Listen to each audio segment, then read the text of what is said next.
Alright. Right, I should probably re-enter New Game Plus mode. Like you do. Hey, everyone's back. So you've all gone through so much trouble on my part. For what it's worth, I'm sorry. Anyway, I've delayed you long enough. Please, go do the Shiva Fight. Does anyone know if the mirrors are in normal? Because I don't remember. Green, blue, red, I want to say? Okay. I'm glad you're back to your usual self, but how are you feeling? Much better now, but something's bothering me. The fairy spoke to me in a dream, and a stream of memories rushed through my mind. I don't recall anything like this happening before, and I'm not sure what it all means. What sort of memories? I can't make any sense of them. There were brief flashes seen through someone else's eyes. At least that's what it felt like. Minfilia, that is the first Oracle of Light, once served Hydaelyn as the word of the Mother. If the Oracle of Darkness is her counterpart under Zodiark, we'd best prepare ourselves for the worst.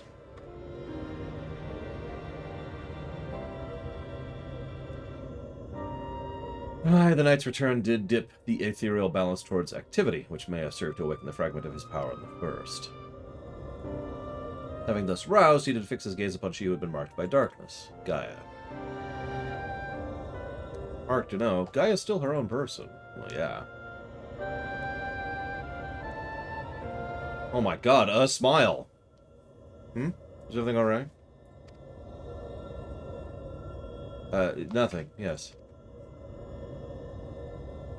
Anyway, let's forget all about that now. There's plenty of time to think it through when the last element's restored. Yep, it's Shiva time.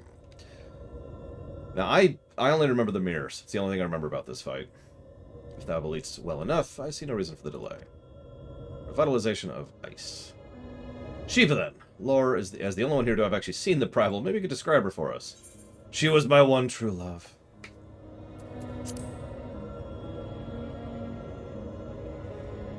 She's dead. So she summoned into her body the imagined essence of someone who lived for over 1,000 years ago. So such a thing should be possible. The long-since departed Shiva was a source of great inspiration to Yzael, whose method of summoning differed greatly from any we'd previously encountered. By the echo did she bear witness to the deeds of the noble Shiva, and thus was moved to dedicate herself to the selfsame cause. 'Twas this devotion that granted her power. No, it's not Sheva. So she was in control of it? Not getting any funny ideas, are you? No, she is. So, you know how we've been messing with stuff that's extremely dangerous, that we probably shouldn't be messing with?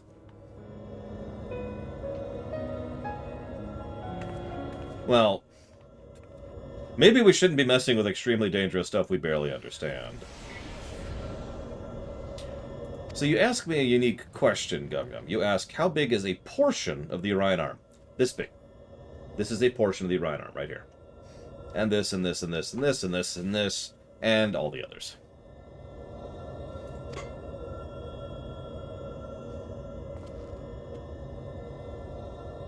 That I want to go with you. I want to be the vessel for Shiva. Bad idea.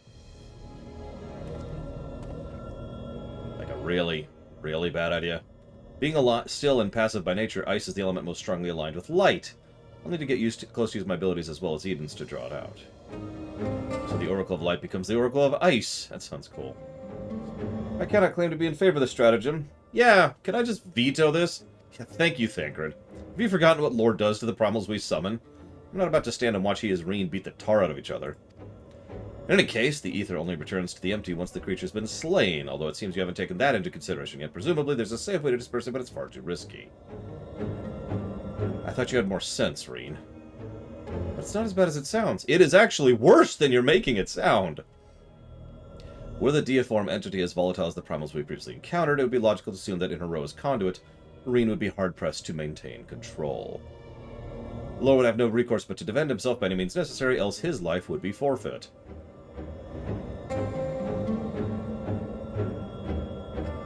I know it's dangerous, but that can't hold me back. I've got to try. Why? Yeah, I'm with Thancred. Why is this necessary in the first place? You've never had to take risks like this for the other elements.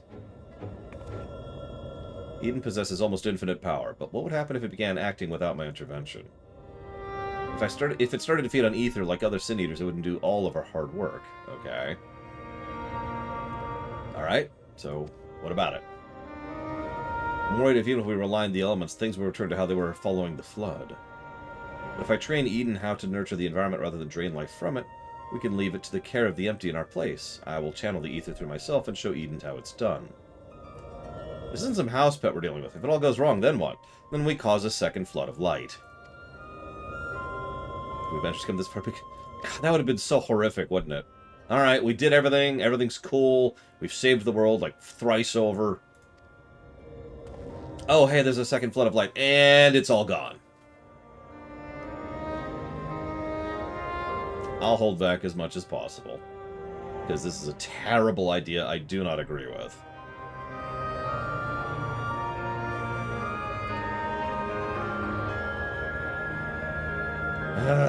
Don't do anything reckless. Yeah, Reen, don't do anything reckless.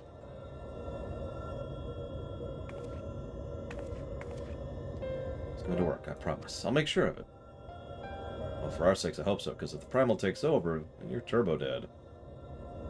It'll be fine. With all of you by my side, I know it'll happen. It'll work out in the end. All of us, I hope you're not including me. I can't even deal with my own problems, never mind yours. That's enough knowing you're here. Anyway, I decided to take a leaf out of your book. I do what I want when I want. I've made my decision. Yes, but this is a different kettle of fish altogether. Yeah. I'm about to go cause the apocalypse. Bye! Apocalypse time, bye! Reen... Oh my god.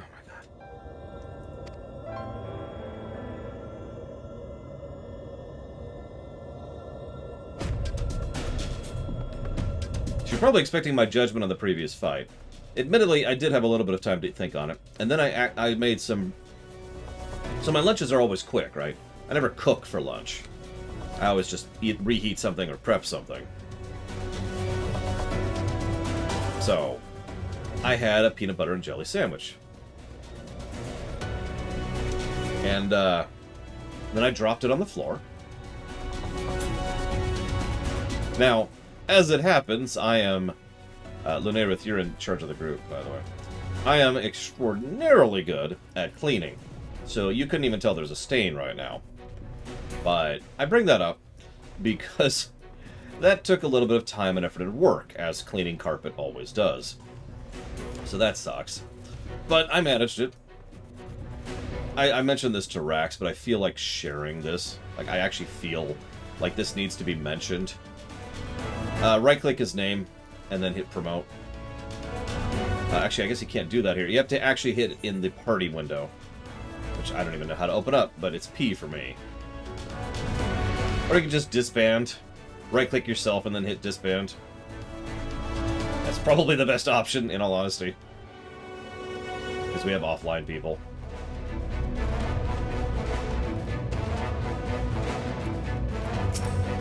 There we go. Okay.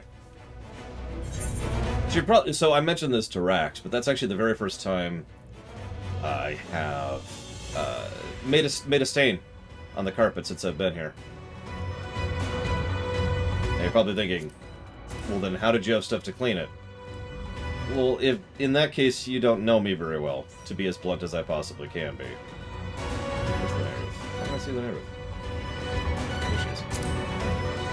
It's actually something I do whenever I first move into a place. There's several things I buy right off the bat.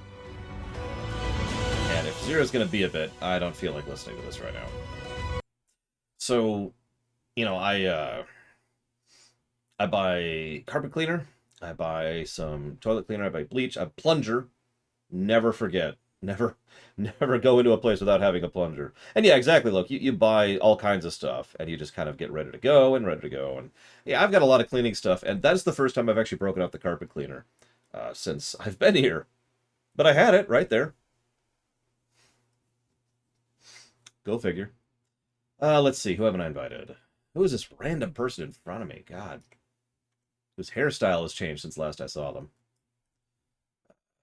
There you are.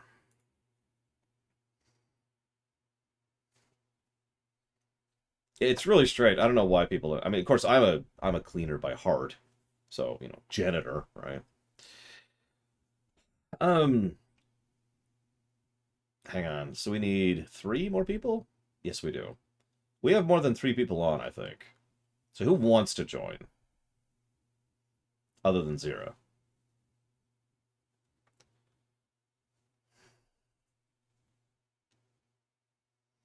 Oh, geez, Zaxby's. So I actually relate to you on that one. That's obviously it's not Zaxby's for me. It's actually Domino's. I mentioned, my legendary issues with getting pizza, but Domino's is so understaffed that their average turnaround time is close to 2 hours on a pizza, just a pizza, because they have one person running the shop, one person in the kitchen, and one delivery driver. That's it. Yeah, the current employment crisis has not been doing particularly well to the local fast food places, let me tell you. But anyways, so that's 1, 2, 3, 4 people who want to join us. So of those 4 people, I'm going to need you to kill each other.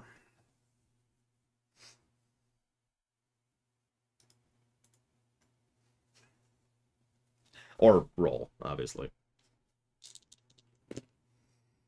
While we're waiting here, I don't mind. Go ahead and guess a number, 1 through 100. But while we're waiting here, I'm going to go ahead and give my thoughts on this. I've decided, after some considerable thought and actually really nitty-gritty it, that there's actually only one mechanic in that entire fight that I feel is not good. So I'm going to give an aggregate negative for that mechanic. If you're wondering, in E7, if you're wondering, it's the specific mechanic where you are purple and the portals are flipped and they are colored. The colored attacks while going through the portals. That specific mechanic, which actually only happened twice if you're paying attention to it, because it only shows up relatively infrequently. There are other binary fail states in that fight, but not really that many compared to most other fights, and most of those binary fail states have plenty of ways to tutorialize how it works and why it works. But that specific attack is just too much damage. I actually legitimately think that there's no reason for that attack to be as punishing as it is. Doing half your health and then giving you a vuln stack is more than an acceptable fail state for a mechanic like that, especially since you could fail it more than once within a single volley. And a minute of vuln is certainly an acceptable penalty for failure, given how much other crap is going on in that fight. Just straight up killing you, I feel, is the weakness of that entire fight. So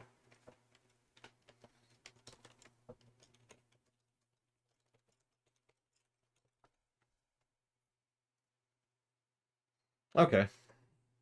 So that means we're going to get in everyone except for Mr. Red, because it was a low number. Well, you see, Brig, I really hope they haven't rolled that out yet, because every time they talk about rolling out that, we're going to make sure everyone has ads tick. I want to stab Twitch in their stupid, dumb face. Where's Alex? Let's see. Oh, there you are. Why isn't this alphabetized? Like, I could do alphabetical. Oh, here we go. That's strange. All right. What the hell am I on? Kata is the other one.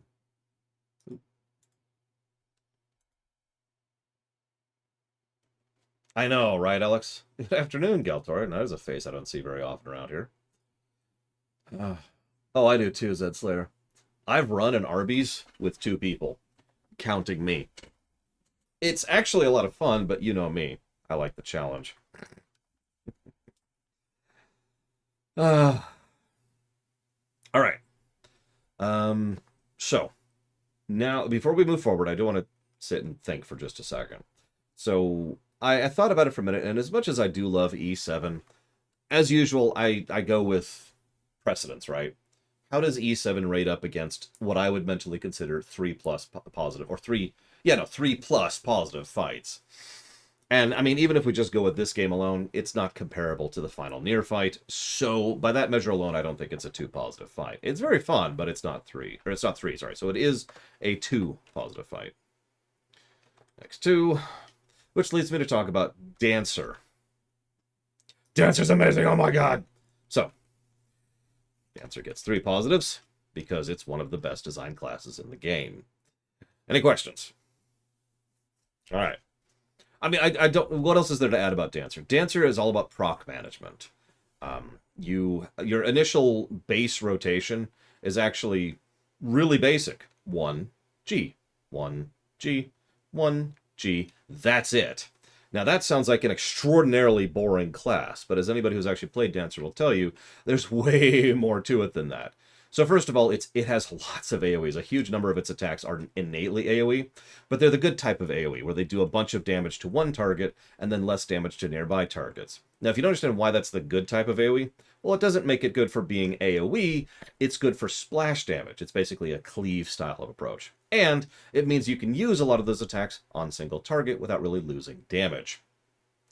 What this means from a development perspective is they can make an attack with 300 potency that's an AoE, instead of trying to make it like this, because from a balancing perspective, you don't want to make an AoE that has 300 potency. That's insane. That's just that's an absolutely ludicrous amount of damage that's going out.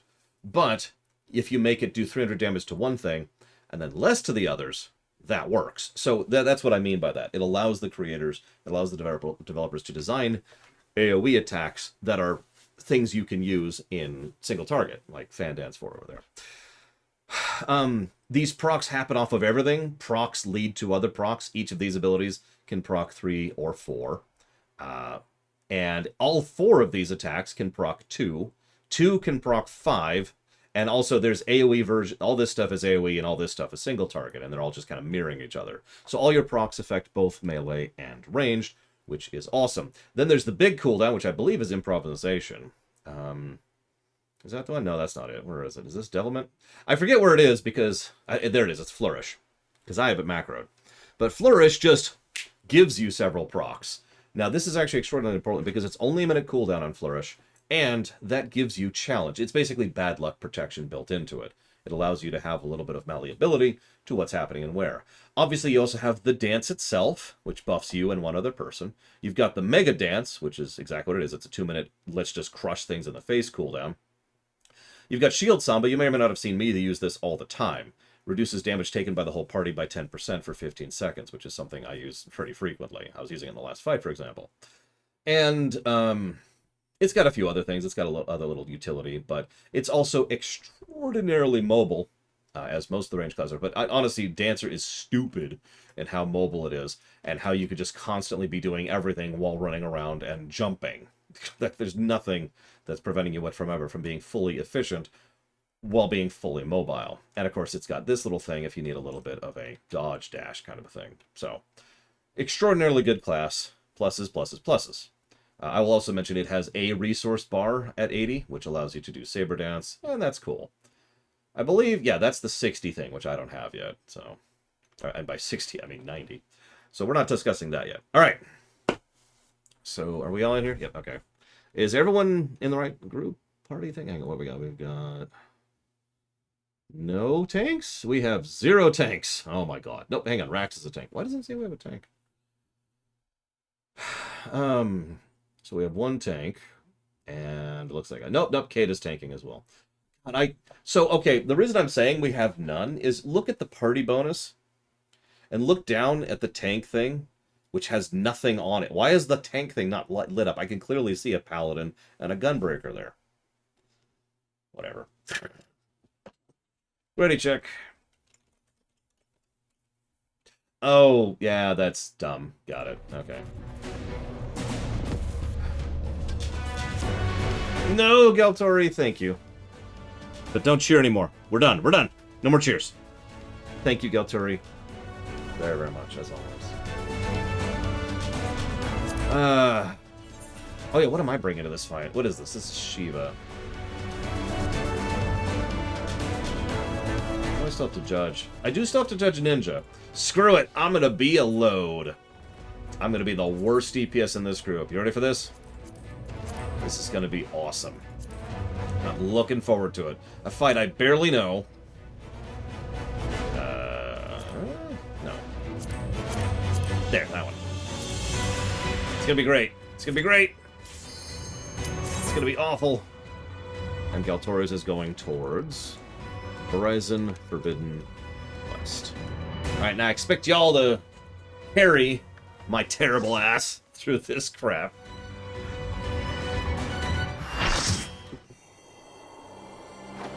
I call upon the power of Shiva.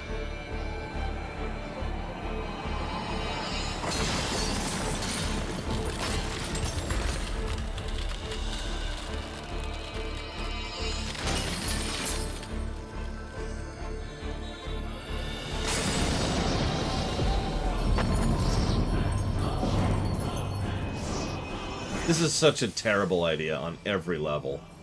It's actually funny how bad of an idea this is.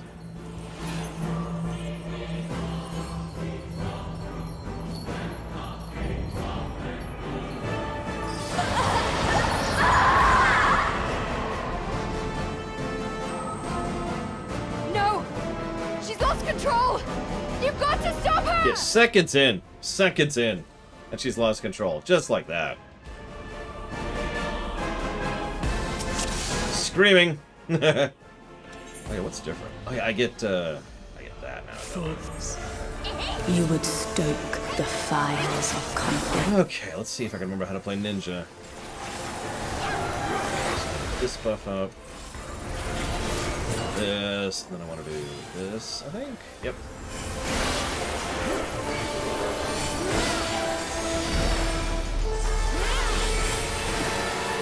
The light shall usher in peace.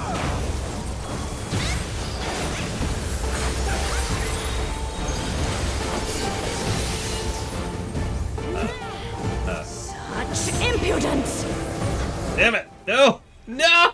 No! Ah! It's just right there, too. Resplendent ice, grant me strength.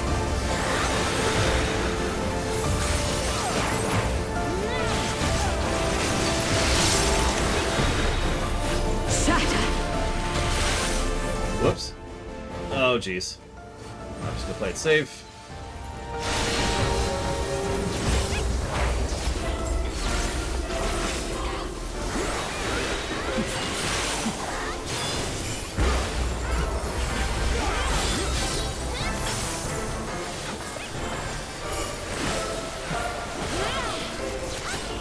Your blood shall freeze!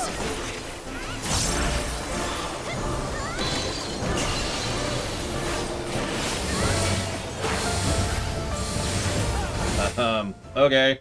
That's a thing. Oh, yeah, that's just... I'll just accept that. It's just about life now.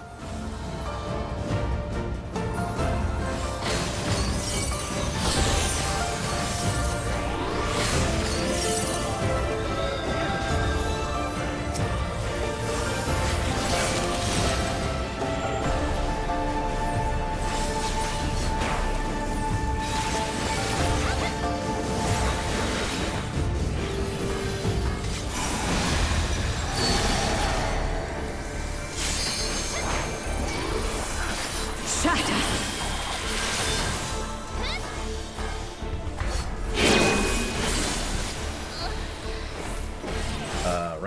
Right. That's just gonna hit me. And then red, which isn't even up. It's just green. So anyways, there's this thing called mirrors in this fight.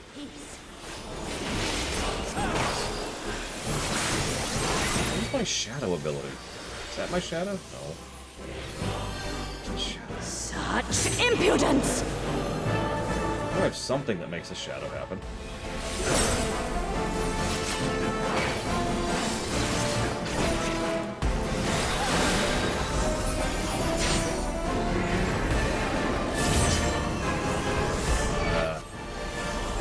So that's bad.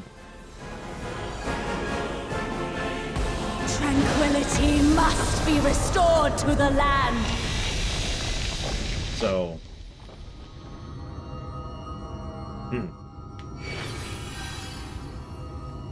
Yep. Pay attention. That's the advice I got for this. This is a DPS race. Oh, there it is.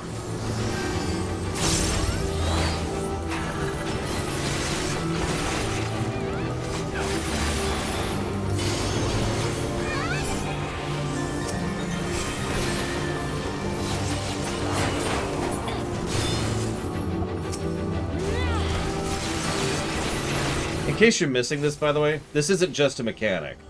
In lore, what's happening right now is a second flood of light is getting built up. Yes, that flood of light. So we're desperately trying to make sure that not enough ether reaches the representation of Hydaelyn in order to ensure that we don't get a second flood of light. Nope. Someone get the other one. Thank you.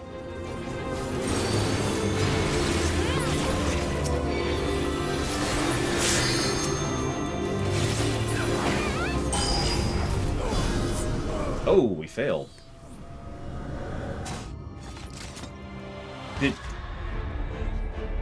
I thought did the other side fail?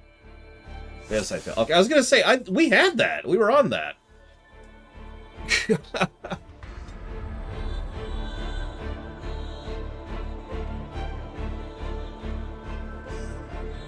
gonna figure out how I summon a shadow while we do this. Is this... Okay, hang on. Shadow attack enemy time between... Oh, it just happens. I don't have to summon a shadow. It's just that. Yeah, we just killed the entire world, by the way.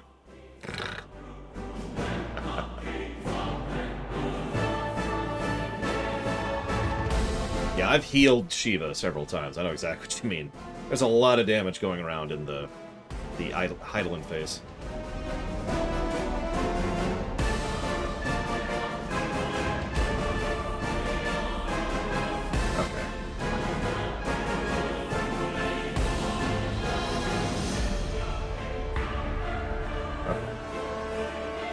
Yeah, by losing to Shiva, the entire first dies. All of them. I told you this was a really dumb idea. Not even joking. Keep in mind, this is before we left the planet, so this would also kill all of the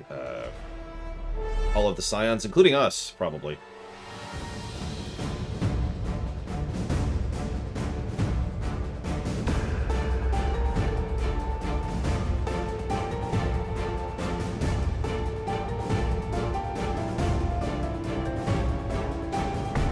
Why, what?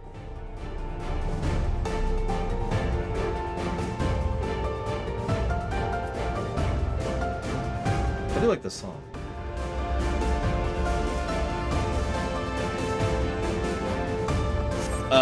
So you remember the Flood of Light, von Falkenstein? What's happening is we're causing a flood of light. Or actually, more accurately, during the fight, we are attempting to prevent a second flood of light. A flood of light with nobody there to stop it, and nobody even knowing it's coming, would mean the whole world, the last 10%, just gets consumed by light. Everyone dies, and the world collapses, and a rejoining happens, and then a calamity hits the source. So we destroy an entire planet, kill all of us, all the heroes, all the main characters, and cause a calamity back on the source. This is an extraordinarily bad idea.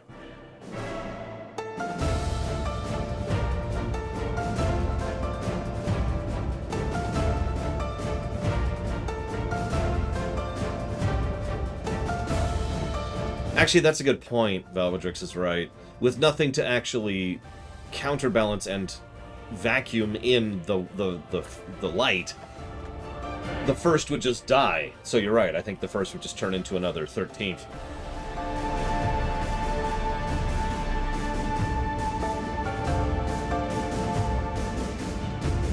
I mean, let's be honest. Rejoinings were probably screwed over the moment that the 13th happened. So, okay, I'm going to jump in. I've been trying not to interrupt the description, but where are you at, Lunaris? Where are you at? So, do you see this? Here I am, so here. Hi. The way that look-away attacks work in this game is there's almost always a little bit of a weird delay. Like, you know how you see me moving right now? On my screen, I'm moving very precisely, but on yours, I am not. That's because the server is what's actually judging that. So the way I like to do it is whenever you have to look away from something, like I have to look away from Rax, I look away from him, and then I move a bit. Like that. And that's a good way to force the server to acknowledge you're facing this way. So it's a nice, quick, easy way to be like, whoop, just like that, and now you're not looking at him. Little tip. That's true for everybody. Anybody has issues with that. If you've been paying attention, I've been doing that since ARR, because I'm long in the habit of doing that.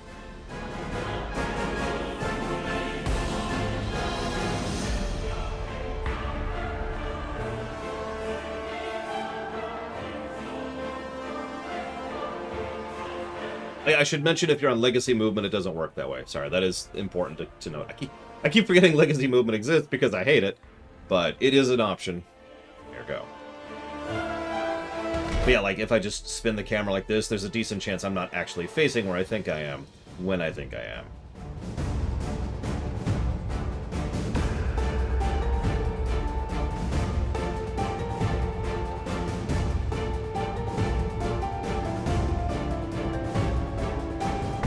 I usually personally wait for you'll see a little pop-up. It's really faint, and it'll be in gray text, so it's even fainter. But there'll be a such and such move name, dodge, and that'll pop up, and that's when I know 100% that I've skipped it.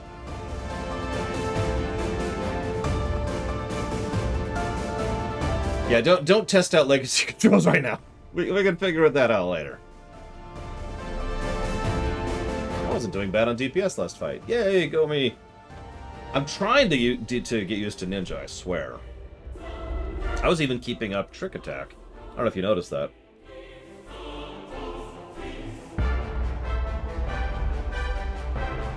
Yes, Von Falkenstein, it would mean that. Funny to think about, isn't it? You were on top, but not by much, Alex. It's Alex, Zira, and then me. We're actually pretty close to each other. Within 1% of each other.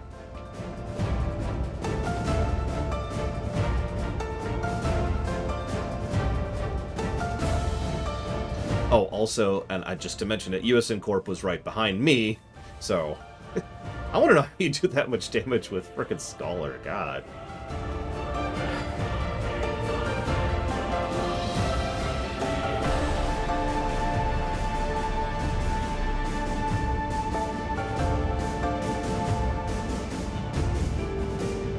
Broil spam. Do you even have Broil at 80? Can't even check right now. But Scholar sucks. Although, actually, that's not true. Scholar has, I forget what it's called, but it's the auto crit move. So, that, yeah.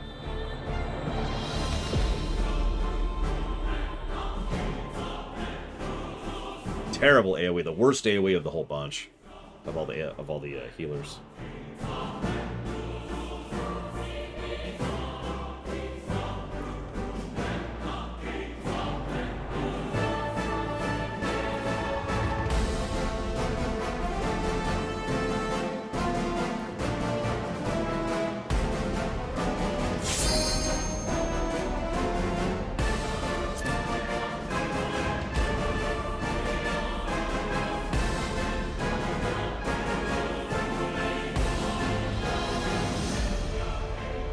Yeah, I want to know how the 90 ability actually works for Scholar. Like, I heard nothing but jokes about it, but maybe it's useful? I don't know. I suppose we'll try it out when we get to Patchwalker.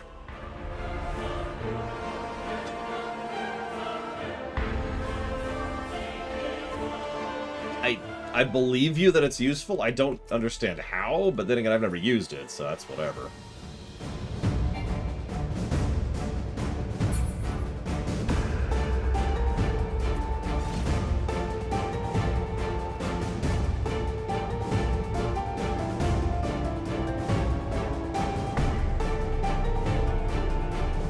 Okay, no, I could see that.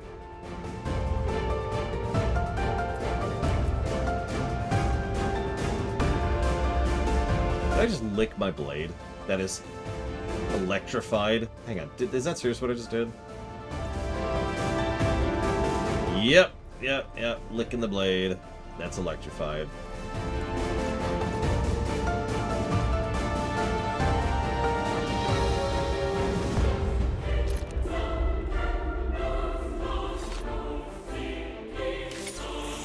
Yep, so I'm like, oh, right. I just realized I could do something. Where is it? Where is it? Where is it?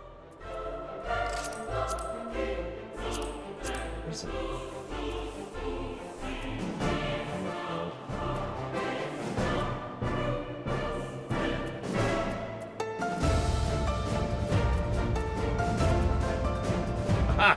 There it is. Tea! I drink tea. Alright, I got this.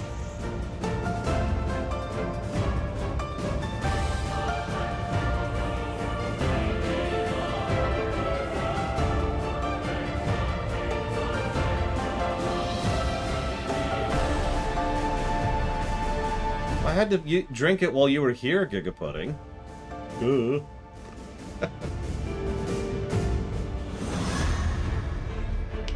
2? Von Falkenstein? I'm gonna have one tonight, too. You weren't here this morning, Giga Pudding. And then I forgot.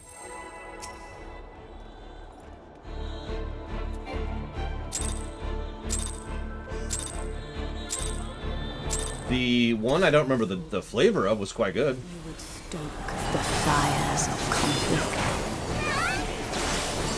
Going. Walnut.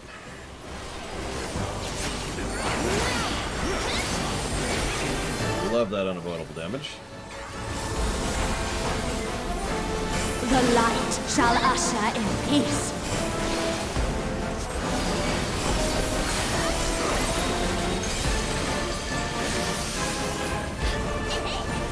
Such impudence!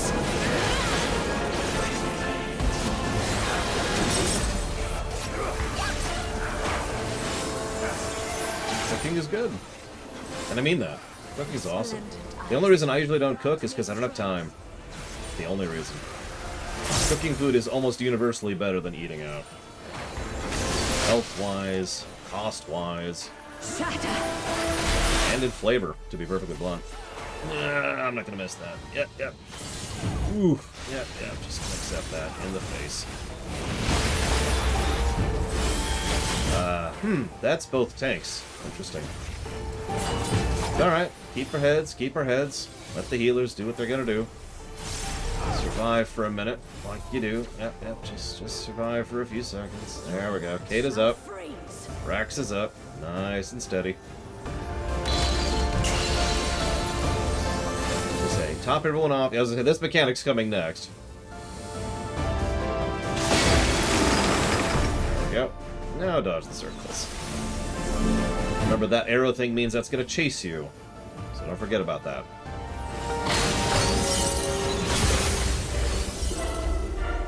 Jesus, USM Corp.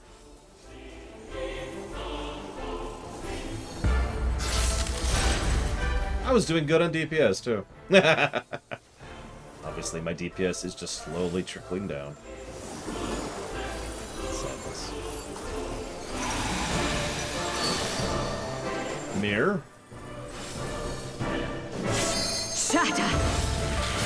Whatever she's doing, she's about to do it again, don't forget. From a different angle. Like that.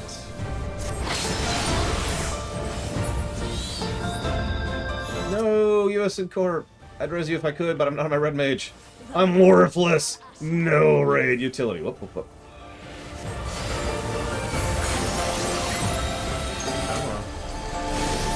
There we go. Jeez, that takes a minute. Such impudence! I think Axe is the out, and I'm right. And Scythe is the in. Wait a second. Idle Deeps for a minute. Perfect! This is perfect. This is actually extraordinarily bad. Yeah, I think we just wiped. If you can res those two people right now! Be restored to the land. No. Okay.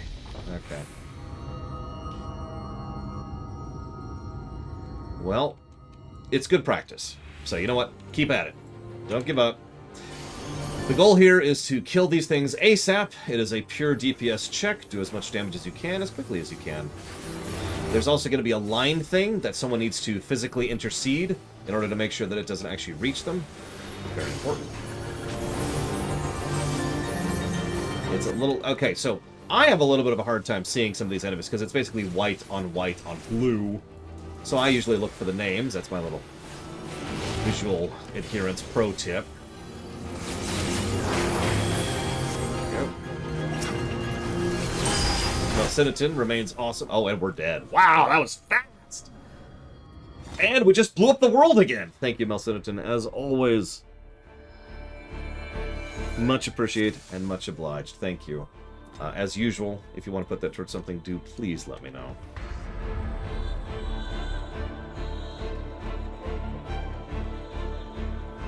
So yeah, that was just really bad. 2 people dead on one team. That was awful.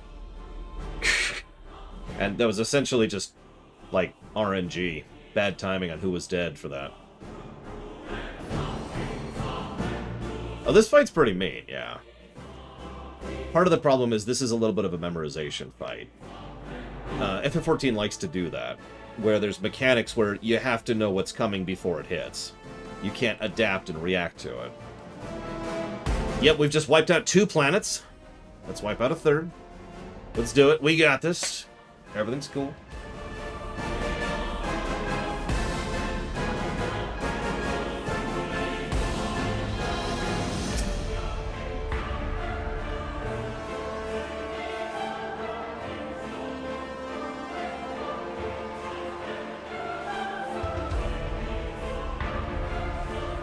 Hey, I was 2nd DPS in that fight, Alex. I'm actually getting a little bit of a hang for Ninja. If it wasn't for the Mudras, I think I'd really be into this. This class, I mean.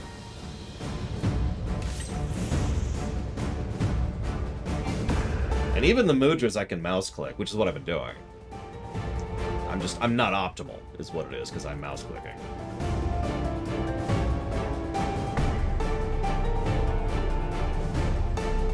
Yeah, I saw that, Justin.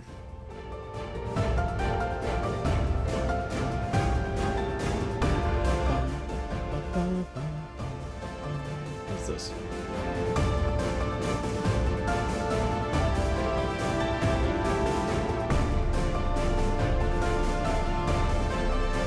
There's a whole layer behind it, Lunaruth, which you'll forgive me for not going into, but in short, yeah, the way WoW handles client-server interactions is fundamentally different from every other MMO out there. For good or for bad, for up or for down, for better or for worse. It's its own thing. There's layers to it, and it would probably take me close to an hour to really sit down and describe it. Maybe when we get to the WoW review, I'll talk about it. I don't know. It's fascinating the way they do it. It's honestly brilliant. But...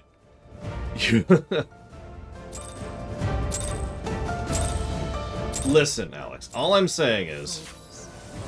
You would stoke the fires. that I'm really confused by fighting someone who is simultaneously my one true love and my daughter. That's kind of creepy, you know?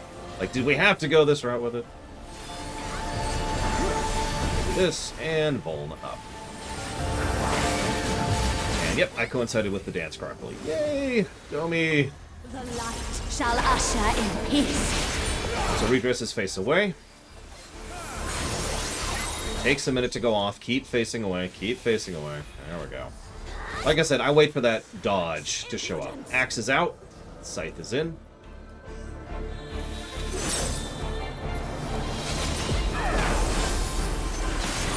It's just, I mean, you know, Yzael. That's another. Really? Another redress? That's just a dick move there.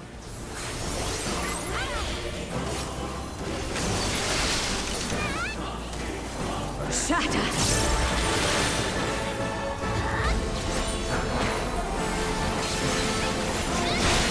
Okay.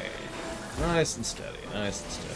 She's going to do a little bit of nothing for a minute, and then we're going to have our big stuff all over the place mechanic. It's coming in probably about 30 seconds. Kate is dead. Kate is dead. Very important. Your blood shall freeze.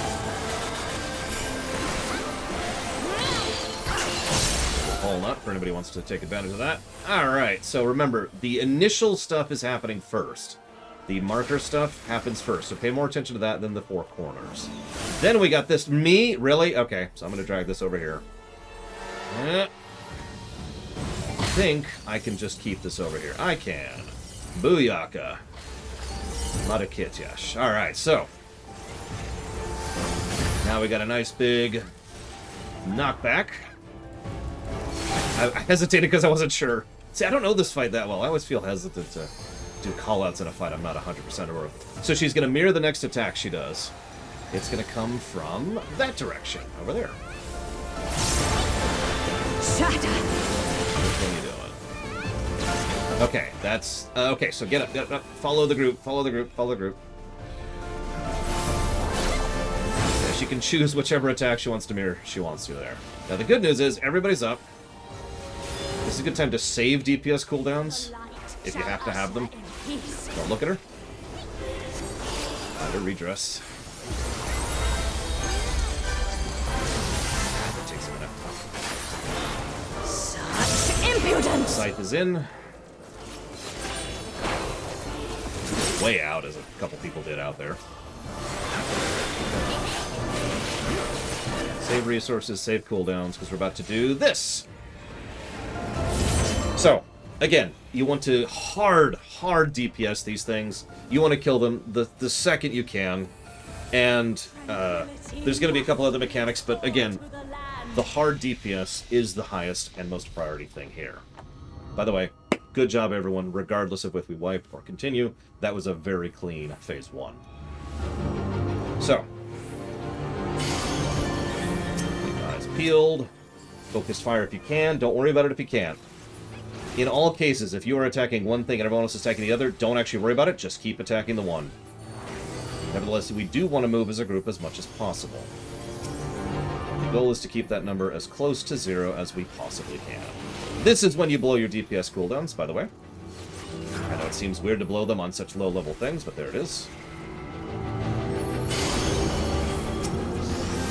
Or low HP things.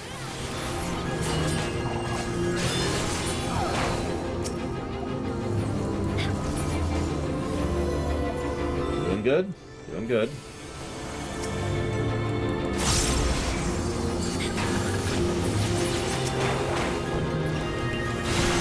Nice and steady.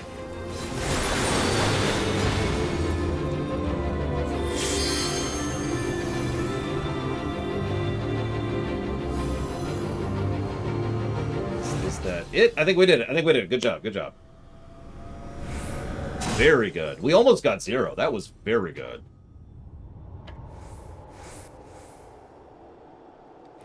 So, now everything before, but meaner and more mirrors.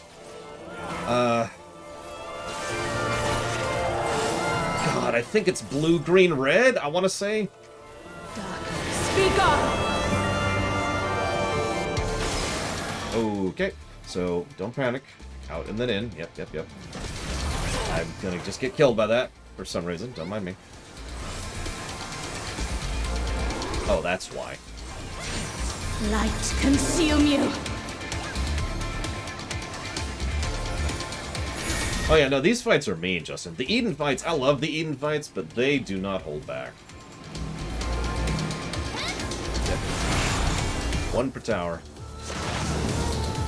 And then the oranges do what they gotta do, as they often do. By the way, if you see an orange thing over your head, remember that's going to be a beam attack in this case, not an AoE.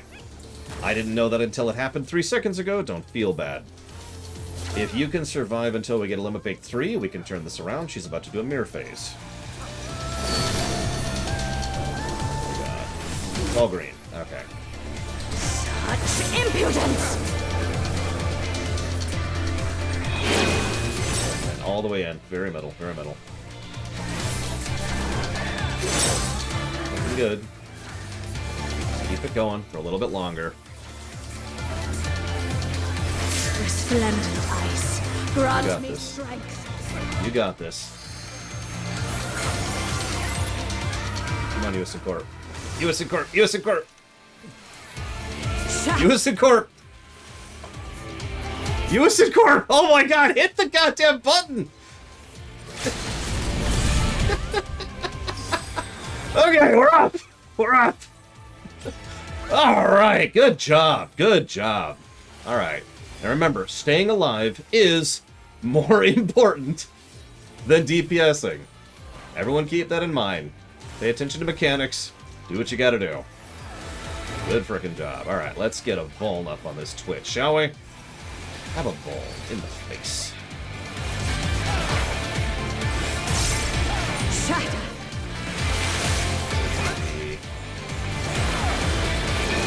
Over here. Way over here.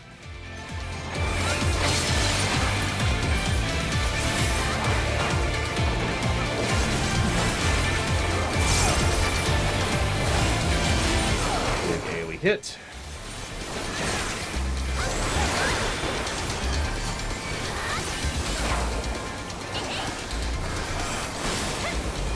The light shall usher. Don't look at her, as usual.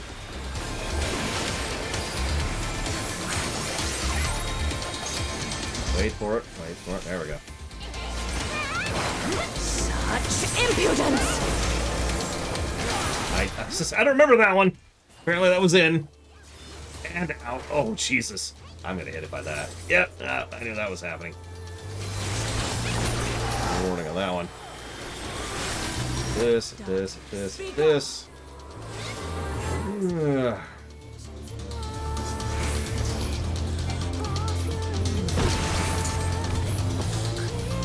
I lost my mudra. Didn't even do that. There, full up.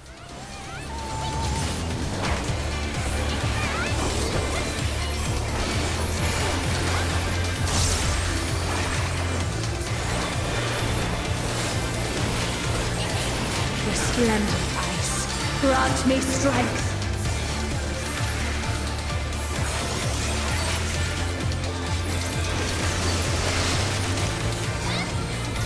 Shatter!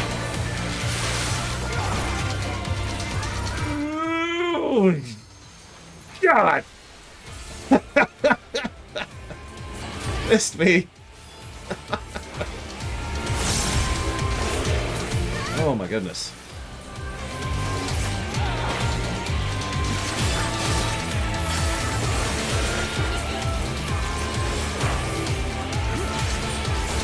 Gonna pop a cooldown in a few seconds here. Gonna have another mirror attack while we're at it. Here you go. Shatter!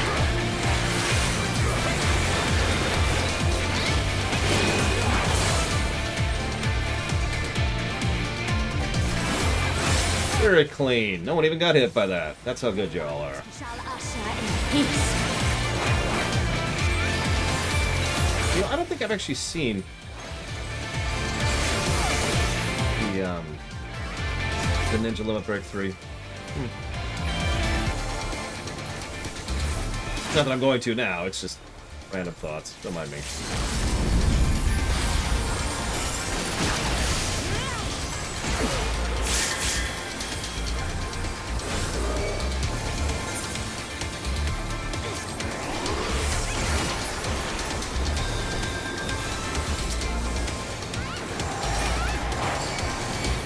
Nice.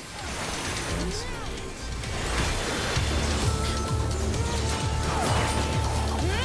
I've been doing decent on numbers despite being dead a lot.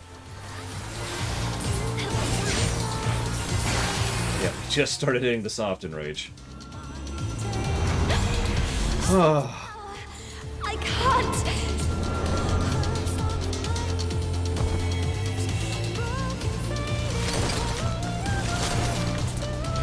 Everyone make a pose. The light! It's too much for her to bear! Ugh, she won't last much longer! Enough of this! Power of darkness, answer my call! Listen, U.S. Corp. All I'm saying is that we nearly died. Yeah! I will. I'm waiting for it. I'm ready for it.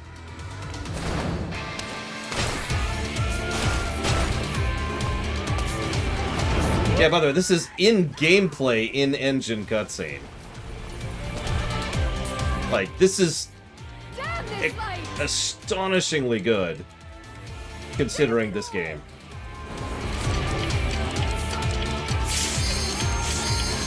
And burning it. I won't give up! Not on my future!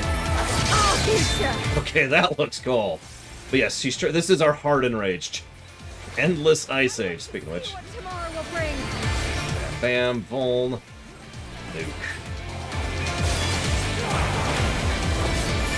In the face! We're so close! Good job. Good damn job.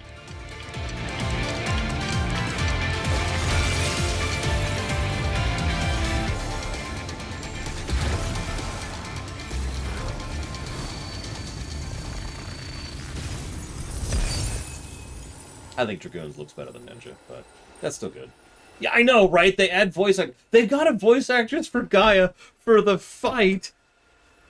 I know Hrace Velger is involved, Pillars of Snow, but I haven't actually seen it, no.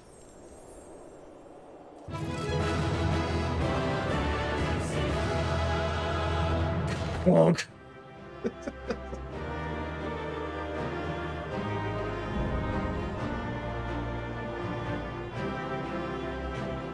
Yeah, no, take that praise for as it's worth.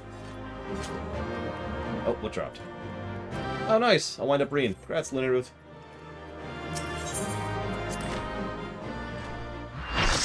Your guess is as good as mine, Linear Ruth. Time, money, I don't know. So, back to voice acting. Green! Green. You were there. I heard you. What happened to Shiva? Is she still in control? She's got her mace like right there. I'm ready in case Shiva takes control. No, she's gone. But Gaia, what? That hammer matches your dress. I mean, it does. Big ol' frickin' mace. I see you're glad back to your normal, idiotic self. And of all songs to pick, they choose this song.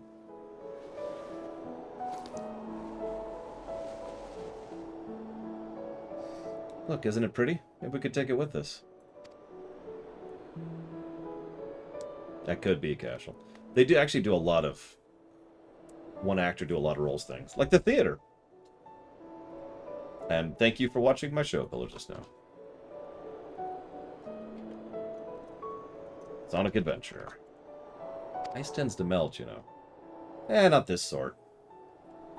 If you say so. Anyway, might even make a nice necklace. It's a brilliant idea.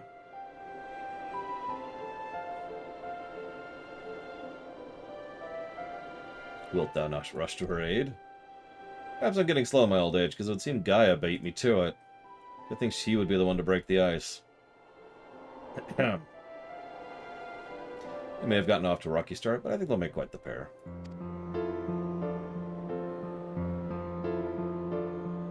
And yes, this is the song that plays during the basketball scene. It plays at other points too, but it's like... Is that a hint of melancholy I detect in that voice? Something akin to a pining mother bird whose chick has flown the nest. I can tank. I don't mind. Good time to show off Gunbreaker.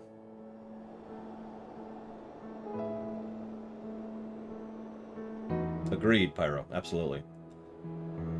Father Bird, if you don't mind, but you're not entirely wrong.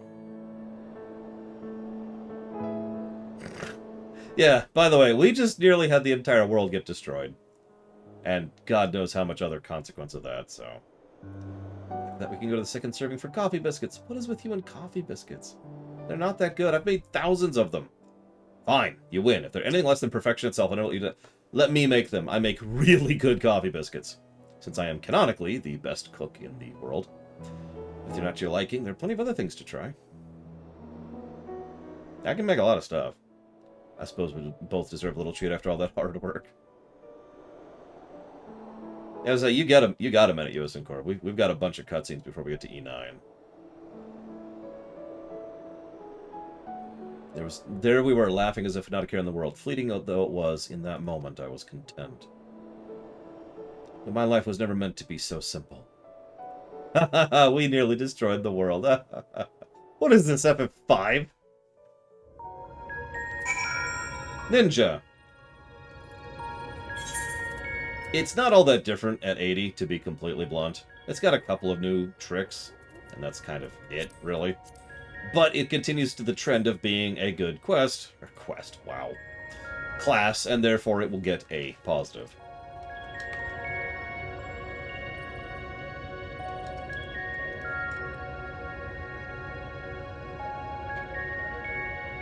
I will say this, similar to Dragoon, the thing that really pushes it over for me is actually this ability right here, Bunshin.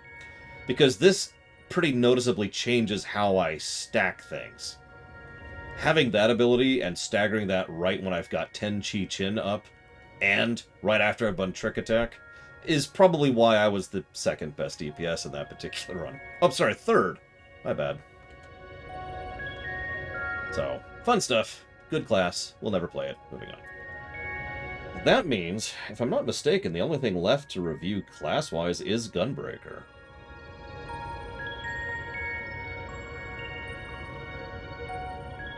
Yeah. And that works out well.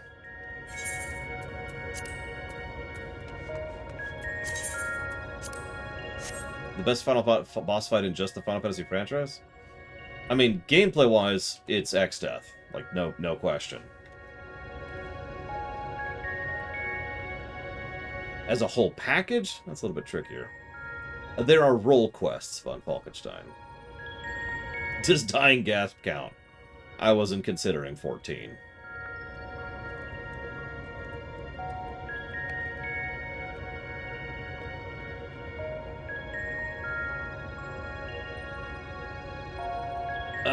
When was war? We did that back in a dungeon. Way up there. Because remember, I was doing tanks for the dungeons, so I could have a little bit more.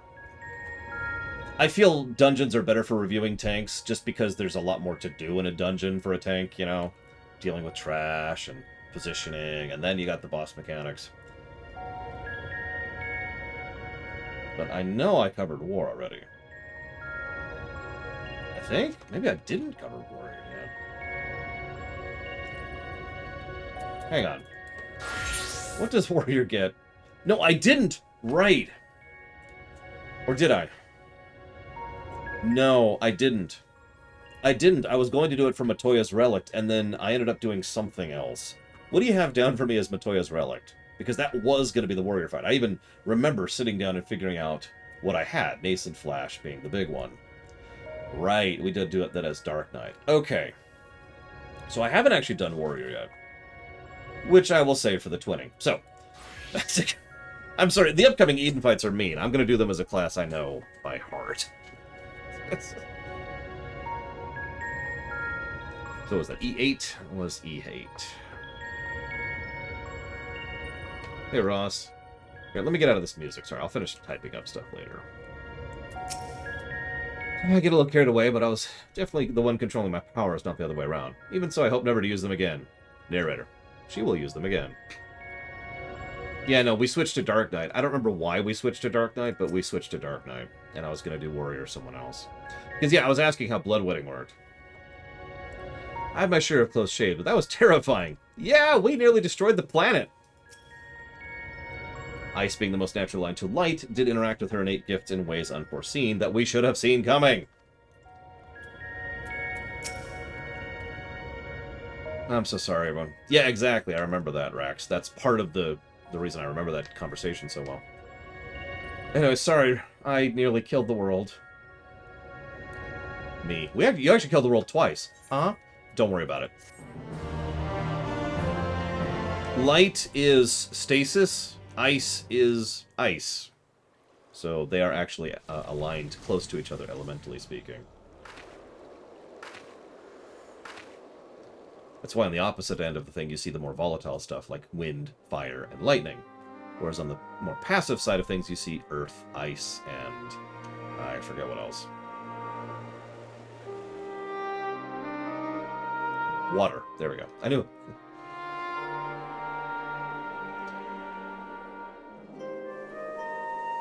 I was just sitting like, which boss am I missing? Oh yeah, Leviathan.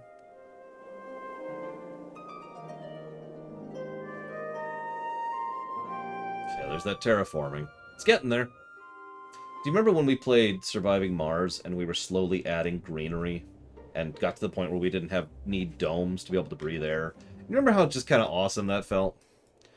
I don't remember if I said anything about it at the time, because I remember thinking about it and thinking I should keep my mouth shut, but one of the things I was thinking of was the Eden quest while we were doing that. Feels like I'm witnessing a miracle performed by Infilia 100 years ago all over again. Yeah, we also made a sun in the atmosphere, but let's ignore that for a second. Look, I'm getting there, Rex! God, so impatient. Listen, my mouth gets shot all the time, especially when Gigapudding's here. The rapid propagation of flora appeareth to be limited to the intersections of ethereal channels, as per our earlier findings. Nonetheless, 'tis cause to rejoice that the seeds of ether have quickened the barren garden that is the empty. All this greenery, it's far too much that I dare to hope, but I cannot but worry it's too good to be true. Narrator. It was too good to be true. Name of this quest is Life Finds a Way. You're the one shooting my mouth, Giga Pudding. God! What did I do? I can feel the revitalized elements working in harmony. I've always believed Eden had the power to restore the empty, but I never expected it to happen so quickly.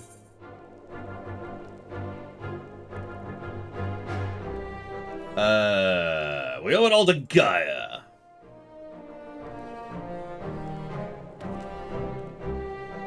Hammer? What are you talking about? I'm one of gentle birth, hardly the sort to be swinging such a rude thing about. Laura must be imagining things. Hee hee.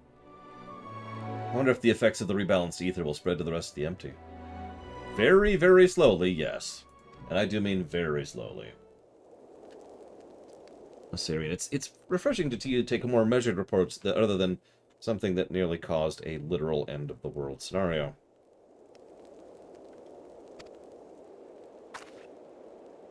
Big tacos again. Wait, oh my god, they weren't saying big tacos, they were saying giga tacos.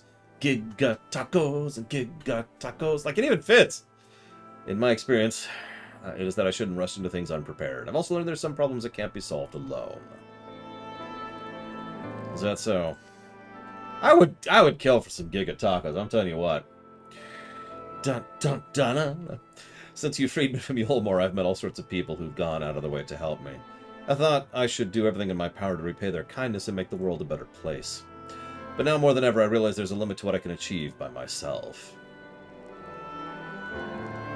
Even though I was able to summon Shiva, I couldn't control the vast amounts of ether. If Gaia hadn't been there, I might never have returned to normal. I can say the same about you. I was trapped in a nightmare, but you freed me. Power, friendship, etc. Also, obvious... You know, can I just say... As much as I like the Sora-Riku dynamic, and I do, can we, like, have something like this for that? Like, for how cool they are together, Sora and Riku get very little screen time together in the Kingdom Hearts series. They're usually just doing adventures at the same time, separate from each other. Anyways, if things don't work out, we can always go our separate ways.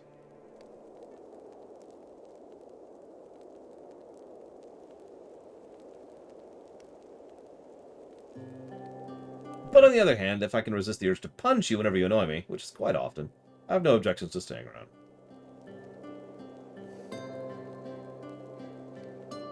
Yeah, no spoilers, but I totally agree with you, Rex. Assuming we're thinking even vaguely in the same direction. Unless Disney, so that Disney has less of a grip on that series. Actually, I should probably just take over Disney. That's going to fix that a lot faster than Disney's going to fix it themselves.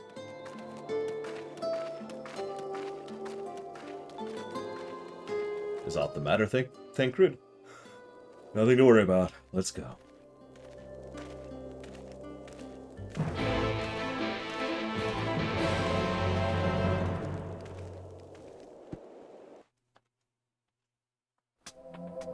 Oh yeah, speaking of which, I'm going to be doing some Zadnor tonight to off-camera grind. Anybody wants to join me? To think Reen is the same girl I rescued from Yulmore. Compared to the way she was back then, the difference is like night and day.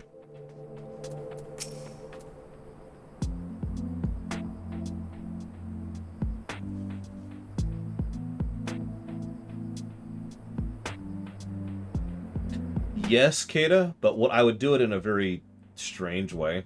What I would do is I would go ahead and spread out the media empire a little bit and let other companies take other positions and do other things and just kind of spread it out a little bit. But I would build or retain a special position for myself on each one of those companies. So I would always retain dictatorial control over each of the companies individually, right? Now, that's more of a just in case than a I would use it all the time. But the point is, if I go down to the animation studio and say, hey, I need you to do this, or I want you to do this, or I think this should be done this way, then I need them to listen to me, even though I don't technically own that company anymore.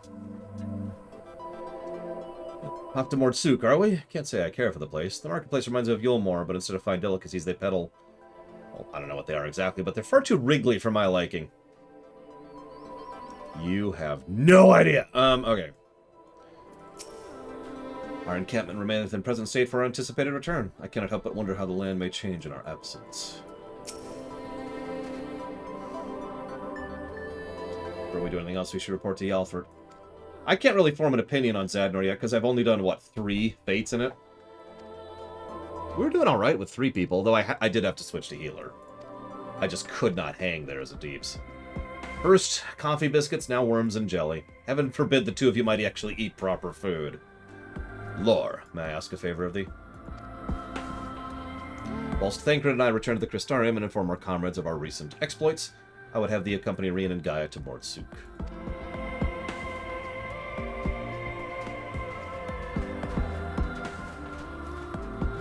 Okay. I mean, they do need to eat actual food, kiddo. Oh, I should just take this. I didn't even see it, Galtori. This is why I asked you to check me.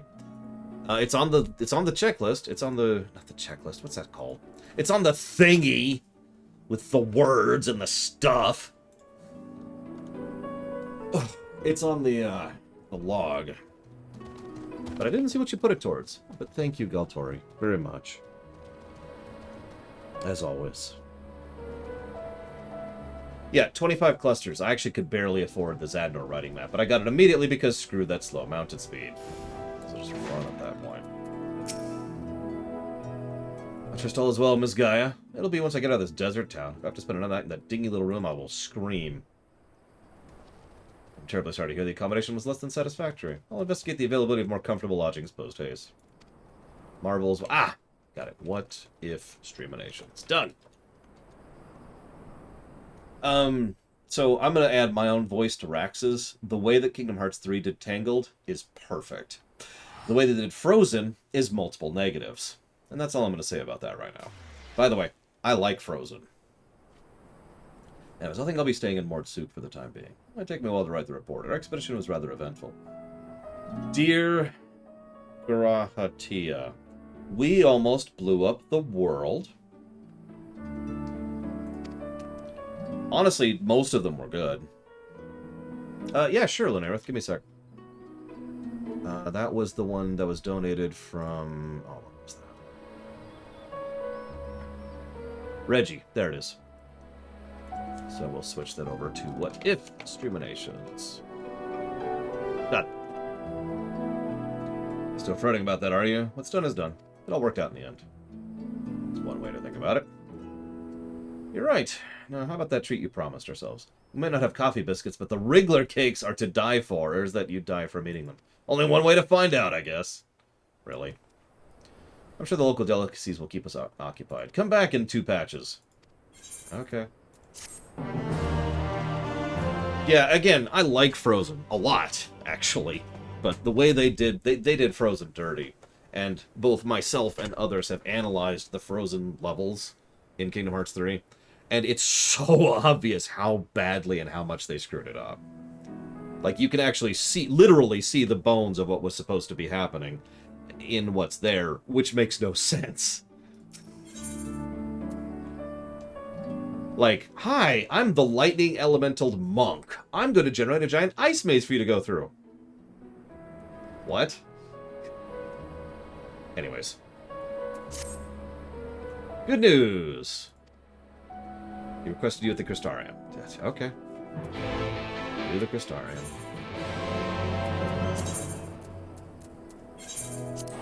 Yeah, the Tangled team, like, they did Tangled quite well.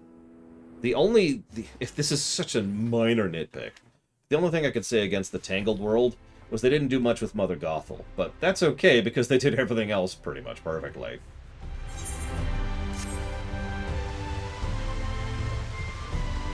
I know, and if you remember, for literal years, I've been saying that Frozen is a perfect world for Kingdom Hearts because of having Elsa be an example of fighting with the darkness in her heart and coming to accept that darkness is not evil, both of which have been major themes in Kingdom Hearts for years. Going back to 1, even.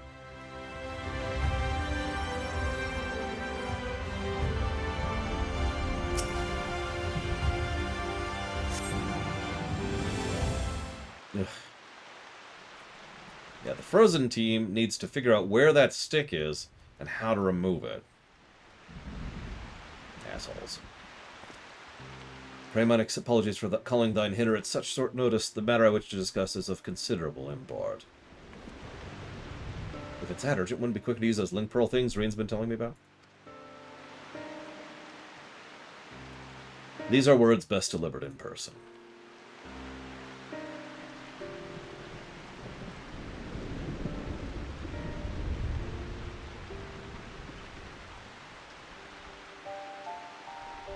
Did something happen to the empty?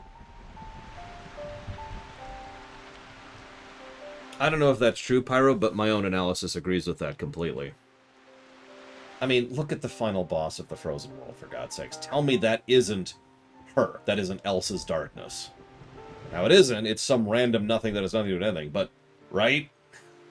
Anyways.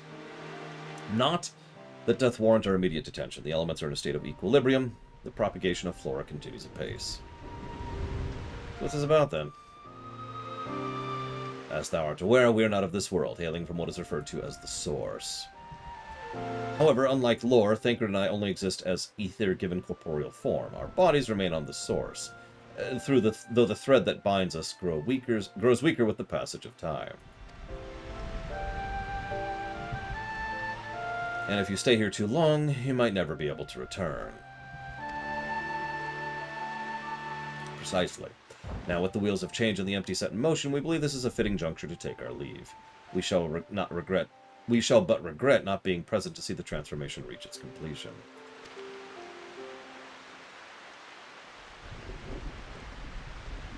I know, right? It's whatever. It hardly seems worth losing your bodies over. If you'd have to go back to your own world, who are we to stop you? I always knew this day would come.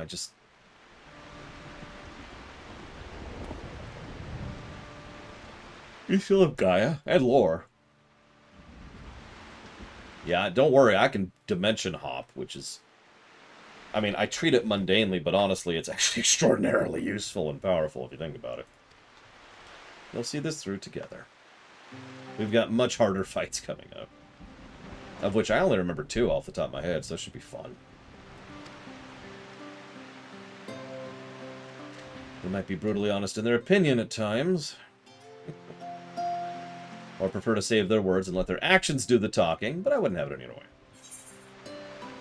Just promise you won't transform into a crazy ice lady and try to kill me.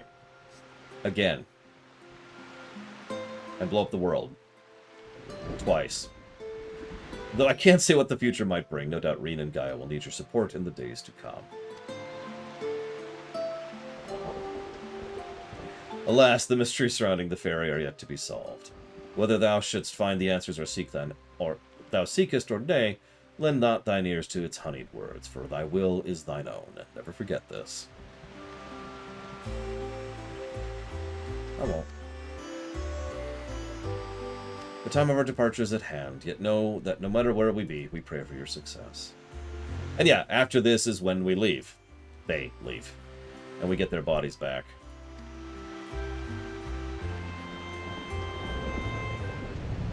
I forget the exact lineup, Lunareth, but it's either that or like immediately after it or something. I forget the order.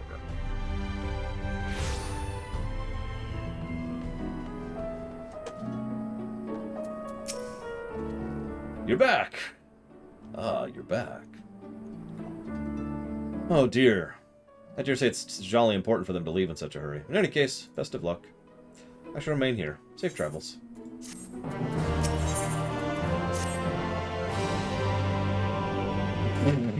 I know, right, Alex? So the rumors of your knack for being in the right place at the right time are true. We just completed preparations for another expedition into the empty. Miss Reen and Miss Gaia agree it's high time you all went back to see how things are coming along. Though I must say, being at their beck and call night and day does test my patience on occasion. Oh well, fancy seeing you here. Hi. Lore. Yeah, what's up? Remind me to check the item level of my gear, by the way. We're just getting ready for another ride on the Sky Slipper. Care to join us?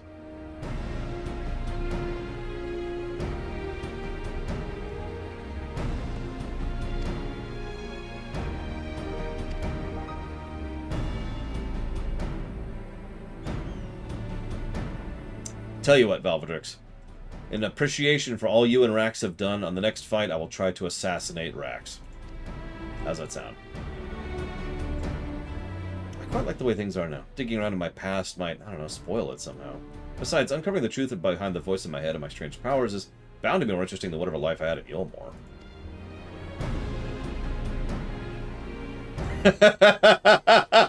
Yeah, that's why I thought about that for a sec, Rax.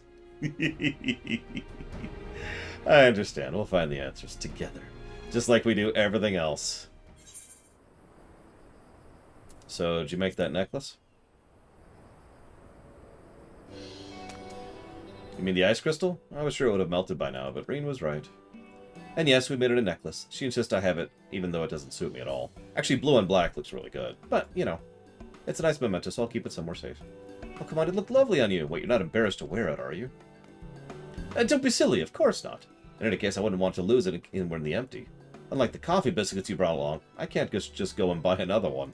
Sure, we'll just summon Shiva again. They were supposed to be a surprise for lore. I don't like coffee biscuits. In case you're wondering, I haven't been neglecting my training. I wouldn't want my skills to get rusty just because Thancred's not around. I'm ready for whatever lies ahead. Ariane J would also be pleased to hear that you've had your head in those fusty tomes. I've even done a bit of studying myself. After all, it's up to us to take care of the empty now. I don't like biscuits. I prefer cookies. I'm looking forward to seeing how things have changed since our last visit. Come on, to the derrick.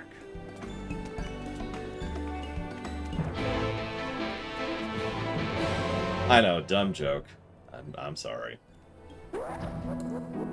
And Braglin just donated for me to assassinate Rax. Everyone wants me to assassinate Rax today. God. I know what I'm getting Braglin, but I can't say that in polite company. Thank you, Braglin. As always, I will jot that down for something. Whatever you decide. Oh yeah, by the way, there will be no D&D tonight. I was actually informed during the lunch break. But I don't know what else to add to that. The end. End statement. Yeah, we're going for full night instead of chopping off early. Yep, I spilled my jam and they canceled D&D. This day has just been cursed. This time, those giant ant things have had the good sense to leave us alone. Seems like they learned their lesson. Don't suppose you fancy taking the helm this time? Yeah, sure. Wait, I'll pilot this time. I didn't know you know how. While you were training, I was practicing with another sky slipper they have at the Crystarium. Ironically, Kata and Mists will both be part of the same block, Bragwin. I have it listed by expansion on the website, but in my notes it's just WoW old, WoW good, WoW new. Why do you look so apprehensive? Okay. For those of you not aware, the WoW blocks will be Burning Crusade and Wrath of the Lich King will be a block. That is the classic block. Because they didn't really start overhauling their gameplay design conceits until Kata. There's good stuff in BC and Wrath, but it's like ARR, you know? Then we have, you know, the good era of WoW, which is Kata, Pandaria, Warlords, Legion. No other words needed that. It's essentially all one story arc, too. And then BFA and Shadowlands, which I don't even accept, to be completely honest. Anyways, why haven't you told me you've been practicing? So I thought I'd surprise you. Oh, consider me surprised. All this time I thought you were only good for smashing things with your hammer. Bring that up again, you can walk the rest of the way. I'd best behave. Wouldn't want to get stranded in the empty and miss the festival. Huh? I suppose this is the first you would have heard of it. We haven't exactly been keeping a secret, but it's in the planning stages. You see, this is an FF8 reference. So, the Return of the Night Sky has brought a lot of changes, and while everyone's glad, the reality is it's also quite stressful having to adapt to a new way of life. So, seeing how hard our elders are working to keep the Crystarium running, youths like myself came up with the idea of hosting an event. Once we return from the empty... Who did the seats in this thing? I'll be helping as one of the organizers. I'd be happy to help, but I think you got this. So we see that Reen is the selfie equivalent, which is interesting to think about. So that would make Gaia Irvine, wouldn't it?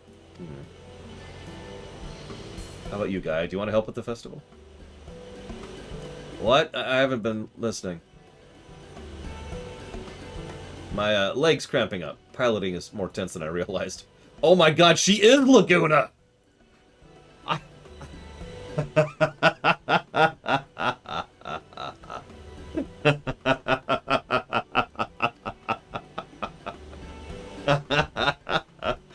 As long as you're sure. If you feel like switching places, just say the word. Wow. She just kept doing it. That's why I kept laughing. Like, she just kept being Laguna there. Laguna is a Dorcas who's awesome. Put simply. He's the best character in FF8. Let's put it that way.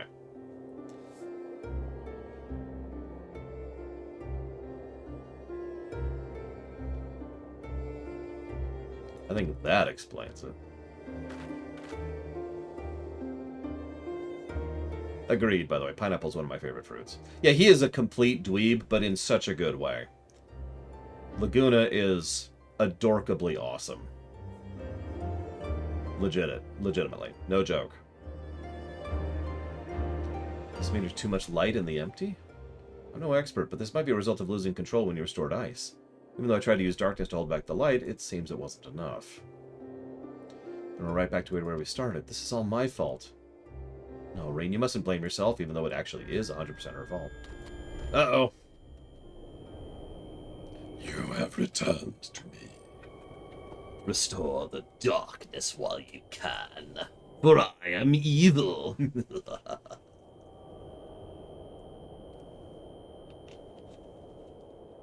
A familiar voice, an inescapable fate.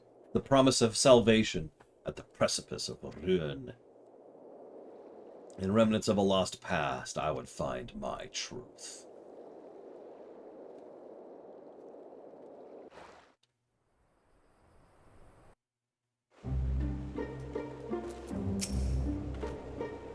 It's been so long since Guy had one of her headaches, I thought the fairy might have disappeared for good. No, we haven't killed the fairy yet, so...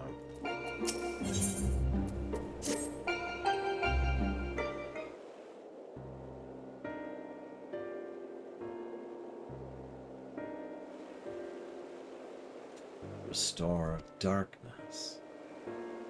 What'd you say, Gaia?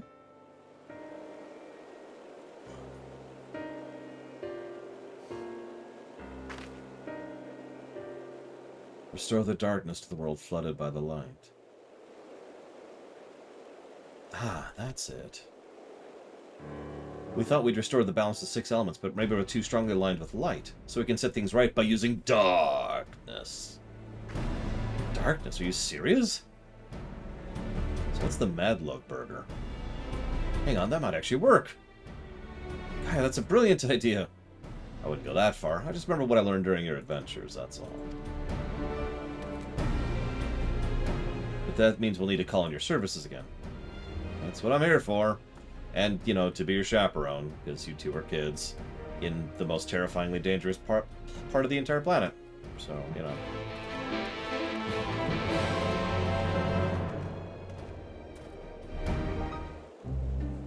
I need to get a dyeable version of this thing, which I never will. Okay, so it looks like we've got avocado, bacon, egg, Swiss. I'm already in love with it. I can't tell what that is. Relish? I am not needed. I knew it. Ah, nothing new, I suppose. In that case, the only one I could kill as a gift to my mods is myself! I'll say one thing before we start. If this all goes horribly wrong, don't even think about pinning it on me. Ah! What? No, it's a coffee biscuit! My one weakness. Very well. I accept. Oh, God, it's so terrible. Oh, thank you, Giga Pudding, for poisoning me. I appreciate it. Alright, let's get started. But, were there any primals aligned with darkness? You mean there isn't one? The Asian's god Zodiark might be suitable, but we need something Lore's actually encountered, and preferably defeated. Well, does it have to be a primal? It's just a lot of darkness. Maybe there's other ways to get it. You're right! We need a highly charged state of darkness. Does anything come to mind? Yeah, let's summon Zodiark. That'll work out well.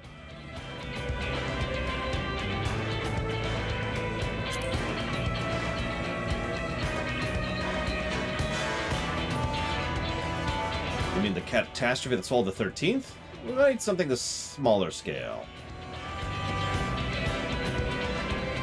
Yeah, if only I had like a cloud of darkness. I can't begin to imagine how powerful it must have been. I don't know, we beat it at level 50.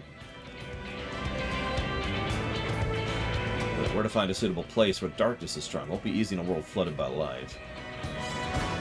Well, we've got the Warrior of Darkness and the Oracle of Darkness. This seems a good enough spot to me. What about all the light-aligned ether? That's where you come in. You suppress and we make. Oh, okay. The Fog Bank of Darkness. Which is just San Francisco, really. Goodness, we can do anything. Don't be afraid, Gaia. I'm not afraid. I'm just very concerned this will all go horribly wrong. Which is the same thing, I suppose. Anyways, it's certainly not easy coming up with these plans by ourselves.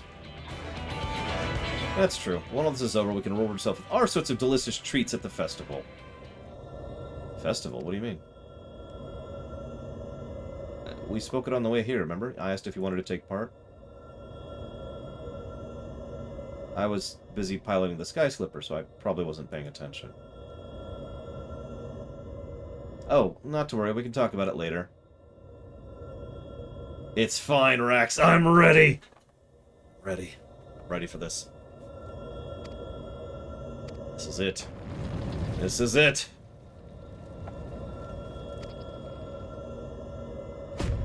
Yeah, LA is a smog bank. Can confirm. It was a smog bank years ago when I was a kid. It's only gotten worse. I was actually looking at her outfit earlier, guys. It would probably look a lot better if she didn't have the coat at all. Like, the coat is a lot of what's wrong with this outfit. It's kind of hard to show it off there. Because there's other things wrong with it. The style of the belt is literally wrong.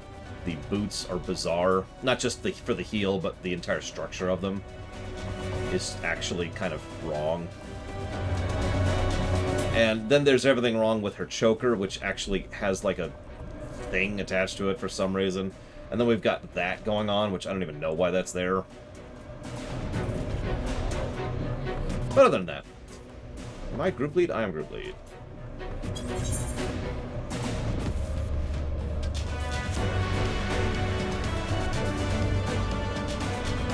Aerith is not ready.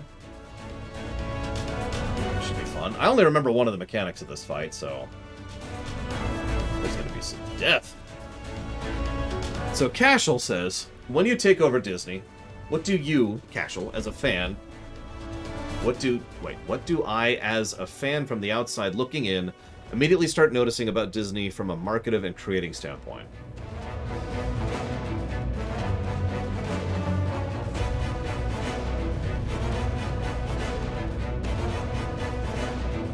So the most obvious thing you will notice, Cashel, is video games. There will be Star Wars video games. There will be a lot of Star Wars video games. Probably a decent chunk of them will suck. But we will shotgun Star Wars video games out there until we get some good ones. In multiple genres, too. Not just your generic action-adventure, third-person adventure game, action game that's generic as hell. But actually all kinds of different Star Wars games. For Star Wars is such a huge setting, and is absolutely built for many different genres of gaming. Star Wars horror, Star Wars visual novel, or Telltales type thing. Star Wars 4X, Star Wars RTS, Star Wars Sneeze, Star Wars Cooking Mama. Actually, I'd probably go with like a Star Wars builder game. Something like that. Actually, I'm not joking about the Star Wars cooking. I'd probably put it more into, like I said, I'd bake that into something else. So, like, maybe a survivalist kind of a... No, I take that back. No. I know what I do with it. Really low tier kind of a thing. So you're in charge of a restaurant. And you can choose which planet you start on, okay? And each planet, each city, has its own different requirements and challenges and hard modes and different kinds of customers and all kinds of stuff like that. Let me know when you're ready, by the way, Lunarith. And each of those allow you to do... it forms a form of difficulty at that point. Umbra, right? Yep. Oh, this fight. Yeah. That's actually not the fight I thought it was, but that's okay. I will still definitely get Rax killed. Mwahaha. What setting is better for video games, Star Trek or Star Wars? Star Wars, no question. Star Trek is a very good setting for video games. Star Wars is the setting for video games. I legitimately would struggle to think of a setting that is better for video games than Star Wars. I'm not joking about that. Basically every genre of game would work in Star Wars. And not even just would work with some effort. It would work seamlessly because there's so much you can do with it in so many different directions. Like the cooking game I just was talking about. City Builder? Yeah, we got that. Visual novel? Done. And yeah, you've got so many different settings and so many different areas you can go and so many different points in time you could set it at. Have it relevant to be the story, have it be its own side story. There's so much you could do with that. Trek is good for video games and should have more video games than it does. But ultimately, Trek is probably... We've got Crew Simulator for Trek. We've got 4X and probably Strategy while we're on it. I could see a space control game. I don't know what that genre is called, but basically Star Trek Online's space stuff. And, did I mention RPG? Because RPG would totally be there. And honestly, moving past that would take some work. Point-and-click adventure, which we've had, you're right. And that's actually some decent stuff there. Ironically, Trek has FPSs, and they're actually pretty good. They're some of the only good Trek games out there. God, I hate this song. I'm sorry. It's a decent song, but it's overplayed, so we're just gonna hit that. There we go.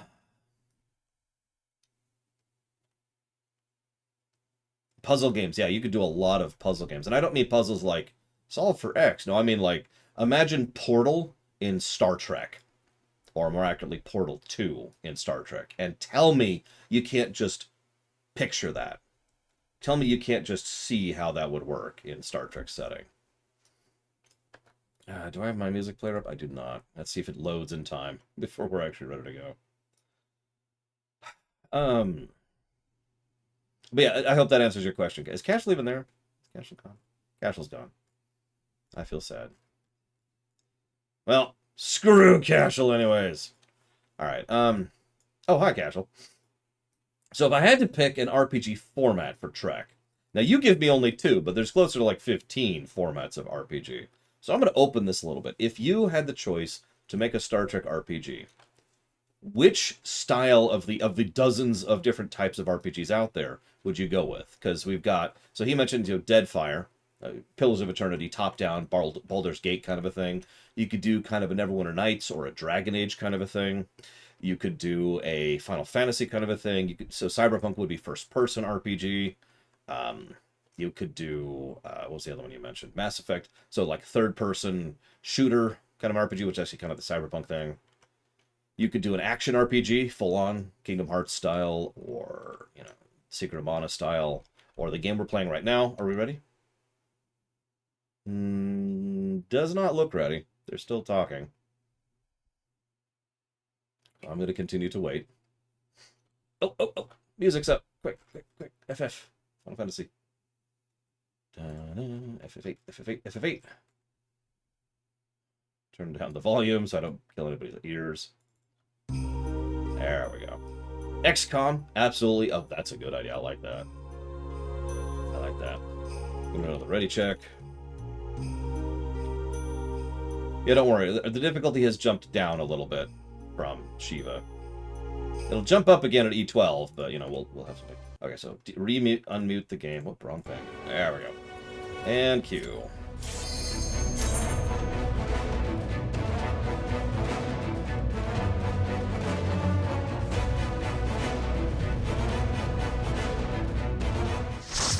I don't remember E10.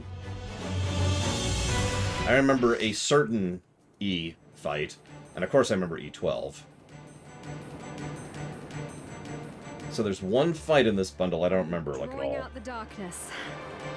Get ready. Oh, the damn dog. Oh my god, that damn dog. Oh, that's gonna suck. Okay, okay. We're cool. Everything's cool.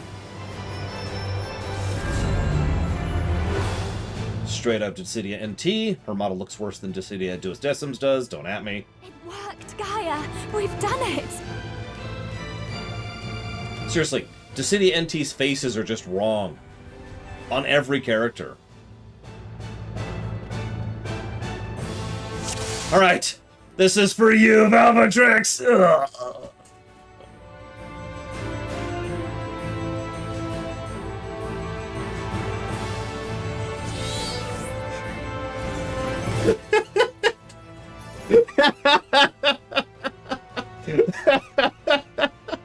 Solidarity. I love it. I love it. I can't even release. That's actually funny. I do not have the option to release. Go die. Go die. Go jump off. Or do that. Uh-oh, here it is. Here it comes. I got a plan. Plan is to die in 5 hits. Oh.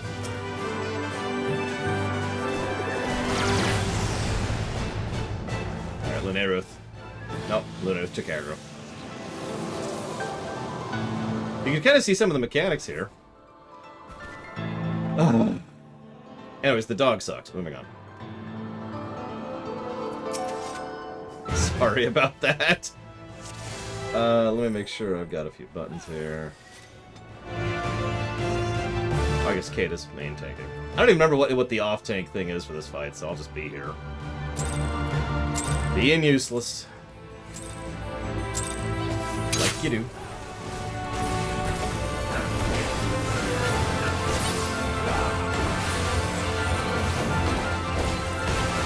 Jesus, Dream Whisper.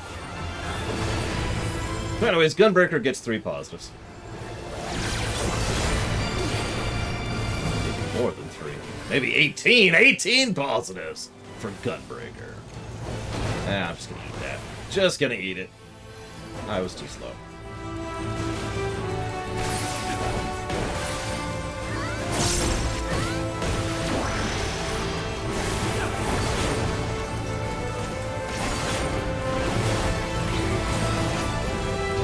On.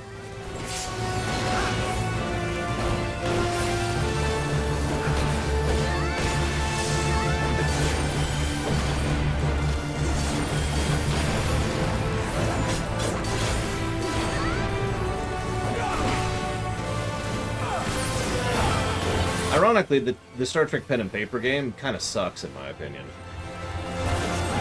For reasons that would take a while to explain, but on the gameplay axis, it has some nitty-gritty issues with it.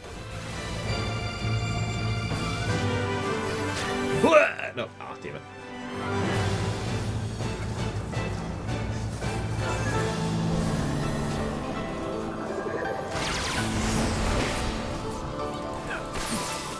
God damn it. How long does it take her to do it the second time? There we go.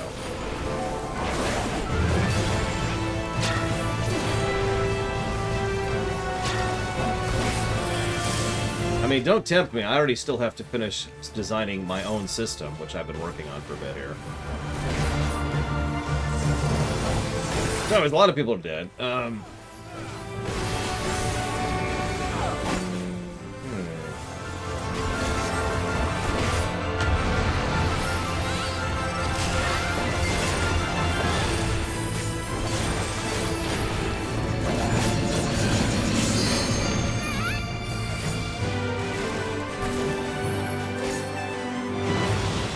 Is this a break? God, I don't remember. No, that was just to deal with it. Got it. Cool.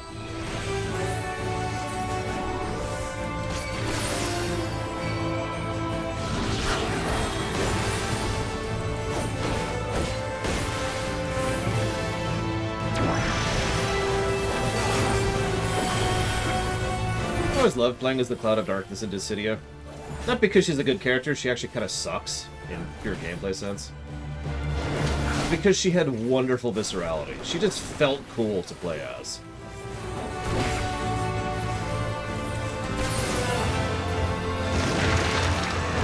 I actually modeled a character in my own settings, fighting style after her.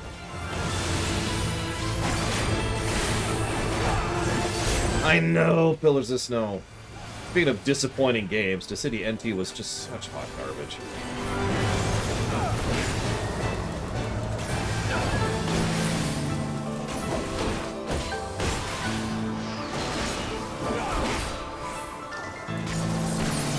Like, I would struggle to think of good things about that game. I came up with a few, but, you know, not much more than that.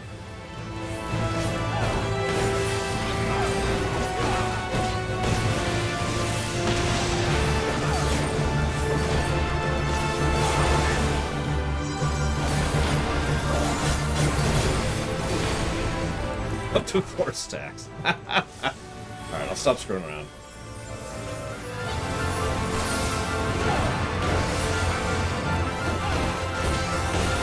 That's actually a good question, Linearuth, because it didn't have any potential whatsoever.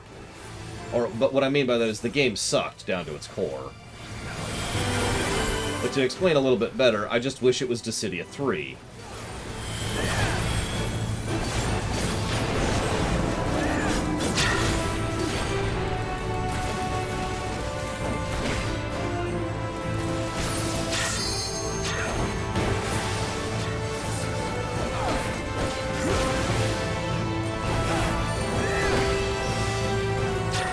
If they had just made Dissidia 3, I would have been perfectly happy with it. Dissidia 1 was okay, and Dissidia 2 was amazing.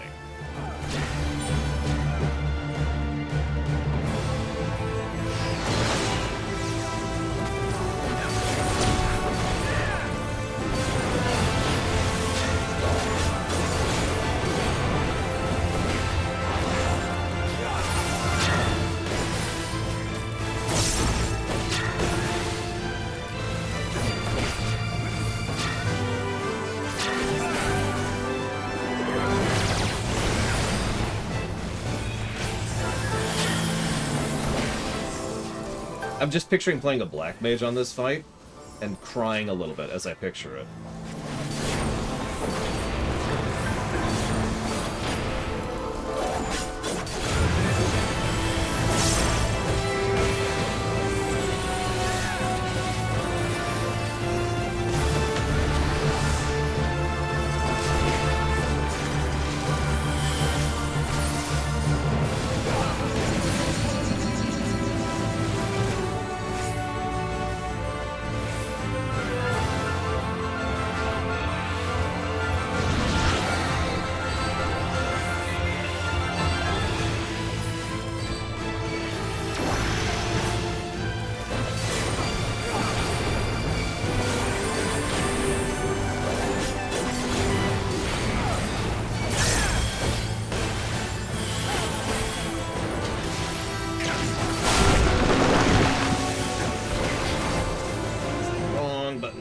Live with it. Oh, Jesus. Cannot believe that missed me.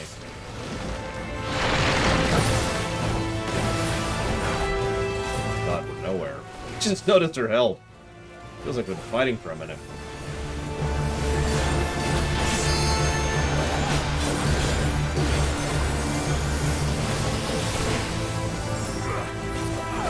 Probably Pyro. And by Pyro, I mean Dream Whisperer. Pyro said something far more involved that I don't have time to read right now, sorry. Something about XCOM being awesome for Star Trek, which, without reading the rest of it, I already agree with.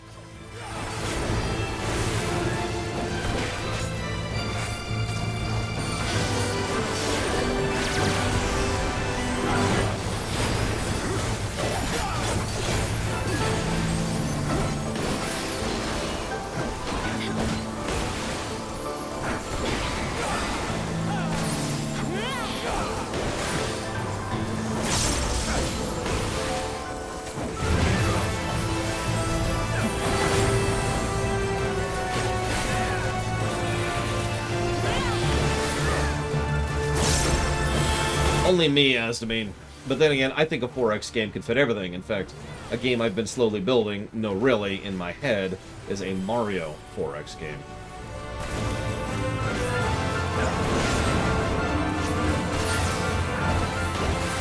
Which I feel... Whoa, whoa, whoa, whoa. Oh my god. What did you... Okay.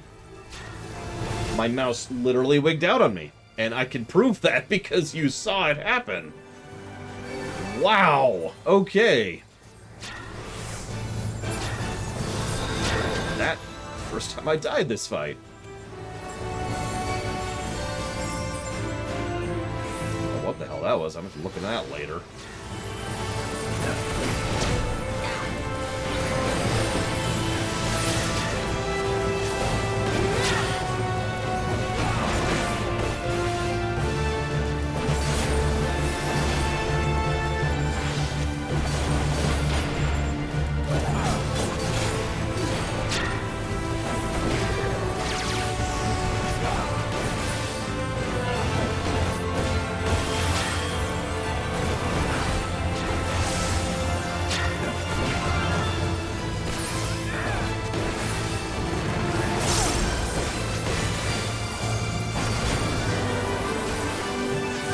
No, not Total War. Something actually good.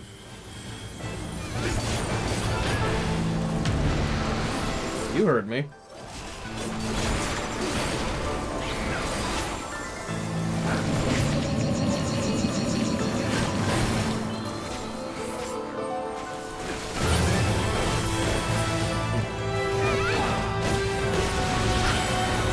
Yeah, Total War is, at best...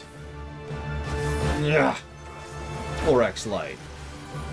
Now, Total War does some decent things, and I don't want to, like, bash the game, really. Or the franchise, really. But 4X, no.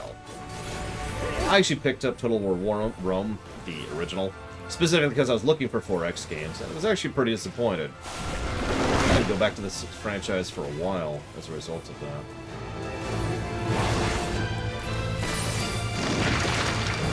Next one I picked up was the one where you are in colonial America. Alright. Like, keep making fun. Go ahead. I'm gonna make it happen someday. You watch. I'm gonna have to replace all the names. But I put a lot of thought into the Mario 4X. I really think it's gonna work. It's probably the game I have developed the most in my head. That and the Metroidvania I've been developing. Those are the two I've put the most actual work into.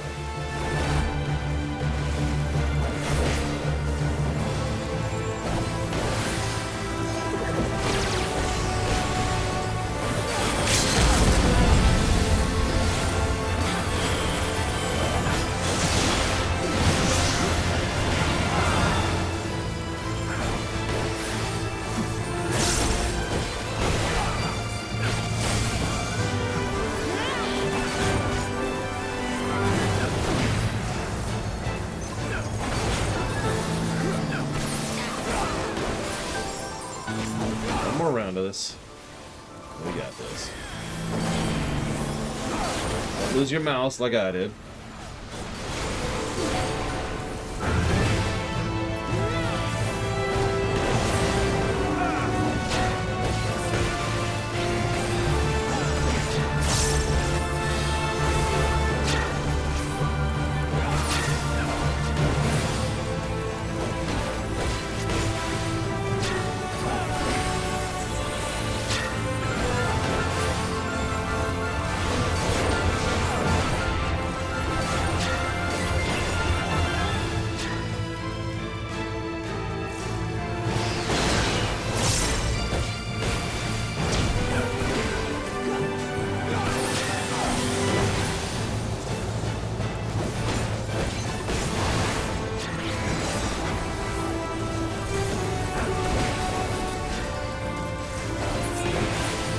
Game.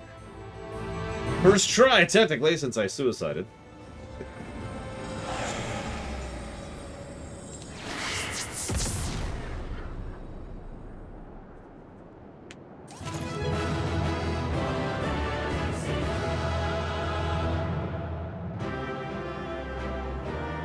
Yes, a bit more simple than most of the fights we've been doing. But still good stuff. Still good stuff.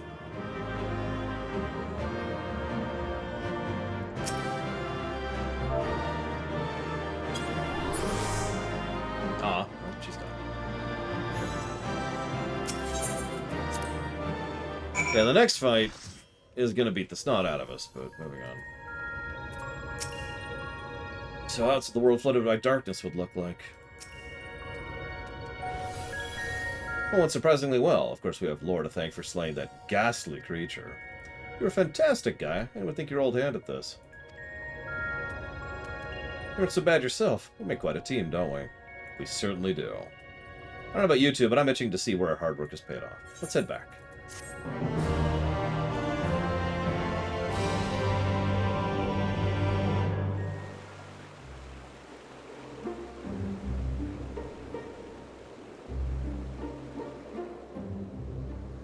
I agree with that, Pillars of Snow. Plants are just as lifeless as they were before. Maybe the light's influence is too strong? What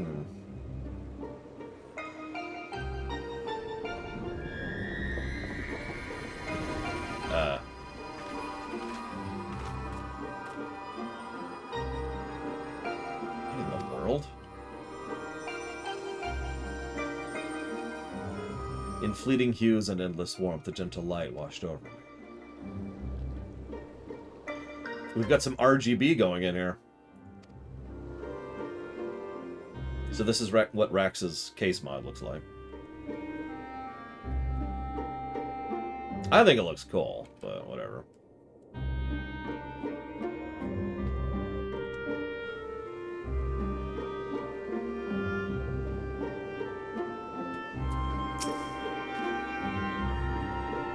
I'm not sure what the enormous crystal actually does or why it changes color, but I'm sure it didn't look like that before. Oh yeah, what's my gear? I've got good enough gear. We're cool. Right? Yep.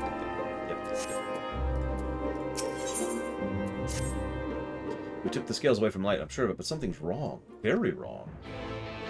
Quest accepted!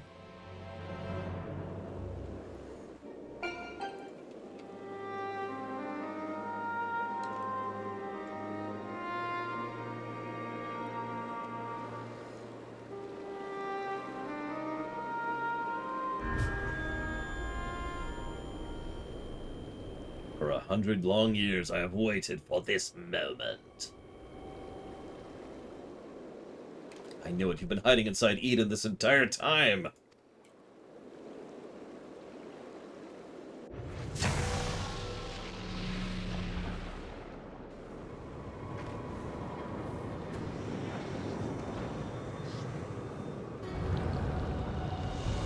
Da-na-na-na.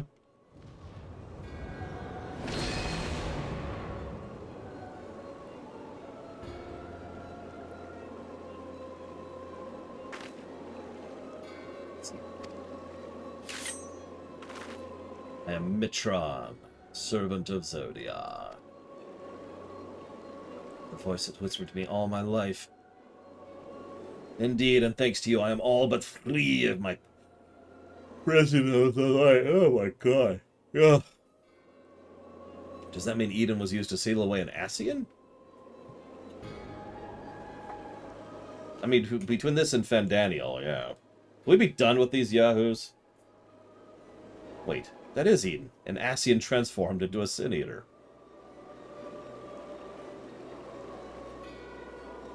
I've heard enough about Ascians to know they're nothing but trouble, but I never imagined one of them was behind all this. Yeah, it was the old gods. My bad. I thought restoring the darkness was my idea, but this was your plan from the very beginning. The evil one. It was, but all it took was the slightest suggestion. The rest was all your doing.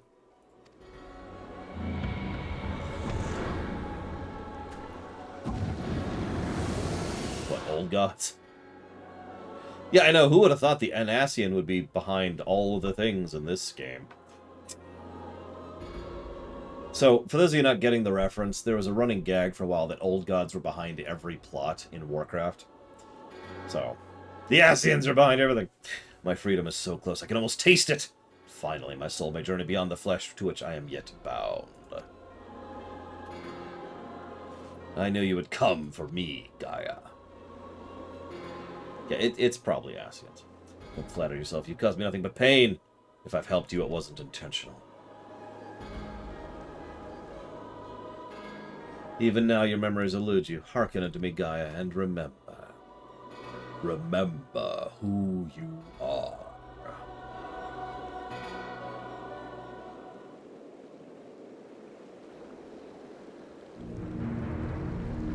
In ages past, the world you know as the 13th was flooded by darkness. Like ripples in water, the repercussions were felt in other shards, and none more so than here on the first. It became perilously imbalanced, susceptible to the influence of the light. Were light to consume the first as darkness did the 13th, it would likewise become a lifeless world, lost to our cause. We could not allow this mistake to be repeated. It was our duty to safeguard this world from the selfsame fate. After a time, Mehmet Cell conceived of a plan to trigger a rejoining, utilizing the very light we had labored to keep in check, and tasked us with bringing the plan to fruition. But at last we were thwarted by Ardbert and his companions. Though our resolve was strong, theirs was stronger still, and as we fell, so too was the light unleashed. For us, however, death is not the end. Though our bodies may perish, our souls live on, withdrawing but temporarily to the rift. Until we can find a new body to possess, I too would have been reborn, but ere my soul could not leave its corporeal form, Ardbert struck me with a blade of purest light, and that light enveloped my body, twisting it beyond recognition.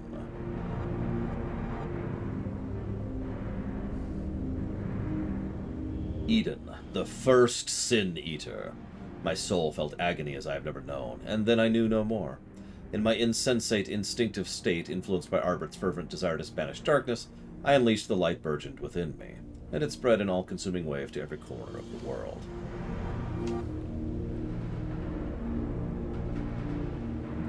The flood of light, so that's how Sin-Eaters came to be. All would have been lost if not for the one called Minfilia appearing. Halting the light's inexorable advance, she saved what little remained of the world.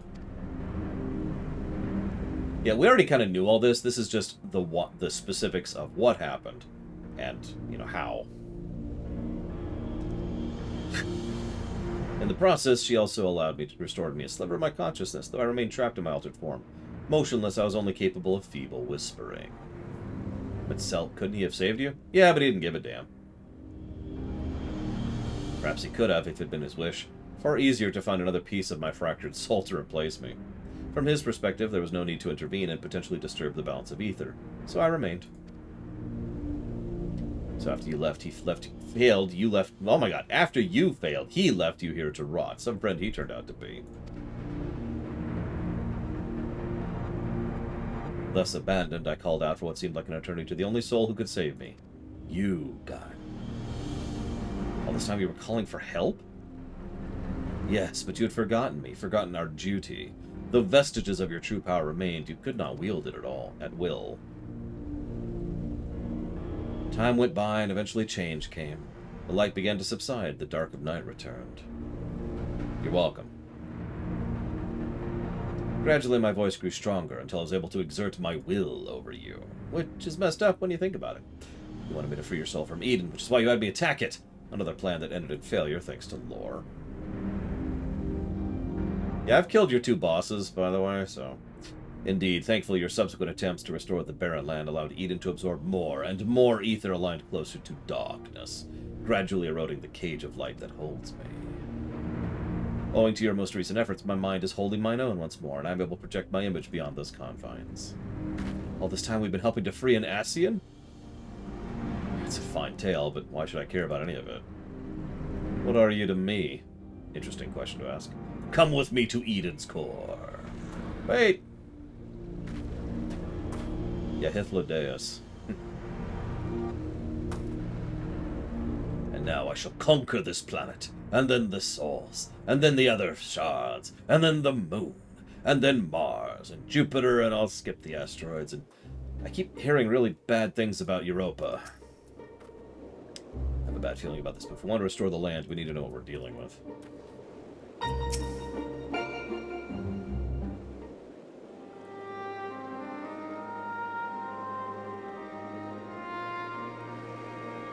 I just realized something. If Eden's been absorbing all the rebalanced ether, that's why we've been struggling to restore life to the empty. I suppose we can think about that later, though. More importantly, we've lost control over Eden, most likely because of the Ascian. Urianger specifically warned us not to listen to the fairy's honeyed words, so we better think about this before we go rushing in. Oh, if only he and Thancred are here now. What are you talking about? I'm sorry, Guy. I shouldn't be so quick to lose heart. What? No, that's not what I mean. Who are Urianger and Thancred? Yeah. So there were hints of this earlier with the festival thing. But... wait, I know those people. I'm sure of it. But why can't I remember them? Because this is an FF8 homage. I thought something was strange when you mentioned the festival aboard Eden. It's almost as though you had no recollection of our earlier conversation. This is most likely connected to Mitron. Damn it all. What more is this fiend going to take from me?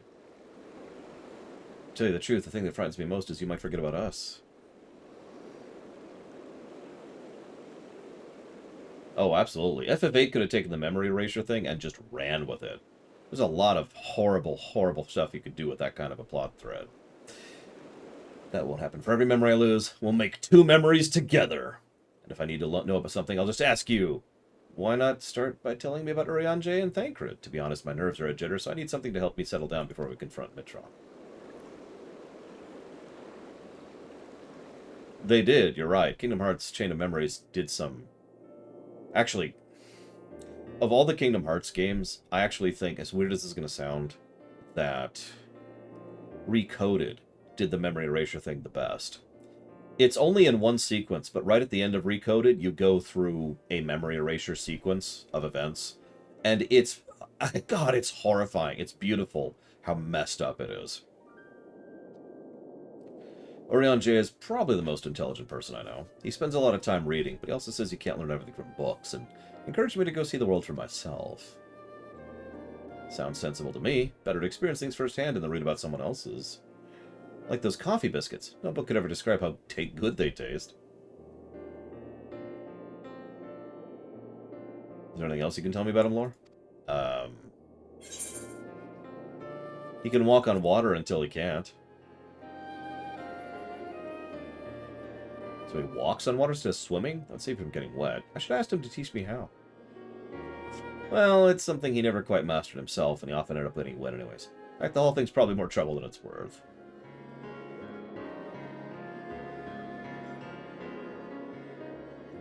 As for Thancred, he's the one who freed me from Yulmore. At first I thought of him as my knight in shining armor, but really he was more than that. We traveled all over Norvrend, and he helped me become the person I am. He even gave me my name. He's also an expert at infiltration. That would explain how he was able to sneak into Yulmore and rescue the damsel in distress, just like in songs. I'm hardly a damsel in distress. Well, I guess I was back then, but Thancred taught me how to fight and survive.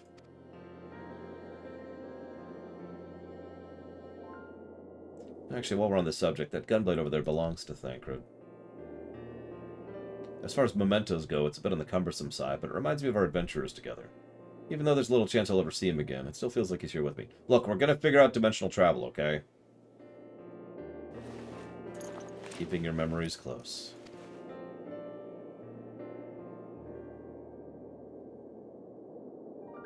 You know what? I should keep a diary. This really is FF8. It's a brilliant idea, since we're going to be making lots of new memories together. Maybe I should write in it too. As long as you improve your handwriting before you go scrawling all over it. I'd like your entries to be legible, if you don't mind. Of course, your ladyship. That's negatives. Before that, we have an Ascian to deal with. Let's do it.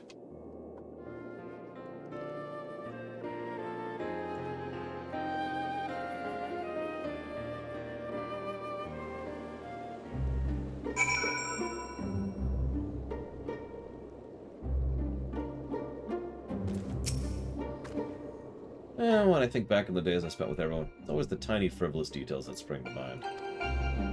The smiles, the little gestures. It's not as though I made a conscious effort to remember them, but they stuck with me all the same.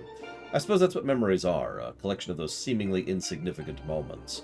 While they may not have made a huge difference in the grand scheme of things, they meant the world to me. I could hear about your friends, but I have no recollection of them. It's like those things Mitron was saying. How can I tell if they're true or not if I don't remember? Ah, well. It's whatever.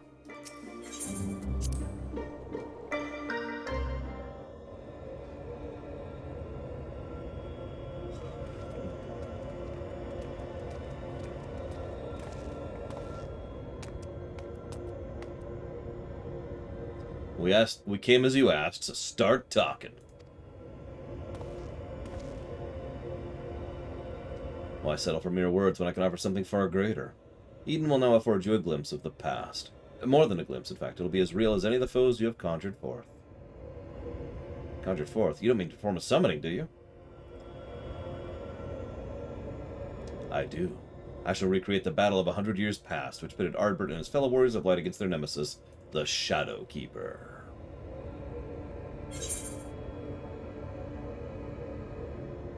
You mean Silva? Because I've done those quests. That you should know that name. The true identity of the Shadow Keeper, the emissary of chaos. What do you hope I achieved with this history lesson of yours? You shall see. You shall remember. Now your very soul will revisit that fateful day 100 years ago. Is this the wolf? Is this the goddamn wolf? Is this the 15 negatives to gameplay wolf? I hate this wolf. You're right, my days of being controlled by this demon are over. I have a new life now, and I won't let anyone take that from me. So if that was Cloud of Darkness, and this is the wolf, then I know what the third fight is, and I know what the fourth fight is, so that's all of them. What's wrong? Nothing! Nothing's wrong with the wolf. It's a perfect fight. 10 out of 10. 100%. Okay, I think he bought it. So yeah, I'm thinking 7 negatives for the wolf, something like that. This is all you're doing, accursed minions of light. I should be the one at her side, not you! Or anyone else. I will take her beyond the reach of your poisonous influence. I will keep her safe. I won't be a clingy boyfriend ever again.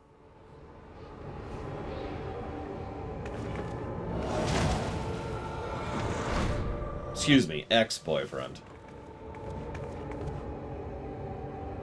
What have you done with Gaia? She's where she belongs, with me. Nothing yet, but soon I will restore her to her true self, and you will help me to do so by conquering the adversary I present before you. Oh, geez, Alex, that's awful.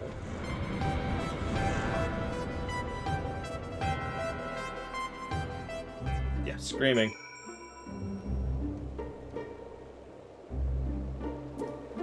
That... okay.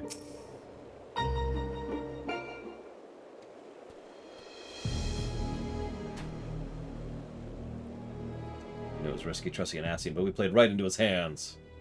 Yeah. We'll do whatever it takes to save Gaia. Agreed, there's no telling what kind of danger she's in, but whatever she is, I know she's giving her all. Even though we're apart, we will fight as one. I don't care, Kata. There's no loot I want in Eden. I only want Eden Savage, I think. And that's an expansion out. Looks like Mitron's grip on Eden has loosened, maybe allowing to set you into thing. Once you get there, don't let your guard down. While this may be a reenactment, it's very real. So yeah, I'm predicting 2 wipes to this fight. Especially with me tanking.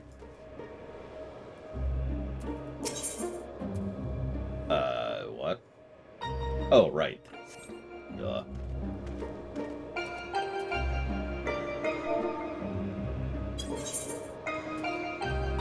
I don't even know if a second tank is needed. Is a second tank needed on this fight? Or can I just DPS? Real question.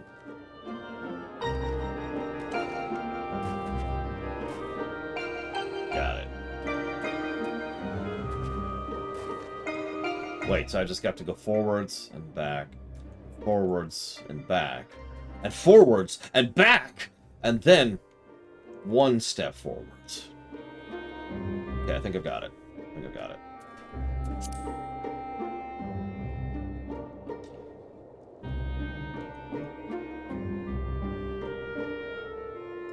Questions. Let's see here. What I can say... I already answered that one. Have I seen... No, I already answered that one. Giga Pudding asks, we're not doing the Endwalker raids until Patchwalker, which the answer is yes. How many T's have I tried? I already answered that. What class do you think was the most ether? That's either black mage or white mage. How big would you say the Empire is within the extant? In terms of the universe, minuscule.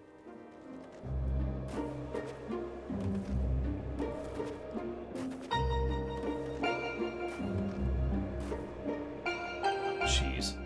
I will definitely be paying enough attention to recognize when a tank buster's happening. Side note, whoever the other tank is, when you die, don't worry, I will take over tanking. And then when I die, you can take over tanking. That's the easy way to do a tank swap.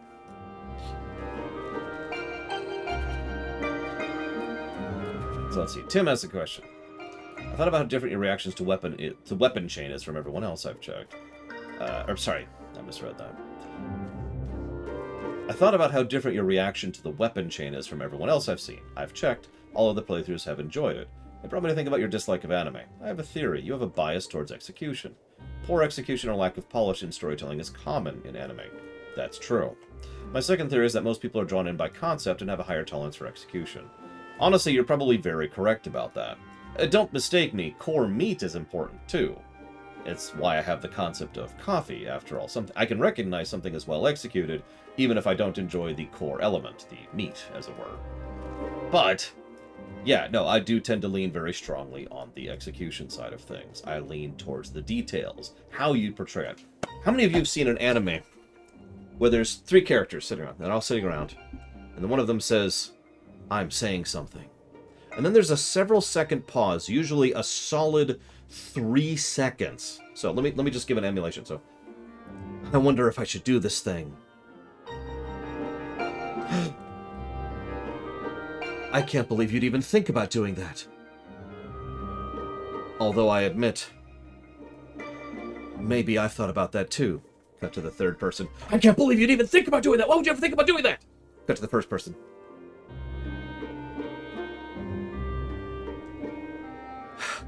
It's just something I have to do. And it's just bad. I don't know how else to put that. It's so hard to put that any other way. There's no pacing to it. There's big, long chunks of nothing. And I know it's deliberate because it's a style. I know it's deliberate because it's intentional. And that just makes it bizarre to me. Thank you, Random, very, very much, as always. I will go ahead and jot that down for Mother 3. Now, and I know Pillars now. I get that it's mostly a cultural and a language thing. And you're right, JRPGs have the same problem, and ironically, I tend to come down harsh on several JRPGs that do exactly that. I think part of the problem is exactly what Pillars of Snow said. That kind of storytelling doesn't beat the same way in English. So it just comes across as bad. That's not how humans talk. That's not how dialogue works. That's not how the tempo of conversation works. And so it comes across as feeling very forced and very unnatural. Because it is.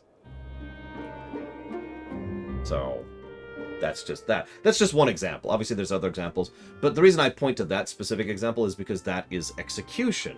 Maybe we really care about that character. Maybe we really care about what they're trying to do and why the other person doesn't want them to do that.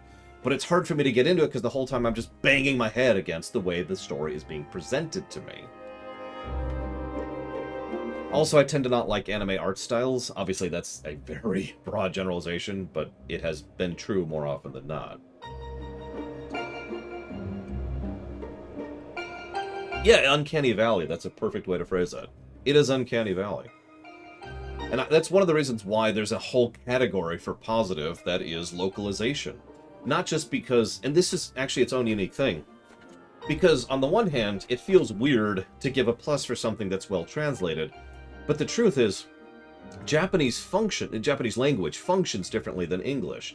A true localization involves actually restructuring it a little bit so that it works in English. That's why I value good localization. That's why I praise FF12 to the ends of the earth, because that was a brilliantly localized game.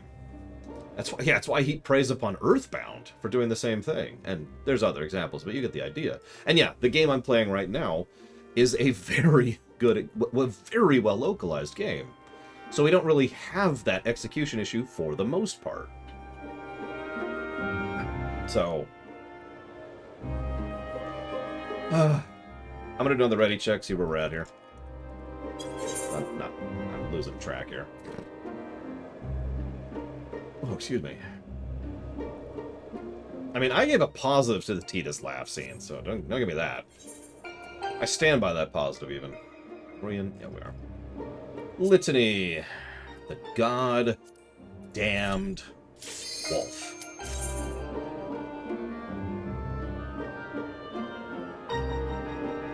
Yeah, the irony is everyone...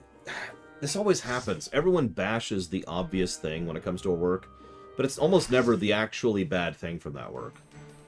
The laugh scene is fine. There are tons of examples of where the localization issue and the time issue for having to speed up quotes is much worse in FF10. This all took place 100 years ago. Hi, Silva. What does it have to do with Gaia?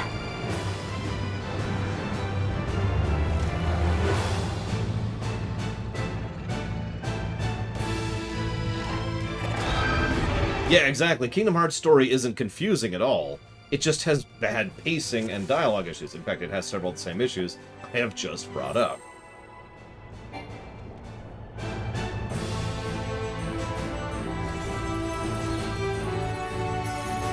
Oh no, Zed!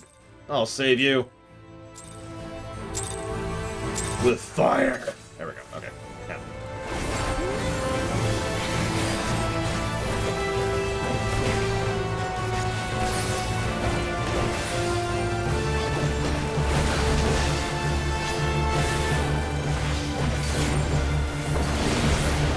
That, I suppose.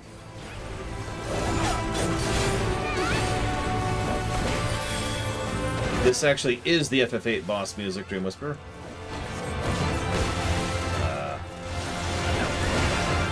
Already having issues.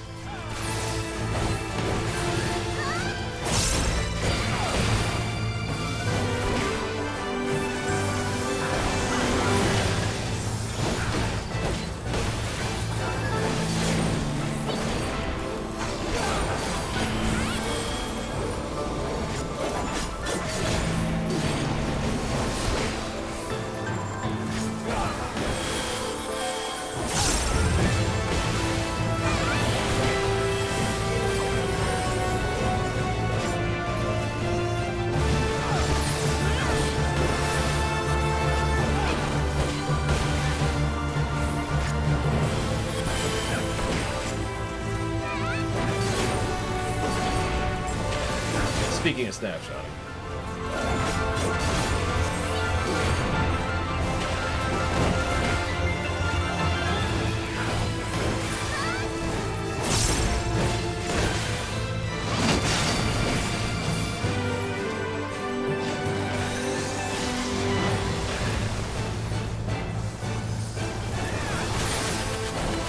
I mean, I probably won't give too many negatives to this fight.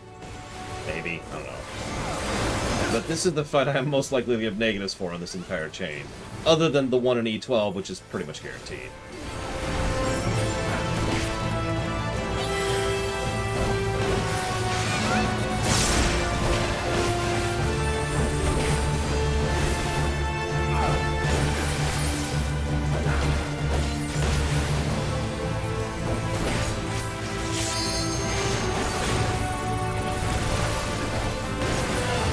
Yeah, exactly. No mid-mission checkpoints in a long multi-phase fight. It's just whatever.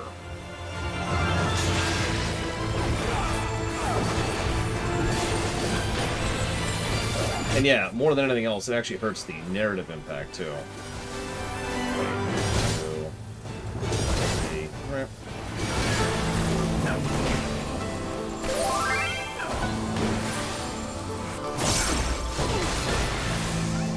You're right, that was actually really obvious. Good.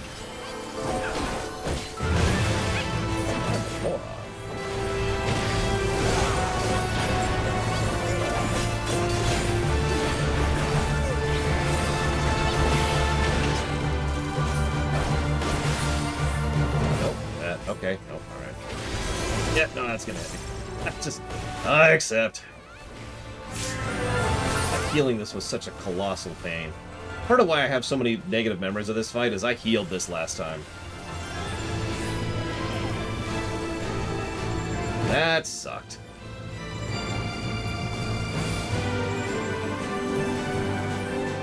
That's a paladin weapon?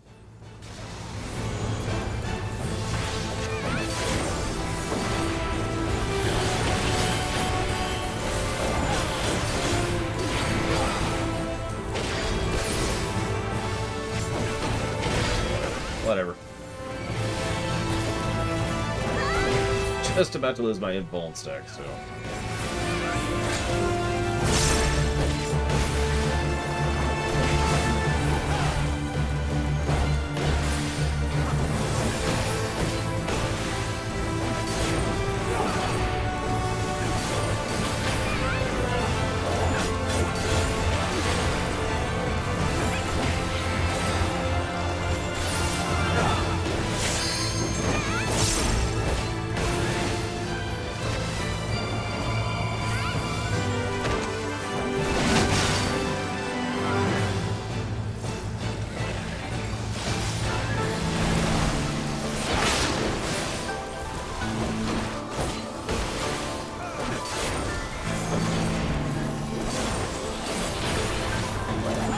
That's a good point. Silva was a paladin.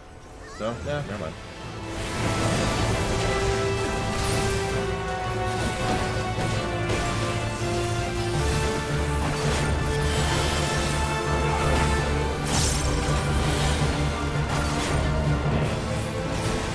Well, whatever. I lost my stacks. That's the important part.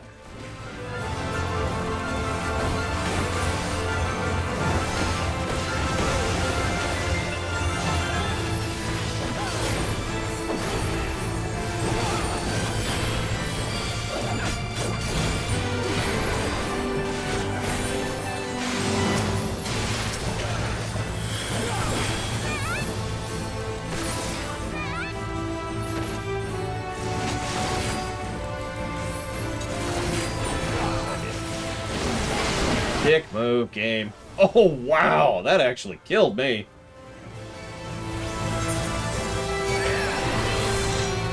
Dick move.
I do like one of the mechanics. This one right here.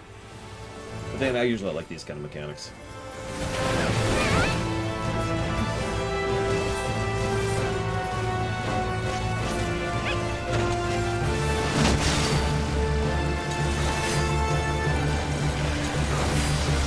Still a dick move.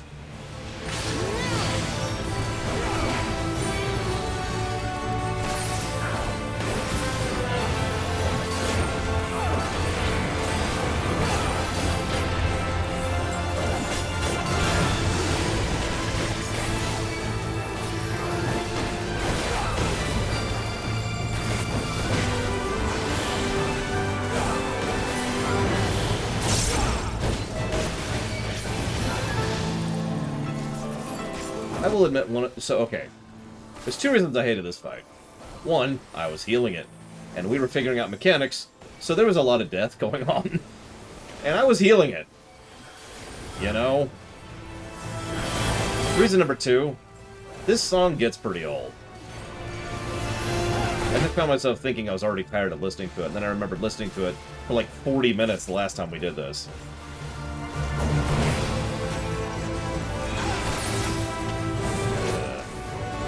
I don't know. Oh, yeah, okay. Oh, that's just a dick move. Whatever.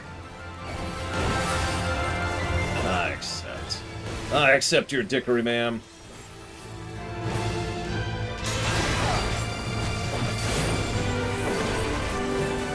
Yeah, I was gonna say, this song does get a little old just in FF8. Because, yeah, spoils. Or, not spoils. Drawing. I don't know why I said spoils. Do we have a melee? Hey, Rax, you want to be a Rax? Want to pull a Rax? I'm gonna start calling it that. There it is.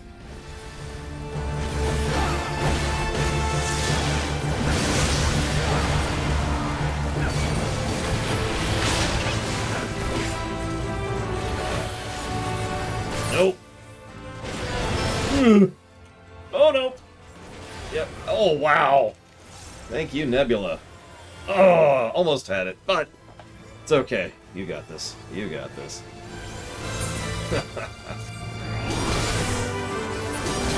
Alright. I mean, it's a functional song. That's not really the issue.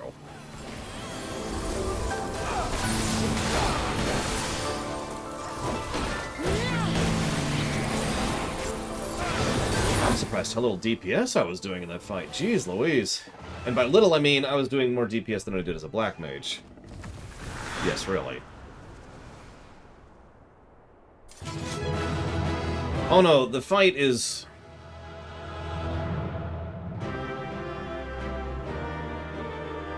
I don't think it's a good fight. But, I do want to say, very good job. Legit. Doing that without a wipe is actually incredible. So, very good job, everyone. But I struggle to call that a good fight. You know, we walked into that thinking this fight's gonna suck, and we took it seriously, and I'm pretty sure that's why we managed it. Yeah, I feel like... I hope you enjoy it, let us know. I feel like it would be relatively easy to turn that fight into a fight I really enjoy. I mean, if you want numbers, you were doing good numbers, but I think you were doing good healing based on just paying attention. You know me, I don't think a meter is a good way of indicating whether or not a healer is doing their job or not. I think you were doing a good job, Zero. Yeah, the tutorial is a... so, to compare and contrast for a second, contrast that fight with E7 for just a second. The portal fight. The portal fight is extraordinarily mean, arguably meaner than the fight we just did, and yet is substantially better designed. It is much more well tutorialized, much more well escalated as it's going through it. And, I mean, I could talk about other things about it, but you see, just looking at those two fights in contrast really makes my point for me, I feel. Yeah, the telegraphs also make substantially more sense. So... even ignoring all my bias from the last time, even ignoring how smooth we did that, paying attention, really looking at the fight, I want to give it an aggregate negative, and no positive. And that's what I'm going to do. This will actually fill out a gameplay negative in aggregate. We've been building this for all of Shadow at this point. That was 10, right? Yes, that's right.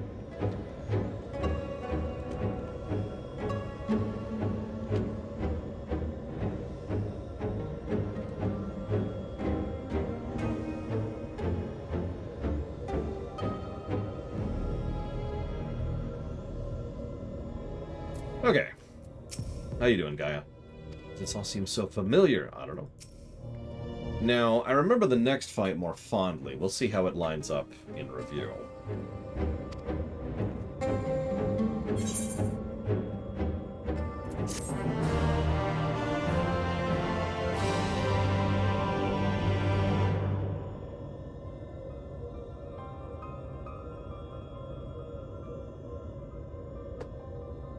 Light, the Shadow Keeper. I've seen it all before. Sorry, I shouldn't sound all exaggerated. It's just, I kind of hate Mitron. Like, I feel bad for him, but at the same time, you know... Yes, you and I joined our power to create the Shadow Keeper. We bore witness to its battle with the Warriors of Light.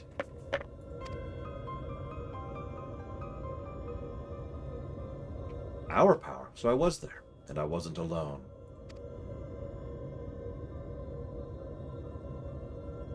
That's not true. How could it be? It was 100 years ago. Look deep inside you. You know it was real. Cast aside your worthless memories and embrace who you really are. FNAF, FNAF. Worthless? Now I see. This is why you've been tampering with my memory since I was a child. Just so. And now I possess the means to purge them completely. Your rebirth will finally be complete. You have no right to deny me a life? To rob me of what I hold most precious? My memories may seem worthless to you, but not to me. It will never be yours. My place is here, in this world, in this life, in this moment. Wherever my friends are, that is where I belong. Yeah, I got your back on this, kiddo. So does she. Worst turns to worst, we can turn her into Shiva again. That was the end of the world. Just turn back into our glorious past and the lives we once lived. Any past I might have shared with you is long gone. I live in the here and now, striving to build a better future, and I'll be damned if I can let you take that away from me. Seriously, Mace class?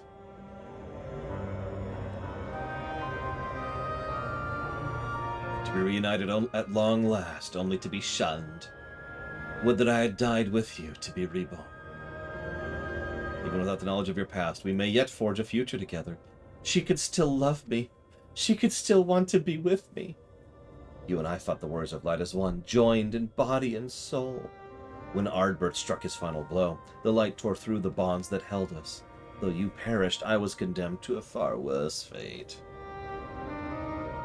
I mean, you're right, Pyro. In fact, I think she's using the warrior stance there. My flesh became my prison, and I was cursed to remain here, an abomination, while you lived in the others at your side. I will suffer it no more. You belong to me. God, he actually said that word for word. I, too, was once held against my will, robbed of my freedom. To be trapped and alone for 100 years, I can't begin to imagine the pain you must have felt. That doesn't give you the right to deny Gaia a chance at happiness.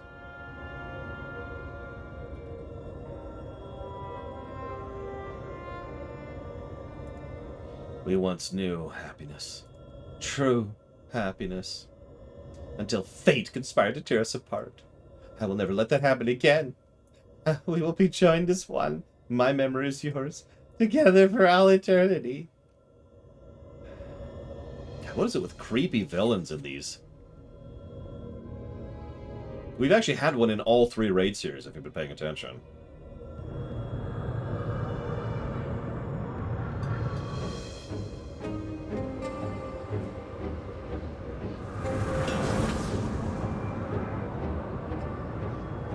Darkness is rising within me.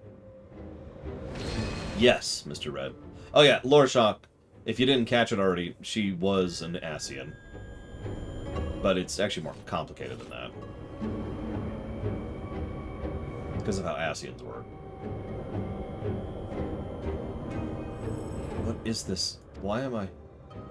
Hold on, Gaia. Whatever it is, you mustn't give in.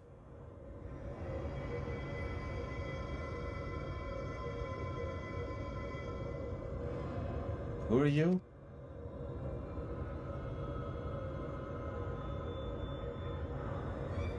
Yes, yes. Now nothing will keep you from me. I am yours and you're mine.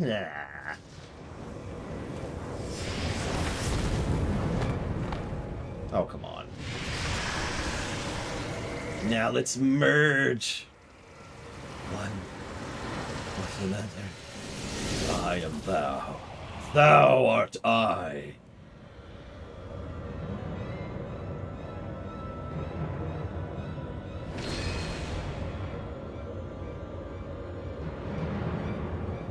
I mean, we are, Pyro.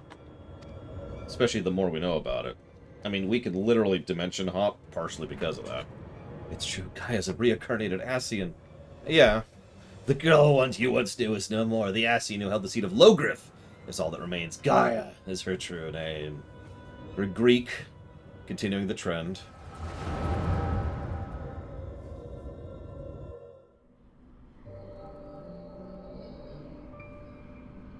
Gotta keep that Greek vibe going. I mean, come on, Hades. Ithlodeus. Oh, Logrith, how long has it been? How long have I dreamed of this day? She looks worse there. Is that you, Mitrin? Forgive me, I didn't recognize you. In my defense, my memories have only recently been restored. My mind is still a little hazy. Hardly surprising. No matter how many times we're reborn, it's disorienting to have everything change around you. Even so, I immediately recognize your resplendent soul, and I cling to the hope you will one day remember mine. You always were a forgetful one. I can never forget you, try as I might. But tell me, what do you know of my past? I admit my memory may need refreshing.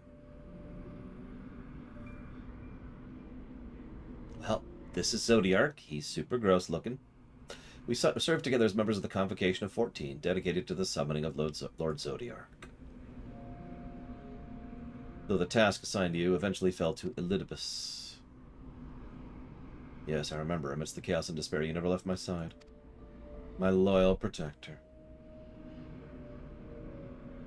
But in the end, it was in vain. I was powerless to prevent Hydaelyn from tearing our world asunder.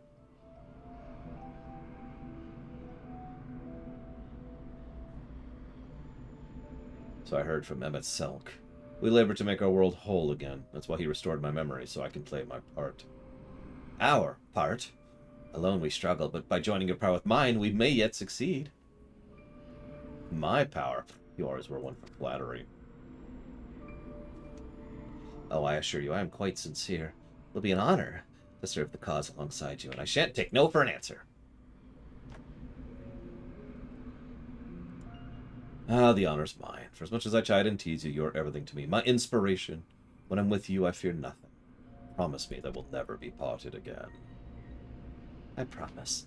Even should fate conspire to separate us, I will reach out to you, wherever you may be. And I will come running. You see, as much as I throw shade at this guy, and I do, it's actually very understandable what he's going through. Or more accurately, what he's gone through for the last century, which has driven him, what's the step past insane?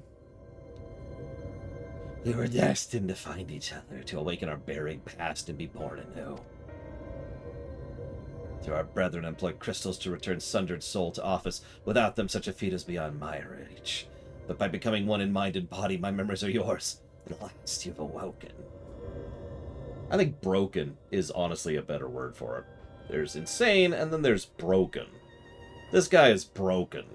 Just plunk. Now the time has come to restore the world to the utopia it once was, which you're physically incapable of doing. You are not worthy to speak that name of Gaia. If you must call her anything, use the name chosen by her parents, if you even know what that is. No, to me her name is Gaia. And nothing you say about her makes any difference to me. I don't care if she's an Ascian, she's my friend. I mean, hey, I wanted to be friends with Emmet Selk, that just didn't work out.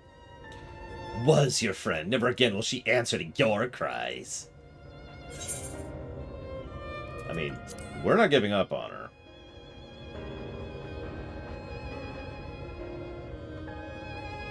She's my roommate. Your wicked schemes have gone far enough. We're taking Gaia back. Yeah, I've killed a Primacian before, and that was a long time ago. So y'all can bring it.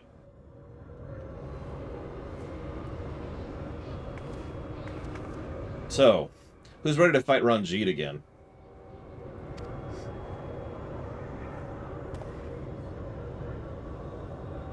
All your hopes and fears turned against you. There's no escape from your past!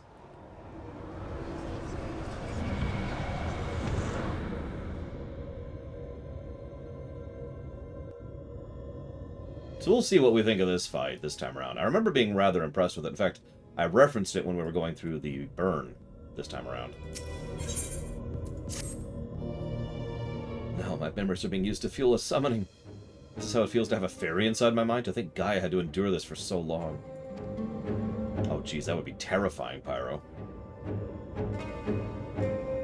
You're right. However bad this is, it's nothing compared to what she's going through. But if the summoning really is based on hopes and fears, it'll be a foe unlike anything you've ever fought before.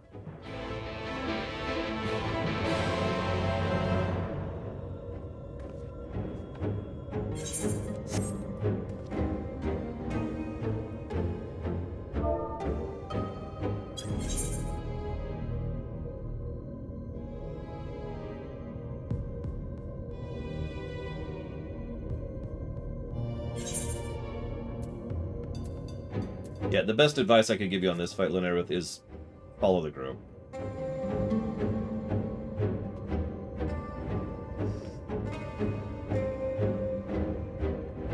Yeah, follow the Dorito. That's exactly right.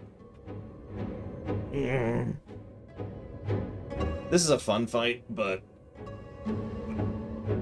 you'll see. I've gotten this one on roulette a couple of times.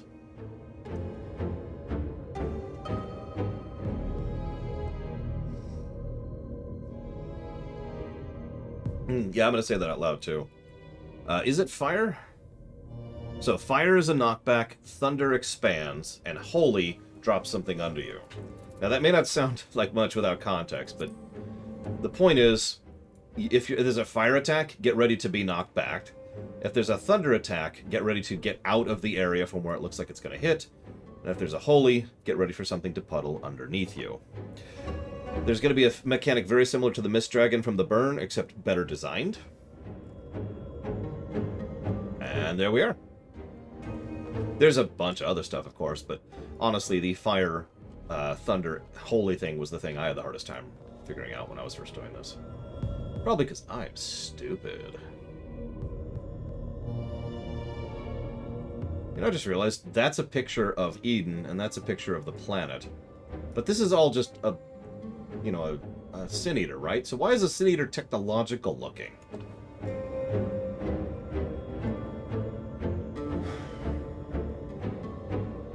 Oh.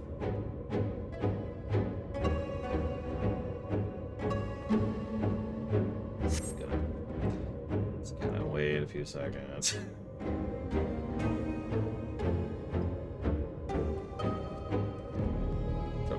Aw, it won't let me jump off to my death. I think they were going with an Omega vibe, but the problem is Omega was a Roomba. This is not. Although, honestly, Omega had more of a mind than Mitron did, but, you know, whatever. You good?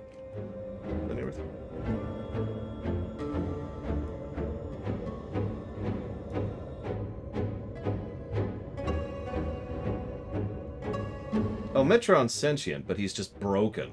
I stand by what I said earlier. Yeah, this fight and the next one. 11 and 12. 12 gets an automatic negative. We hopefully won't even see why it gets a negative, but it absolutely gets that negative. It's unacceptable. There is no good reason to have that. But, yeah.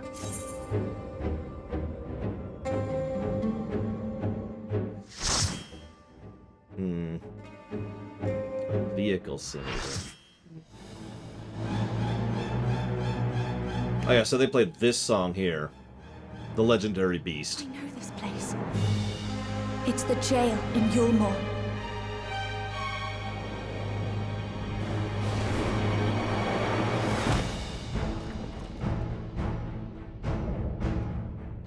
Fatebreaker. I mean, Legendary Beast is a great last boss. Whatever stands in our way, we will never give up hope. And yeah, you can see the bits of Vothri, the bits of Ranjit, and the bits of Thancred. So, yay.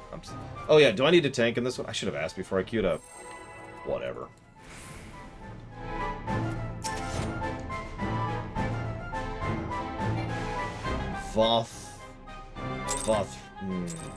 Vothrancred? There we go. I'm the only one fit to protect her. To think 11, this Valerian. be born from my memories.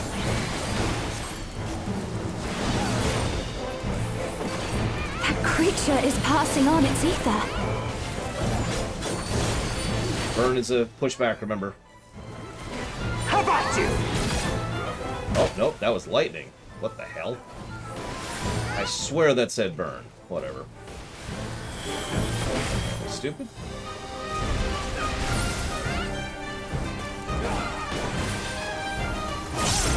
You're not going anywhere. Oh!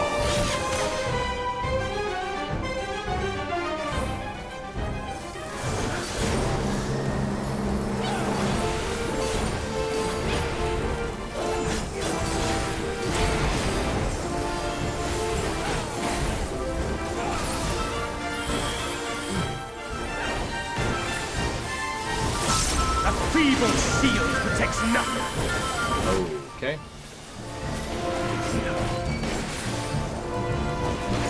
See, that burnt, right? Doesn't that seem like fire? How about you? Yeah, nope, that was fire. What the crap? Okay, whatever. I don't know what the hell I screwed up with earlier.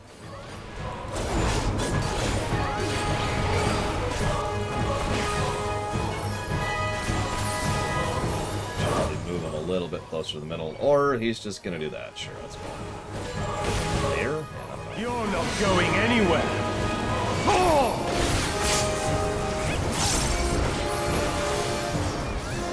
A little more centered.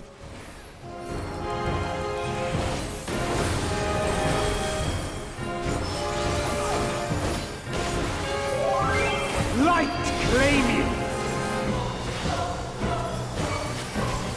I sense a surge in the ether. Sorry.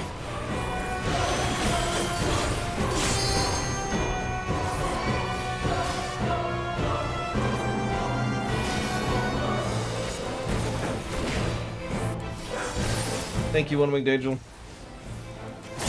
As always. Thank you, Gold Tech. Show me your strength. As always. I'll put that towards Dealer's Choice and StarCraft 1, respectively, when I get a minute. Beast of my blood, answer my call.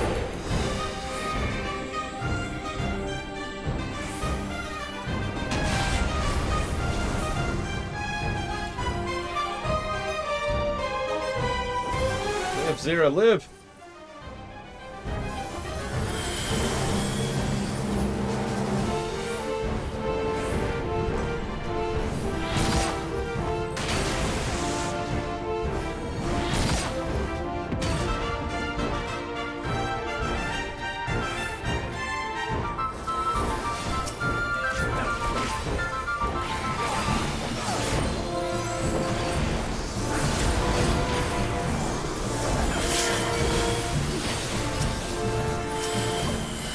Let's try something else.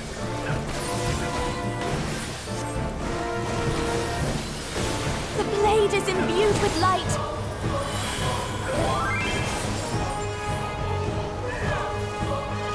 How about you? Odd.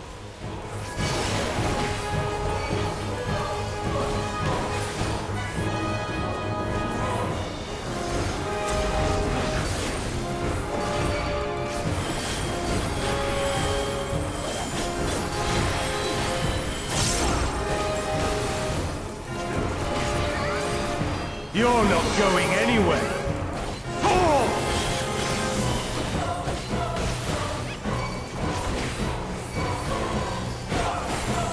You know, it just occurred to me, part of the reason Legendary Beast is so unknown is because most people only hear it for, like, less than a full loop of the song back in FF8. That fight is a joke.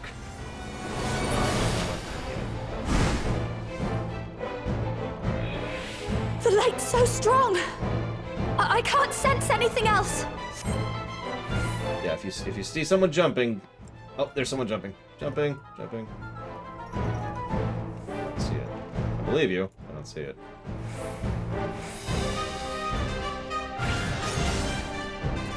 Weird. But yeah, you see how that's just the Mist Dragon thing, but a little bit better executed because of, well, a few minute but precise differences in how it's executed.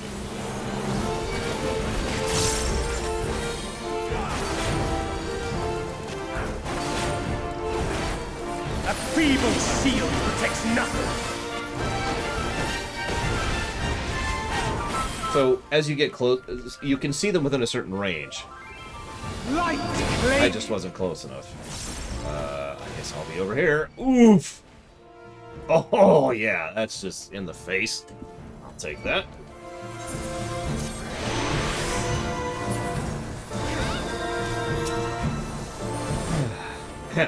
Hi. I'm dead. I was dead? Oh, I see. Okay. I'm an idiot. So I can't... So to explain why I'm stupid, I was looking at the name of the ability, Burnt Strike. And I'm thinking, okay, well clearly, that's fire. I wasn't even looking at the stupid dragon. So, for anybody else who is as stupid as I am, just Jake, nobody's actually as stupid as I am, look at the dragon, that shows you the element. Well, the Extreme is an awesome boss song. Always has been.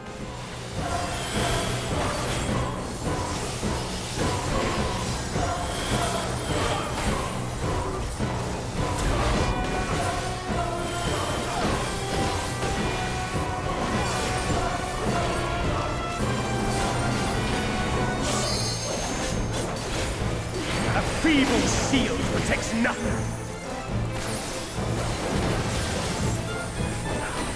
Be red, fire, that's to say.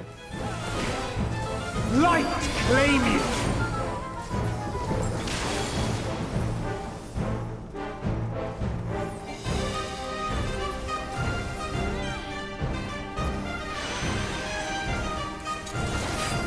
Well, I like it too, as to me. I mean, Dancing Mad is objectively better in terms of construction as a song, but as I've said many times, holy, that's a stack. How about you? That doesn't make it my favorite song, it just means Dancing Mad is objectively one of the best constructed songs ever.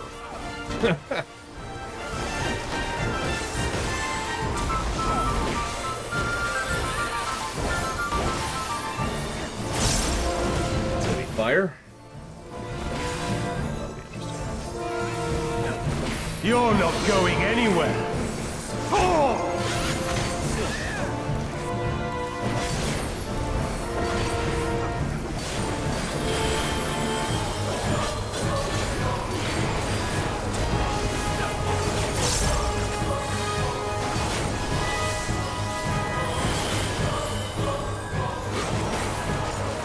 A feeble shield protects nothing. Ew, get it. You don't want me to tank, do you? Light claim you.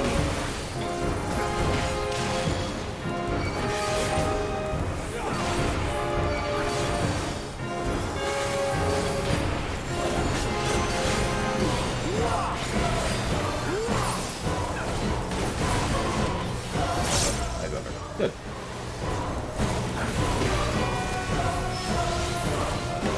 Lightning. How about you?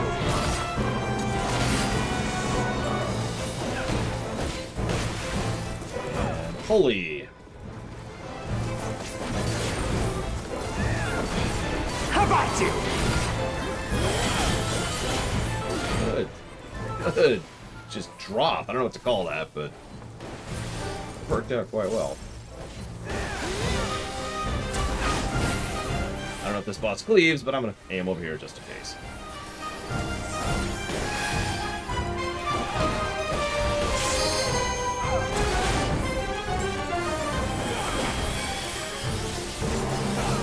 Dominique.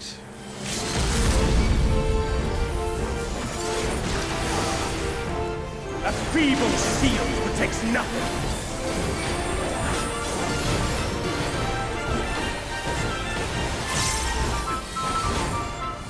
Light claim you.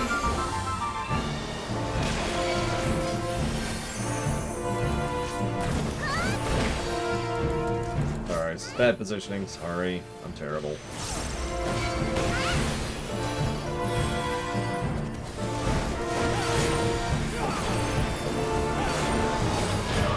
Holy.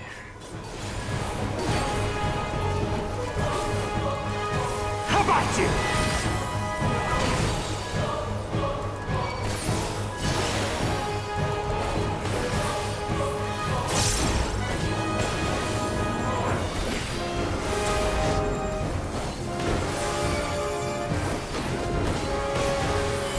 Lightning.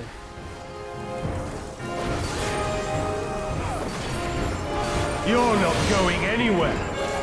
Oh!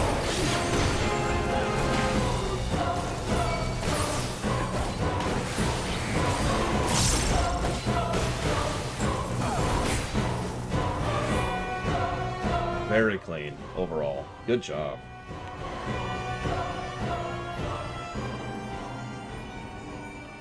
Remember when we couldn't figure out what to do? All the happiness in the world. Remember when we couldn't figure out what to do in his mist phase, and we're just like, what the hell?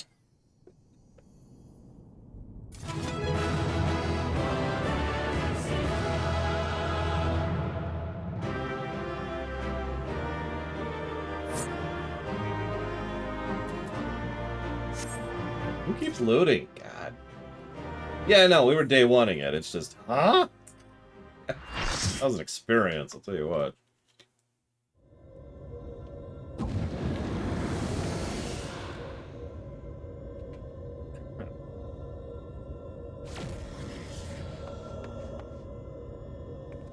Hey, what's up?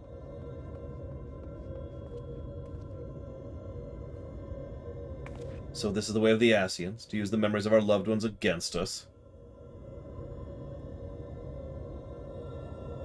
Just trial and error, Blade Traval. The fragmented souls should tramp over their fears while we succumb to ours, thereby setting our star upon a course of ruin. That inferior being such as you should succeed while we fail. It defies all logic. We are superior. We are transcendent.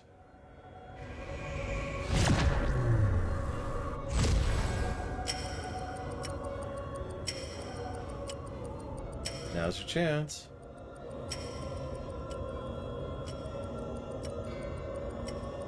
There's that temporal magic again. Guy's still in there fighting to free herself from Logros' will. Even now you would defy us. You're mine. Mine. We'll remove every last vestige of your meaningless mortal existence.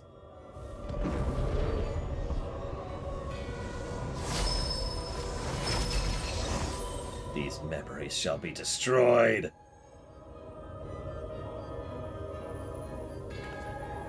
All of a sudden there's this giant gun blade in his back. Oh no, right, I'm just standing there like an idiot.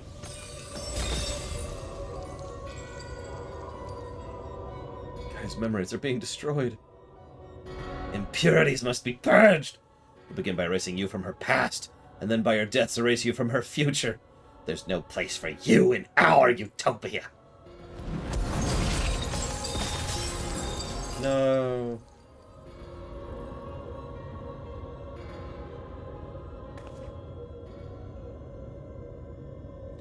We may be mere mortals, our souls fragmented, but our existence is not meaningless. And you should understand this. Before you woke as an Asian, you lived as one of us. You had your own memories, and surely they mean something. The lives you led can't all have been for nothing. To we who have known perfection, they are less than nothing. Compared to yours, our lives may seem insignificant. Nevertheless, we live them to the fullest. And though it may take us 1,000 years, we have the potential to build a world every bit as wonderful as yours. You won't even allow us a chance? To live our lives and forge our own future? Whatever you forge will inevitably crumble to dust. But we are immortal, our legacy eternal. If our world cannot be made complete as it once was, we will create a perfect moment that shall last forever. By our hand shall paradise be made, where there is no beginning, no end.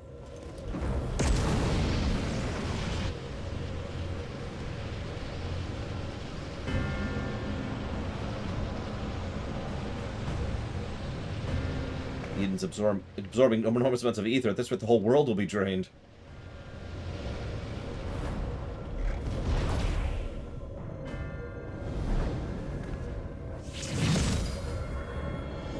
Light and darkness, the elements of nature, all in harmony. A sublime utopia where time has no meaning. We shall become one with Eden, free to live in peace for eternity. Yeah, Elidibus was a broken clock. This thing is a broken person.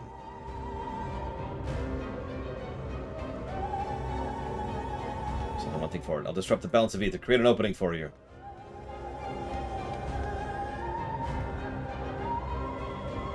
We can't let it end like this. It's all about love, friendship, and courage. Let's mosey.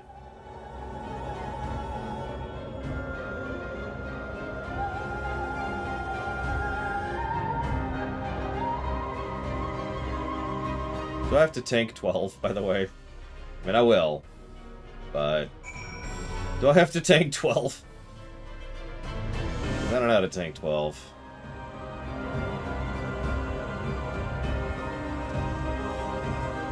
Let me walk this back. Is there a second tank necessary for 12? Because there wasn't for 11.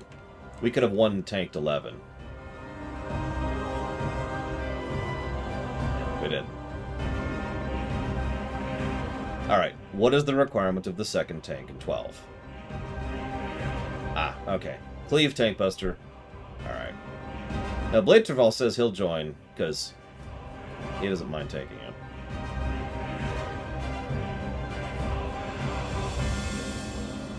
That means someone has to bow out, though.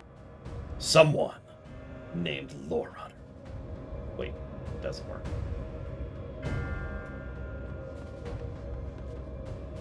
I actually don't mind taking it, it's just... damn it!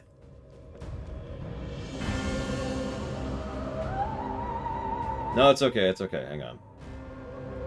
We're doing some rejiggering, maybe.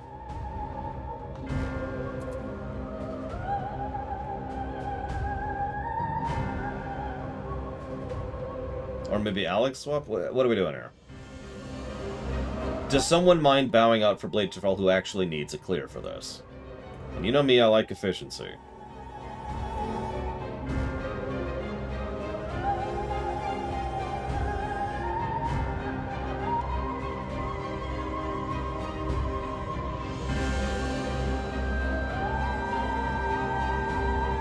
Now, too many people want to bow out.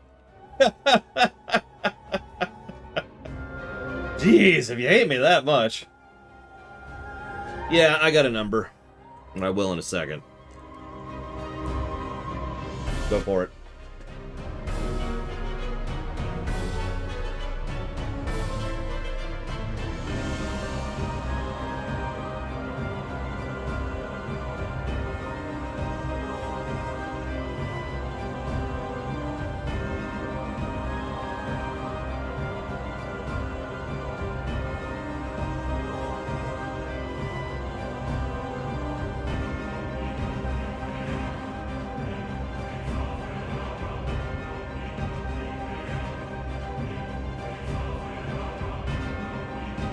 I was gonna do the furthest leaves, but we can do winter leaves. That's fine.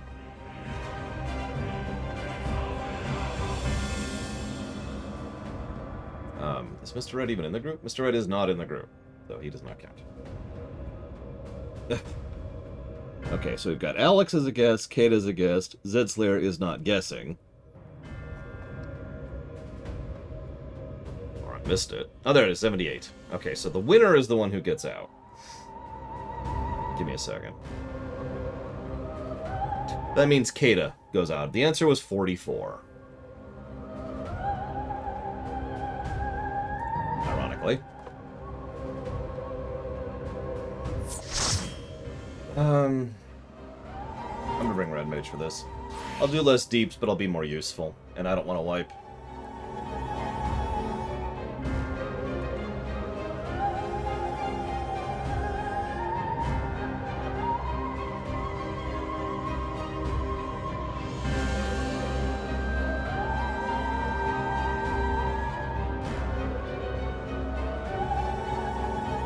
Red Mage for life. I am, like, almost completely out of water over here. My goodness.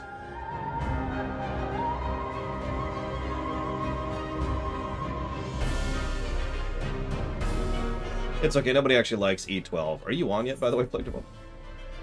I suppose I should invite you. There you are. Listen, nobody likes E12. What are you... Are those, like, silver versions of Lisa's pants? God, they look terrible. Okay.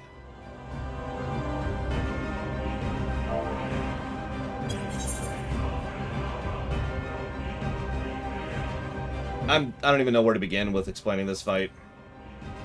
Do what you can. Pay attention. When we have the phase transition, don't die after that. There you go. Let's go.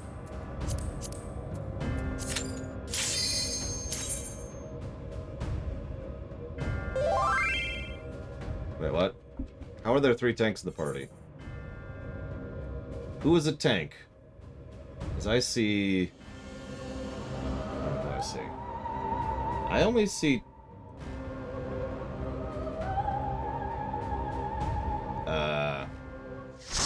Yeah, I was gonna say, what? I, like, was quadruple reading the party window. Like, what am I missing?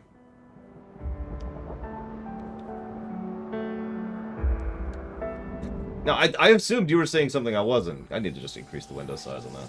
So anyways, let's go ahead and just give the negative for E12 right now. There it is. It's negative number 5. Done. Okay, negative 12. Negative to E12 given. Eden will become a utopia. So, speaking of biblical angels, For all eternity. someone was on the crack when drawing that She's thing. still in there. Somewhere. I won't give up on our future, Gaia. No matter what. Yeah, just the crack. All of the crack.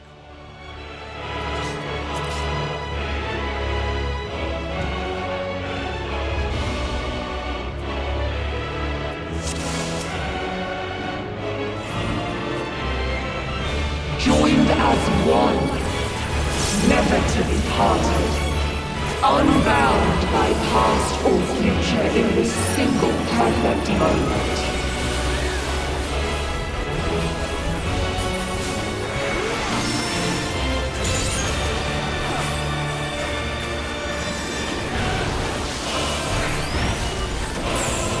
We shall draw your memories from you. God, I don't remember which of these do what. We spent a while learning it last time, I remember that much.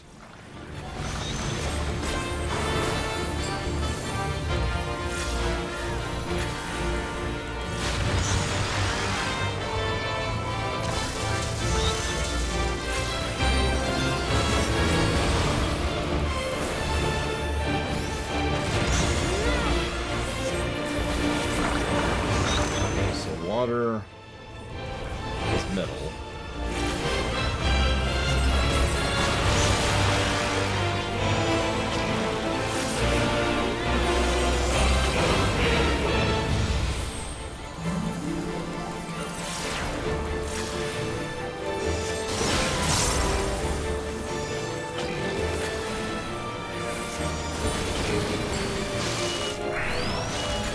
And they will be your undoing.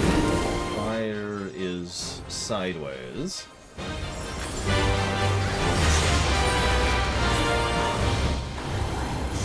So far, what's that one? That's air, which is diagonal. Yep, okay.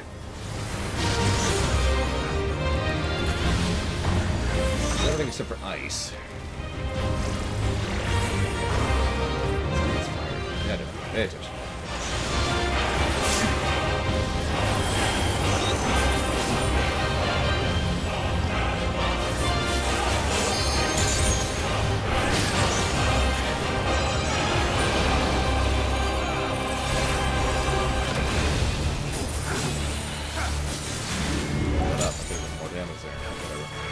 Yeah, that's pretty much all the mechanics. First phases. Pretty much straight up tutorial.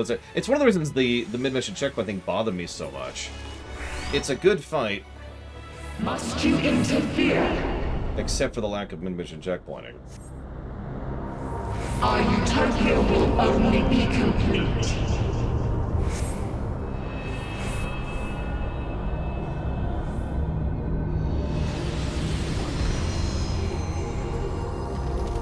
Once you are erased from our memory. So, bridge phase. That is true, but going through this whole thing every time is actually one of the biggest problems.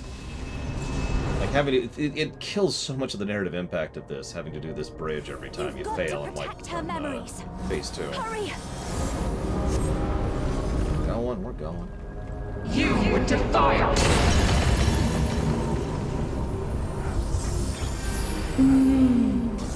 Delicious, aren't they? These are actually quite good. Keep going. Let's have another one. Half each.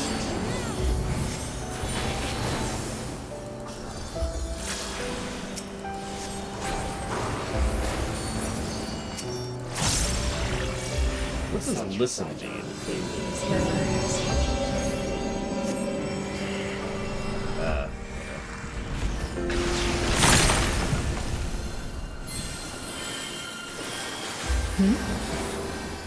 What happened to the other half? Am I being erased from her memory? Da-na-na-na.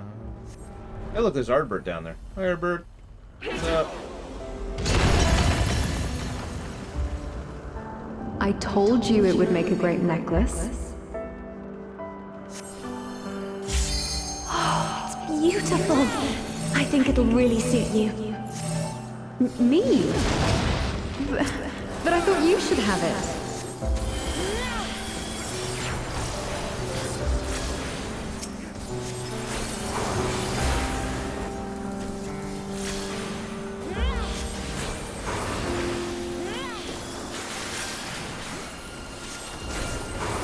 They shatter. They fade.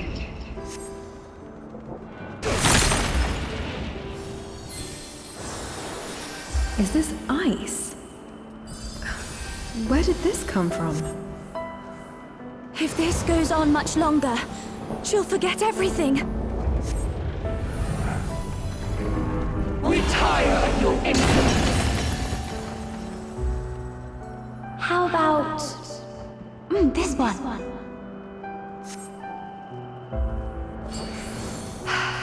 That's my color. Now, this one on the other hand...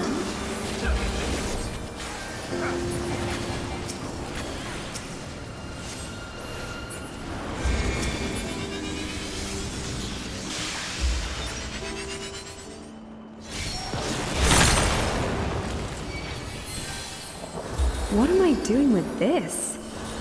I'd never wear this color. No! We can't let this happen! You are unworthy of my utopia.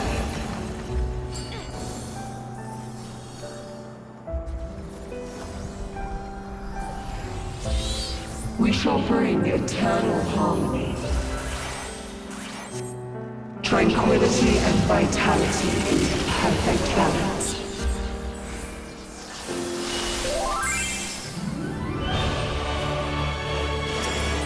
Why would not disappear? No! Our utopia cannot fall!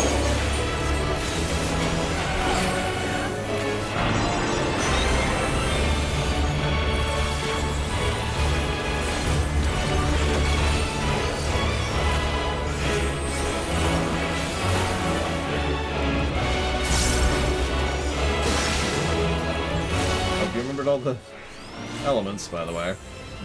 Your memories belong to We're gonna start layering them.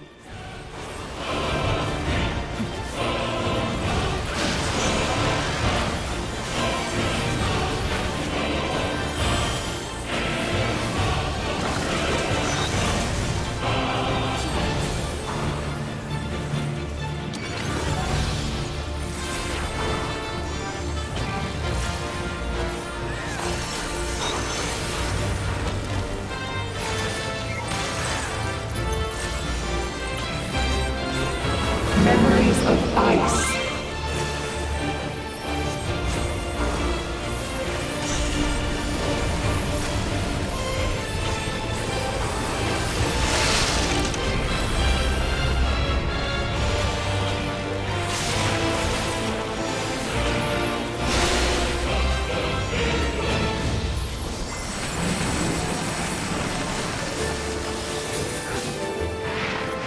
Okay, that's cool. Irritating as hell is what that is, but that's cool.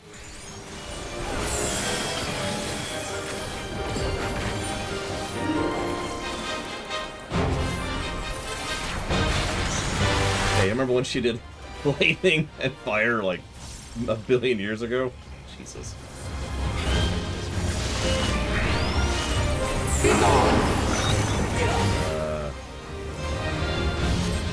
Yeah, that's like gonna be a weird corner thing, isn't it? Yep.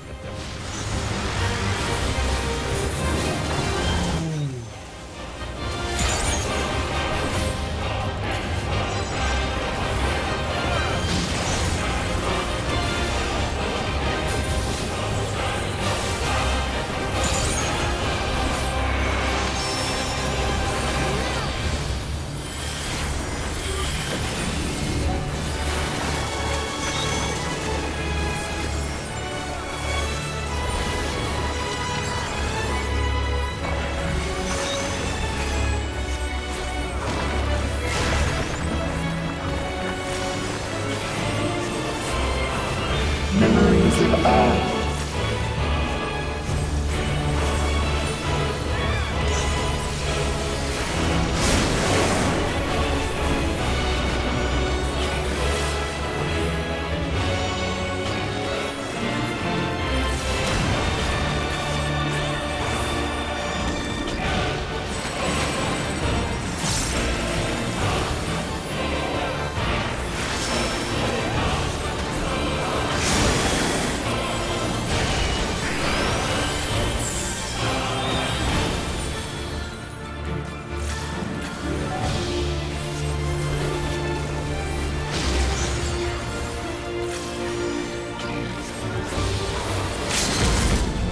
Aw.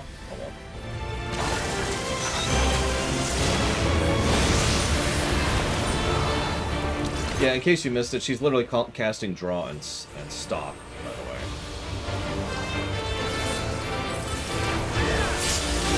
Because, you know, FF8 references.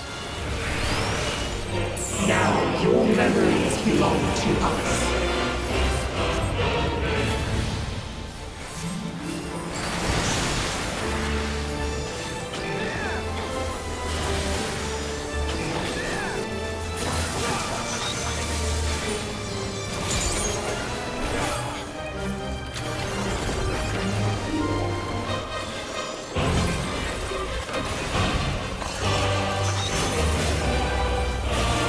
In fact, I just noticed the spell's literally called Junction Shiva, so, you know. That's cool. Memories of ice.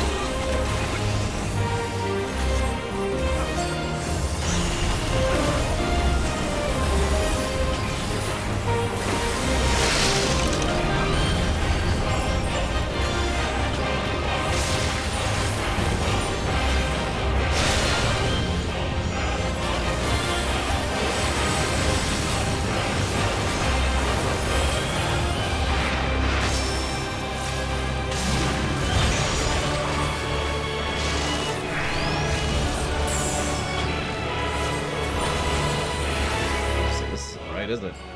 Yeah, we need over here. Or, no! No! My bad, I was wrong too.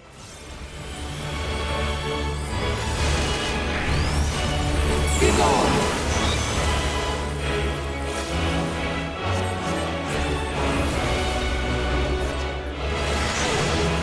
I accept. I was getting greedy.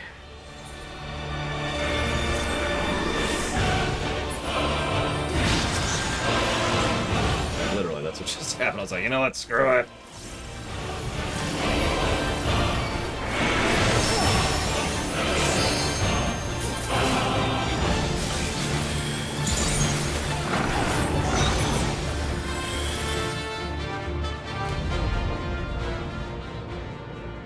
A utopia. A dream. The wind-up Gaia for Lunareth.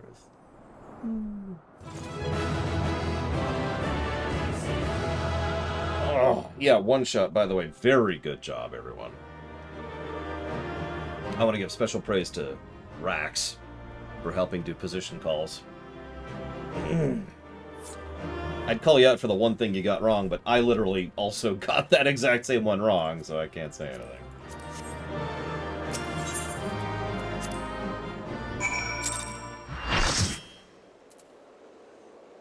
Listen, all I'm saying is that you're the worst ever, okay, Rax? I mean, that's just... That's all there is to that. So, that negative is so set in stone that I actually put it in at the number 5 slots. That's whatever, but positive-wise, that is still 2 very good fights.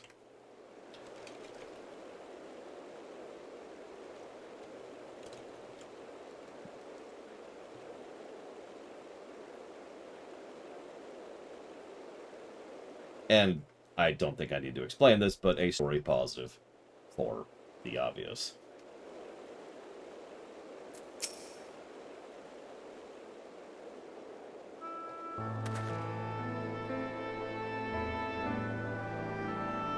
We did it. She's free. At least that's how it seems. She won't wake up. Your healing was terrible. I mean, good, probably.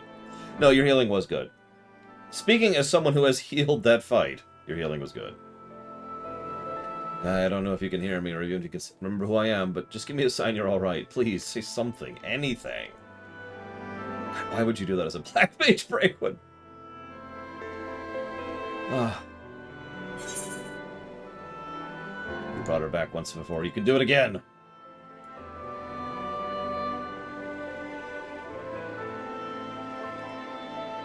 You're right, Laura. I mustn't lose hope.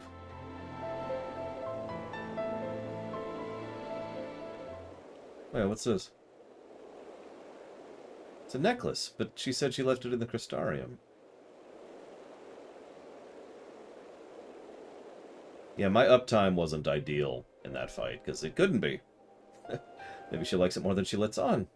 I guess she does hold a lot of her memories for the both of us. Wait, there's a way we can use it to bring her back.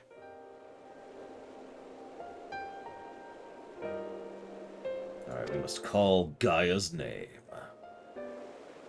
Alright, I'm out. Alright, so what's the next on the list? Twinning, I think, right? I better go head up to the Amarang thing.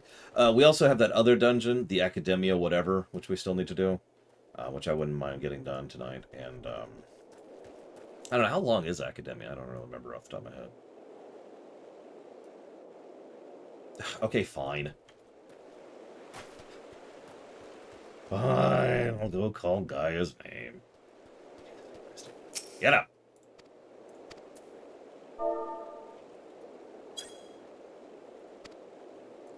The necklace glimmers faintly. Oh, that wrong thing. She can hear us. I know she can. It's whatever the other optional dungeon is. There's Twinning, and then there's... I think it's Academia at night, or... I don't know. It's the other one.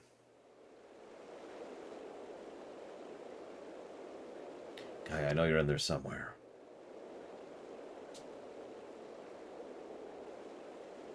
If you're lost, we'll find a way to reach you. Oh, I swear it. On this gunblade.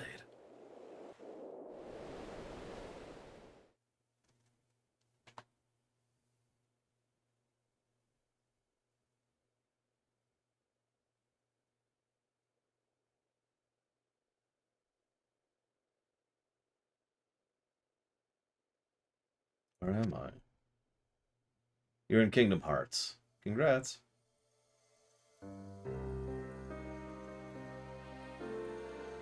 Mitron, I'm finally free of you, it seems. Ah, dearest Gaia, that fate should part us once more. Still, this is what you wanted. There's no need to be quite so upset. What do you mean? You've been released from Eden, free to be reborn. Perhaps one day fate will bring us together again in another life. After all, you've already found me once, in spite of everything. I might even be the one to find you.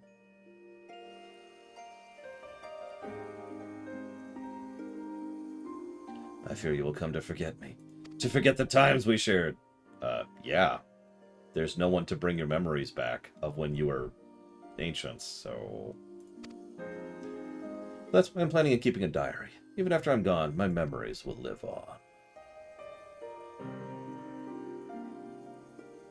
For future generations to discover. Hey, there's that legacy thing again. Yeah, they'll read the tale of the girl bound by duty, of her loyal protector arrived in her hour of need. It's not you, by the way.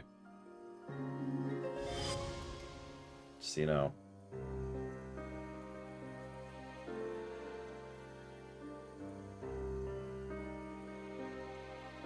Perhaps you might leave out the part where that protector was the one who needed saving. You've grown strong, Gaia. If I'd found you sooner, then maybe...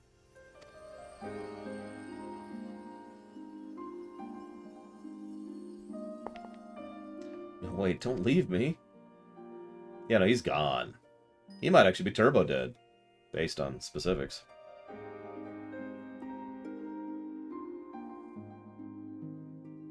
Until we get him meet again, Artemis. Whose name did I just... Oh, never mind. Time to get out of here. Wherever here is. Let's see. Feel as though there's somewhere I'm supposed to be, but I can't for the life of me remember where. It's almost like someone's been screwing with my memories in a very possessive, endless way. But yeah, we gotta get another FF8 reference in here.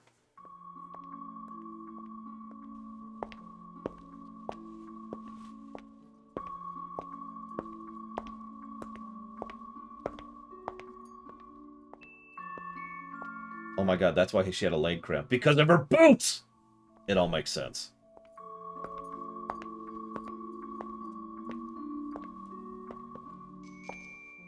God, those look extraordinarily terrible.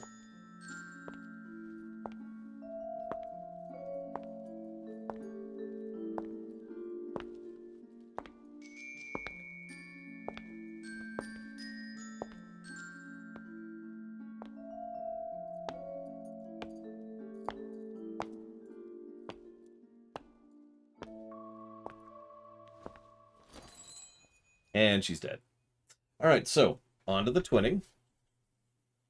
Right? Right? God damn it.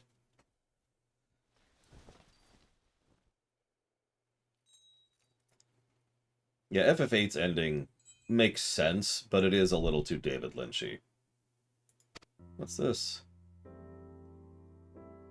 Is it ice? It looks like it, but it doesn't seem to melt, and it shines so brightly. Oh well, I'm sure it's nothing. Wait, I've seen this before. That's it, there was a girl. What was her name?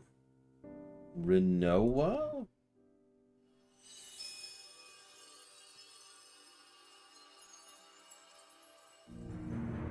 Gaia. Reen. I can hear you. I can't find my way out of it. Yeah, we only have 2 slots for the twinning, by the way. Hold on, I'm coming for you. I could roll for it. For God's sakes. Sorry.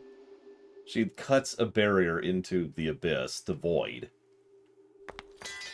with Thancred's gunblade. She's right there. You don't have to do the dramatic lunge. She's right there.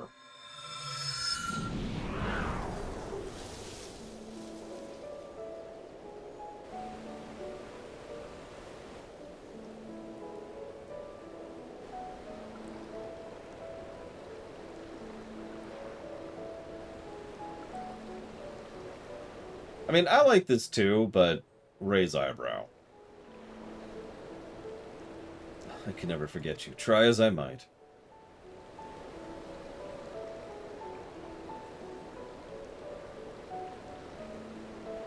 It's substantially less than, you know, FF8's actual ending, but ironically makes less sense than FF8's ending, which is just weird when you think about it. But whatever. Anyway, so yeah, there was a huge explosion of ether. Like, all that ether that was being held up in there. Yeah, it all went out and went back into the land. Like, a lot. So, now just like Mitron, the empty can finally be reborn.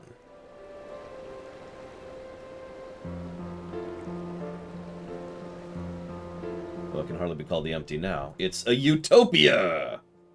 I shall call it... I'm not going to make the reference. And I don't know what you're talking about, Zetzler. That's clearly just an RGB monument.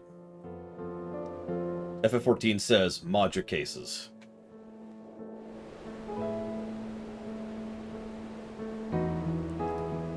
I wasn't even going to make the monetary reference. Oh, hey, the blade's back here.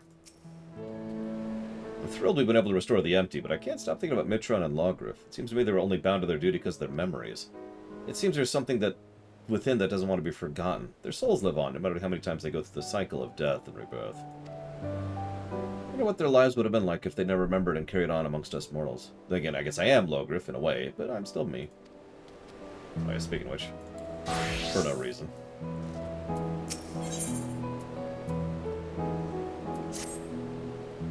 By the way, the name of this quest is Where I Belong, which is the name of a song in FF8 about Squall and Renoa. I've already talked about that like 5 times, Mr. Red, but to bring it up a 6th time, I don't care if they're romantic, if that makes any sense. What I see is 2 characters who are obviously very close to each other and care about each other a great deal. This might eventually turn into something of that approaches an actual relationship, but they're kids, you know? Give them time. Let them figure it out. Let them have their lives. And work their way towards whatever they're going to go towards.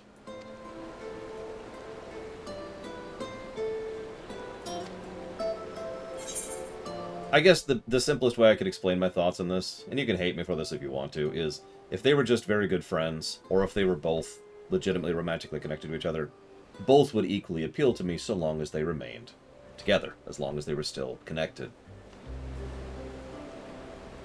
So, I'll be sure to tell them all about it. Yeah, I suppose that's the next best thing. Hold on, you might be able to take something to show them. I'll bet the fruit that grows here can make all sorts of delicious treats. You can even make something yourself, Rain. No, her cooking is terrible. Actually, I want to ask you something. When you say the others, do you mean Thancred the Bookworm and Urian J, your knight in charming armor? Dun, dun, dun. No, it's the other way around. Oh, it is? Seems my memory is even less reliable than it was before. My main thing is the whispering in my head has stopped, so I shouldn't have any more bouts of amnesia. Even so, there's a part of me that'll miss hearing the fairy's voice. Yeah, I wouldn't eat anything grown in this. This is super unstable. Like, just, you know, can we not eat any of this food? Let's give it a decade to balance out a little bit more before we start trying to harvest. Jesus. Yeah, exactly. This used to be the glowing sea, or whatever equivalent you want to think of. This used to be hellscape. Let's leave it be. And by the way, happy Trans Day of Visibility to everyone. One way or the other. I know how you feel, Gaia. Anyway, we've all been through rather a lot, so why don't we head back to civilization for some much-needed rest? Yeah, exactly, Zara. Oh, this'll be good.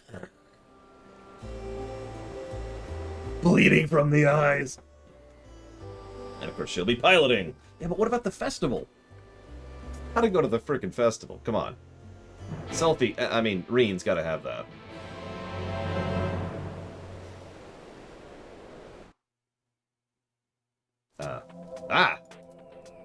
Sorry, can't go to the fire. I'm all the way out here.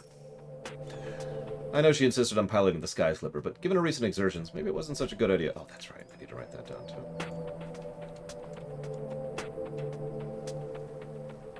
I'll never do it. I understand that keeping the Sky Slipper here allows us to save fuel from traveling all the way back to Mordsuk, but can't we just carry a bit extra? It's not easy crossing the desert in these heels, you know. Ah! She admits. Seem to remember you weren't too enthused when I suggest buying some nice, sensible walking boots. Come to think of it, maybe we should rest for a while. You must be tired after all that piloting.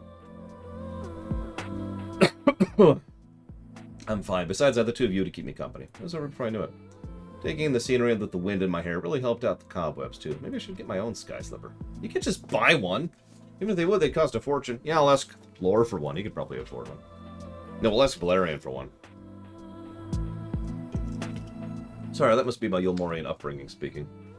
I'll have you know I am almost as comfortable in more comfortable surroundings. Like Mordsuk. That reminds me. It's time we made my way there and told them about everything. So we should.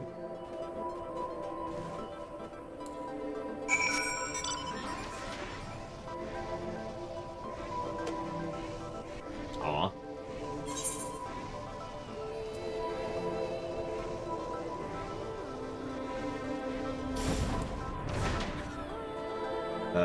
Hang on. I know what I'm gonna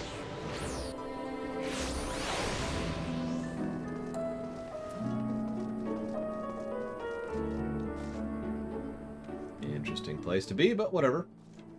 No judgment. All the judgment. After all the unimaginable things we've seen in the empty, it's nice to get a bit of normality for a change. Yeah, that last boss was just crack. Just all the drugs. Welcome back. How are things in the empty? Yeah, we terraformed the empty. What? But, okay. Well, thank you for telling us.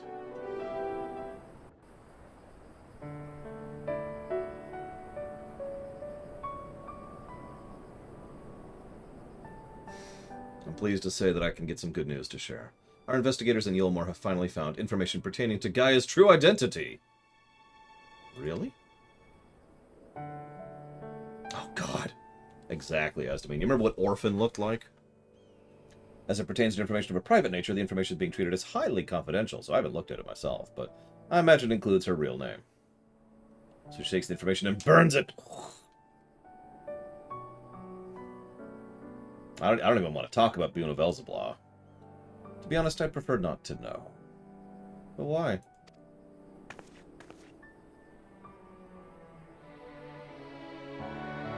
You see, I've come to learn a lot about my past, even before my life in Yulmore.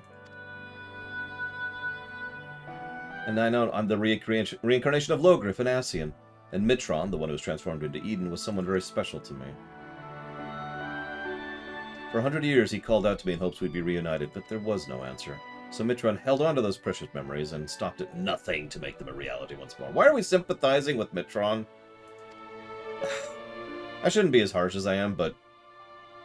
I mean, I understand his perspective, probably better than most people.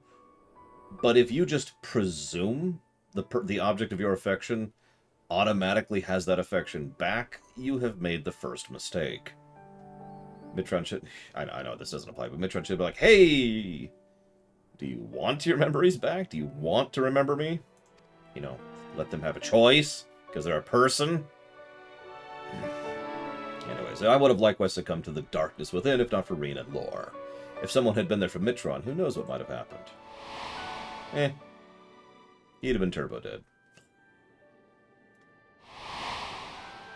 Shove him into the weapons. They've made oversoul. That's why from now on I want to help those in need, give their dreams a chance to come true. For me, the name Gaia symbolizes hope, and though each of our lives may be but a drop in the great river of time, hope springs eternal. Gaia. Sorry, while I appreciate your efforts to find my past, I'm looking to the future now as Gaia. No need to apologize, as long as you're happy, so are we.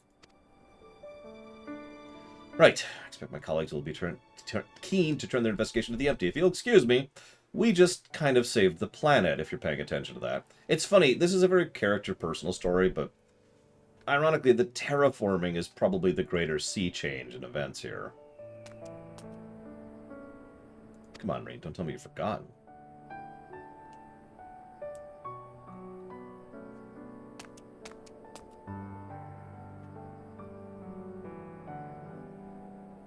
The Festival of the Crystarium. And don't even think about leaving me out. I wouldn't miss it for the world. Yeah, Norvrent probably was going to slowly continue to rot away without the rest of the world being there. Like, I'm sorry. 90% of your planet being frozen in ethereal stasis is not good for its existence.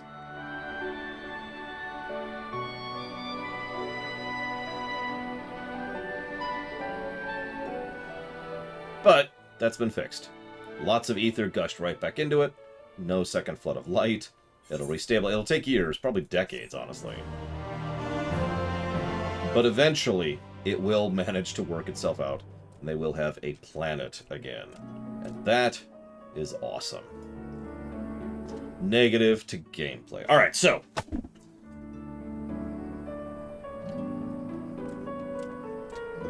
Alright.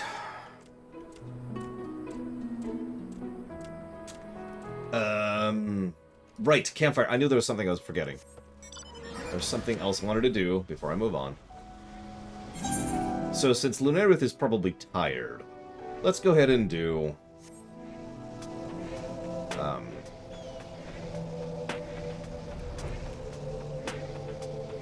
twinning first. Well, Lunarith's not tired. Tired? I'm apparently tired. So, okay. So, forgive me, but I'd rather do the other one first, and then have twinning be the finale for the night. Because twinning's a great thing to go out on, right? If everyone's cool with that.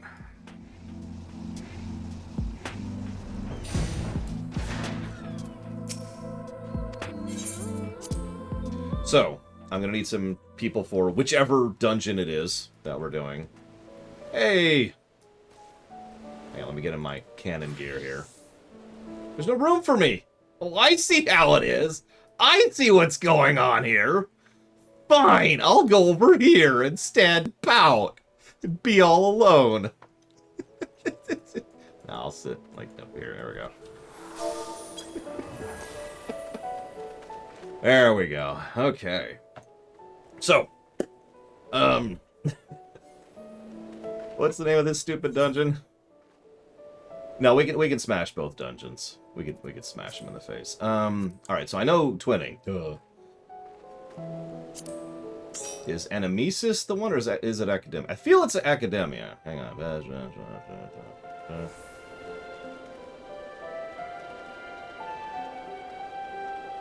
I'm pretty sure it's Academia. So, now, this is going to sound weird, but, would anyone like... I need to tank at least one of these. I need to test Warrior out. I'll tank Academia. I don't mind. Twinning's down for maintenance. No!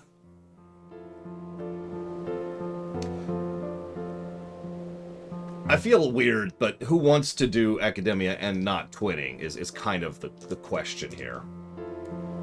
I'm going to give a roll, excuse me. Duke Gunblade for twinning. I actually like that idea. Because it's Gunblade. Obviously, we only have 2 slots for both of them, so 4 slots total. I guess twinning is more important. So hang on, that's a good idea. I like Kata's idea. Hang on, I'm going to re-roll. Anybody who wants to be there for the twinning. Again, we have 2 slots. So anybody who wants to be there for the twinning, go ahead and give me a number. 1 through 100. We'll be nice and fair. I thought about doing something else, but we'll just be fair about it. As we have been.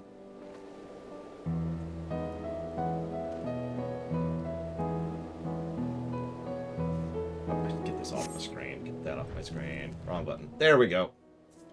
Lunarith! Oh, shoot. Here. Scooch. Give Lunarith a spot. Come on, scooch over a little bit.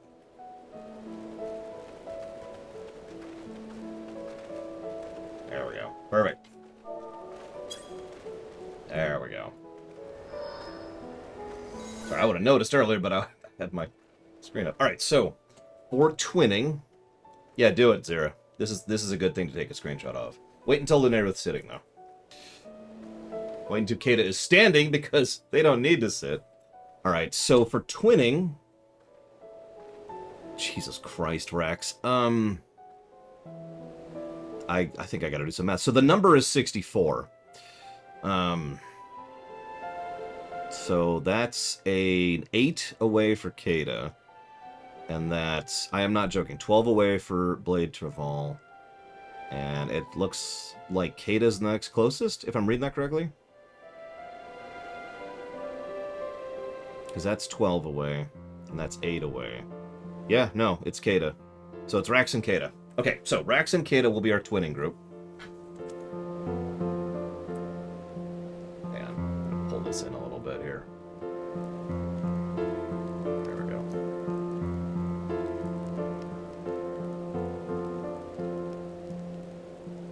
Okay, so anyone other than Rax and Kata who wants to join us for Academia, go ahead and give me a number, 1 through 100.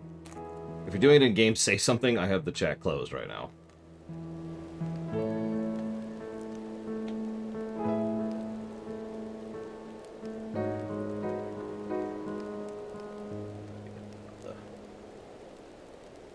I can't get all the crystal without not getting people, so we'll just kind of go like this.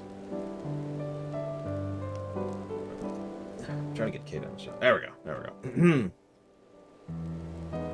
And then just, yeah, we need to be cooking Valerian. Get some roast potatoes in here. Okay, so if only 2 people want to be there for Academia, we'll bring those 2 people. I'm fine with that. And those 2 people are US Corp and Mr. Red. That'll work out pretty well. It's a good dungeon, I swear. It's no twinning, but it's a good dungeon. Yeah, apparently, that's like the 3rd time Rax has been within 2 of the dice. I'm starting to think he's got, like, an extra in here or something. Jesus. Alright, so I'm gonna go Warrior for Academia. Let's go and shut this down. Let's get Mr. Red, US Corp, and Lunae Ruth. If I can find any of these names. There we go. Mr. Red, US Corp, and Lunae Ruth. I will be tanking both of these dungeons, by the way.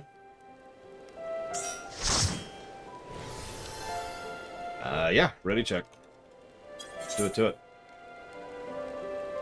I'm just gonna stay here. And I will finally get to talk about time travel. Yay. Alright, Academia.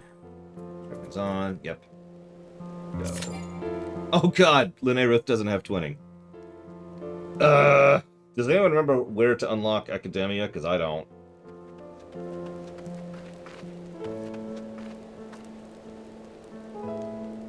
Yulmore. There's a quest in Yulmore, apparently. Look for a blue quest in Yulmore. Oh god, your color thing is so weird, Zero.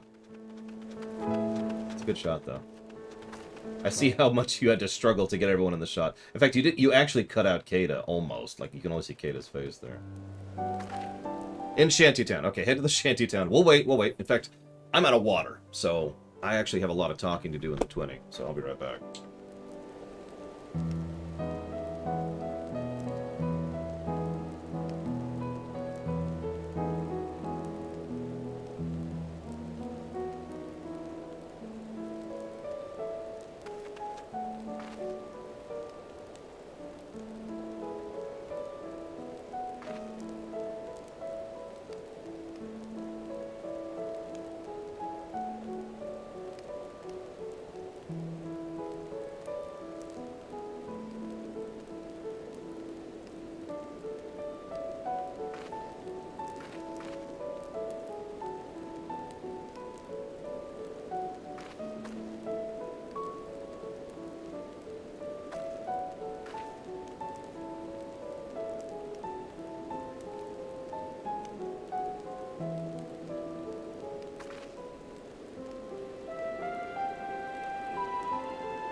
I got a new flavor of seltzer water. I've been saving it. I was gonna save it for when we hit Endwalker, but you know what? This moment right here actually feels like a perfect time in which to do this. So, it's mango flavored. And we'll see what we think of this.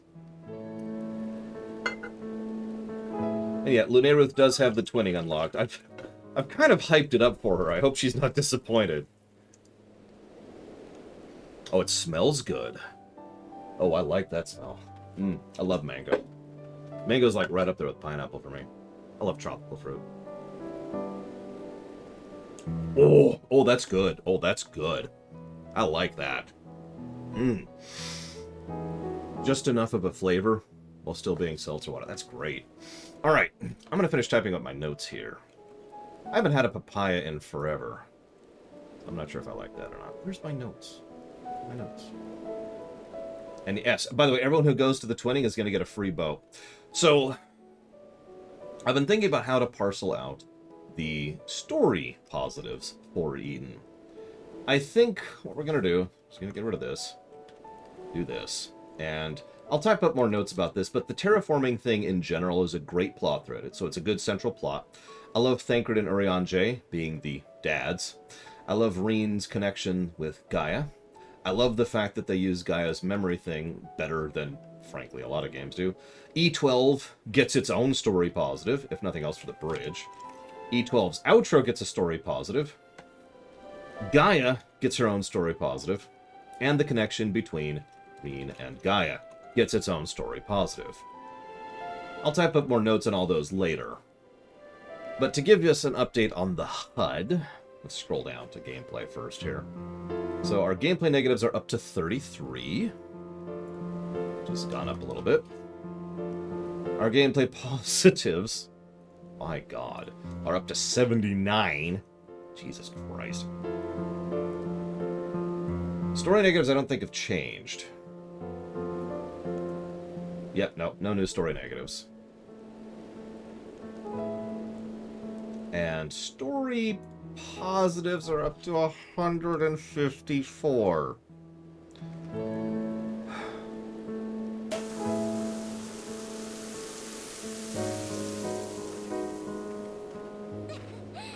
Hey, it's even mango flavored.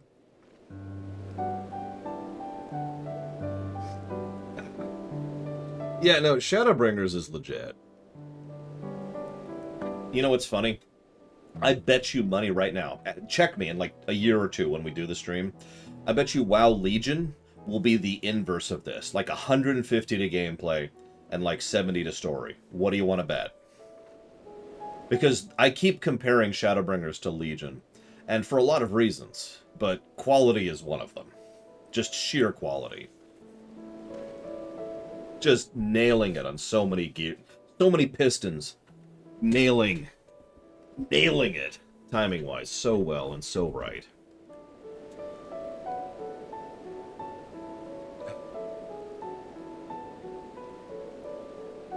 Even the weapon chain. As someone made this comment earlier, I gotta really enunciate this. Check this out. So, hang on. ARR had 36 story negatives. Heavensward, hang on. Heavensward had 27 story negatives. Stormblood, give me a second. 41 pages of notes for this review, by the way. Stormblood had 32 story negatives. Shadowbringers has 37. Now, if you don't understand the significance about that, please keep in mind that Shadowbringers is stomping the other expansions despite having that many story negatives. In fact, more than many of the other expansions, and it's still just stomping.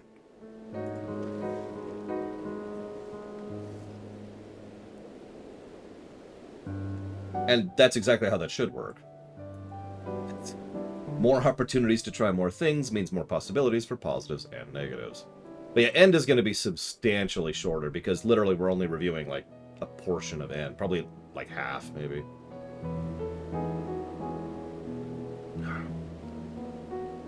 Oh god. I'm gonna try US and Corp. Let's see. Hang on. Mm-hmm.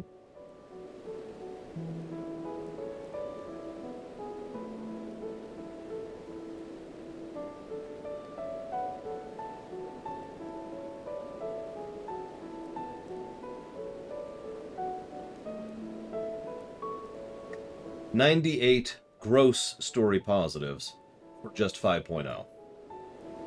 And hang on.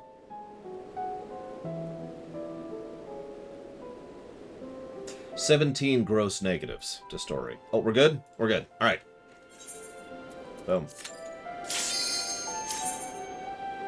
And yeah, that's just 5.0.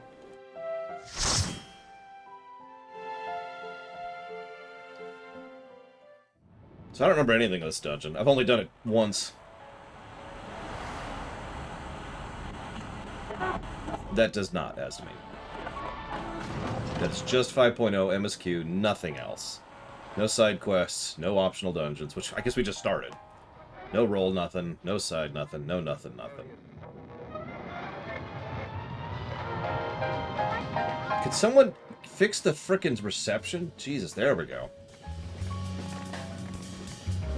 Hope you all like light jazz. And wall-to-wall pulse. Who's my healer? Sorry, Yosen Corp.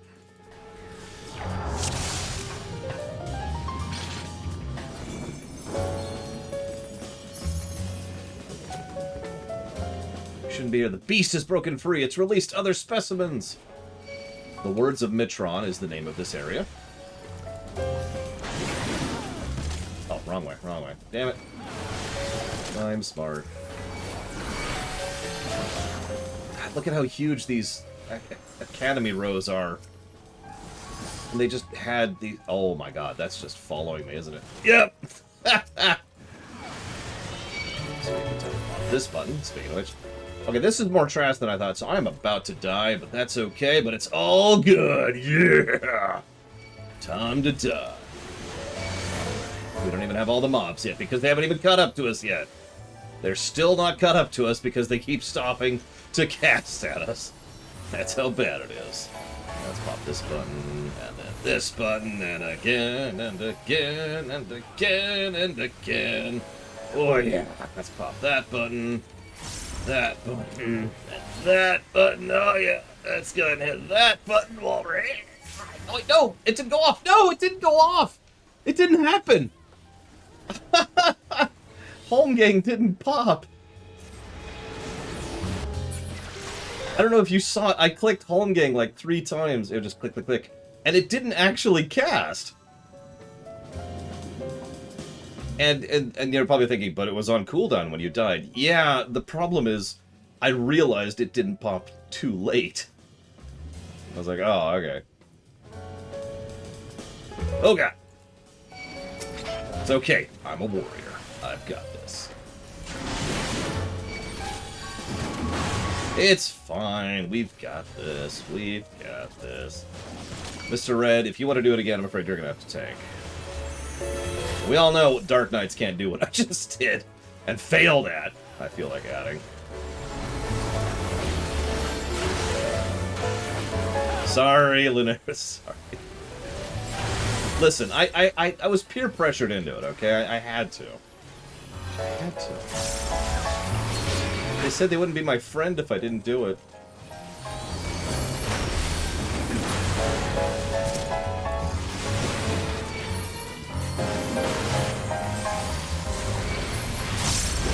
Is that thing even facing me? I think it kind of is.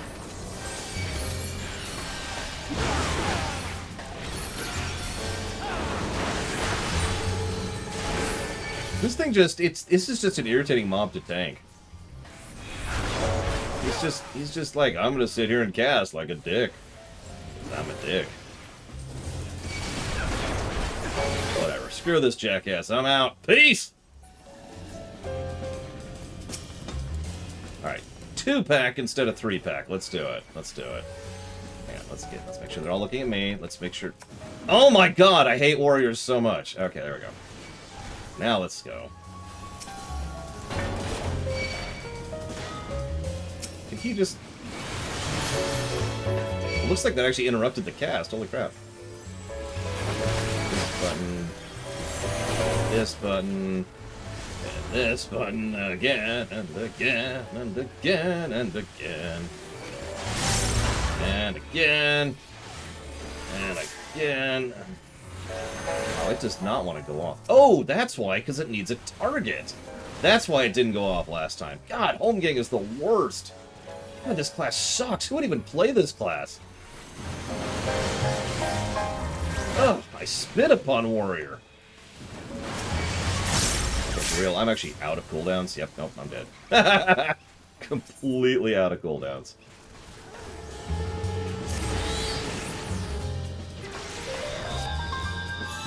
Okay, we can't 2-pack either. What the hell's Raw Intuition? Oh, that ability. Where's Raw Intuition? I think Raw Intuition is in my single target. That's why I haven't been using it. What are you talking about, Linear? There's no lore in here. Just my stain over there. Alright, I'll stop screwing around. We are on a bit of a deadline. You don't understand my points, Serona, but that's okay. Let's see if I have it somewhere. In fact, I can set that button. Yep, there it is. There it is. Found it. Yep, it is, as expected, part of my single target rotation.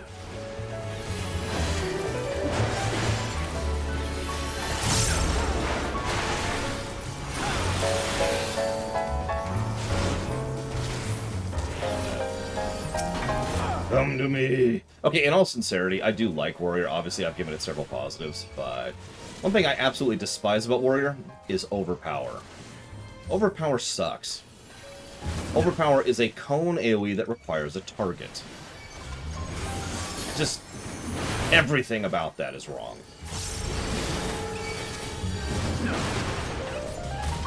I'm gonna stand on US Incorp here, just try to get them killed.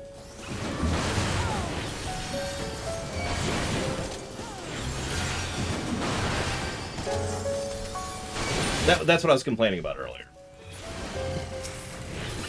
Other than that, Warrior is legit. In fact, I struggle to think of a downside to Warrior other than Overpower. I have actually just straight up gone straight to this without comboing to pick up enemies before.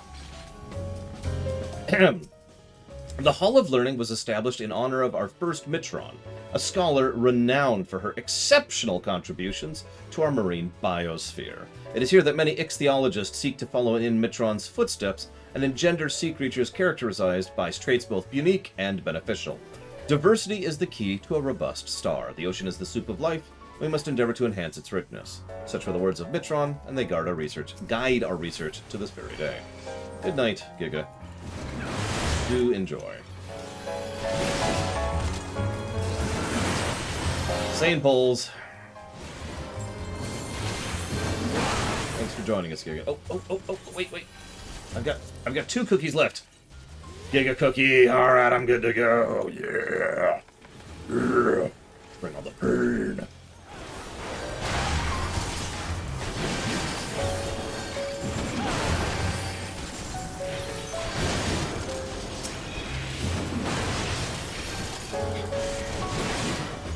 Remember, Mitron's a title, not a name. His name was Artemis.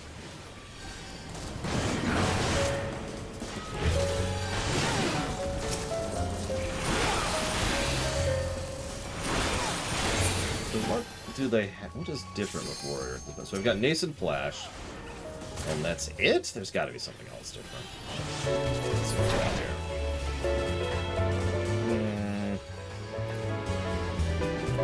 Increased charges, and Shake It Off is better, which is up there. No, where the hell's Shake It Off? Oh, there's Shake It Off. Oh, it has a heal now. Nice. So we get another heal, because why not?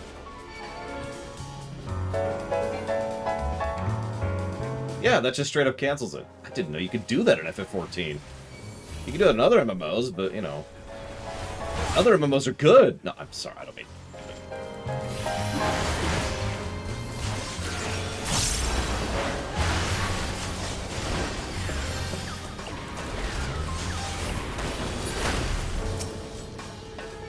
I have a closer! Check it! I'm a person! I'm a real boy, finally! What level did I get that at? 62! Okay, so I think we've had it for a little bit, but still.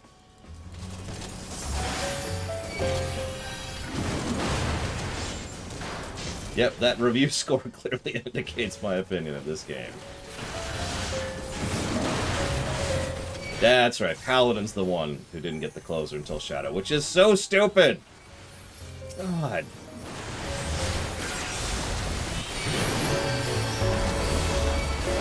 God damn it. What's funny is they get their ranged pull at, like, level... Yeah, like 15. Like, I got the one on this one.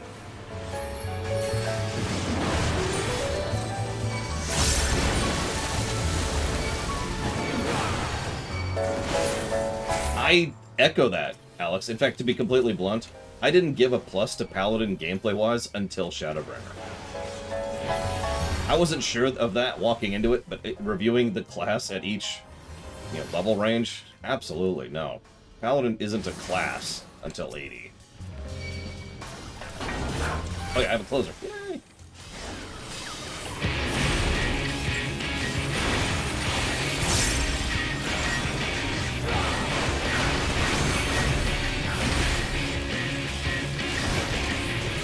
Yeah, seriously, play tank. Play Gunbreaker if you want to tank. Gunbreaker is legit. Well designed from the ground up.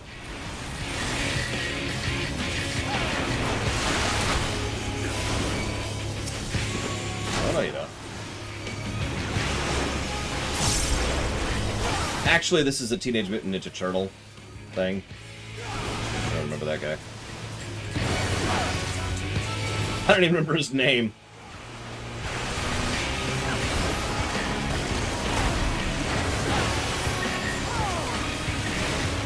I accept that.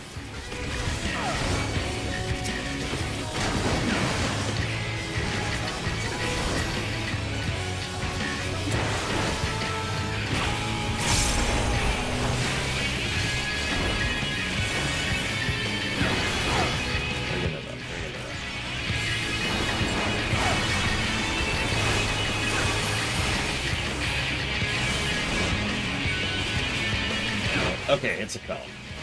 I was just guessing wildly there, so I didn't know what was going to happen. I don't know these fights. Don't look at me.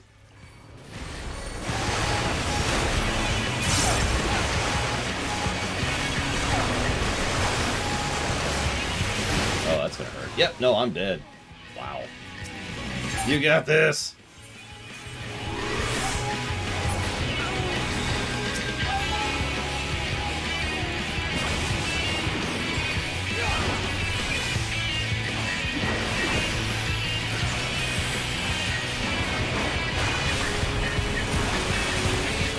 Cone, I think. Yep, no, that was a cone. The next one's gonna be a splash circle. Oh, shoot! My taunt's on cooldown. Oh god, come on! God damn it!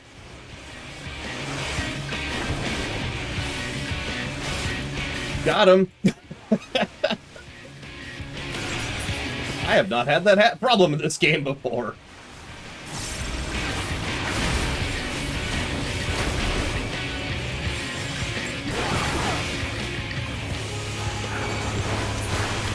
Honestly, didn't know taunt had a cooldown in this game.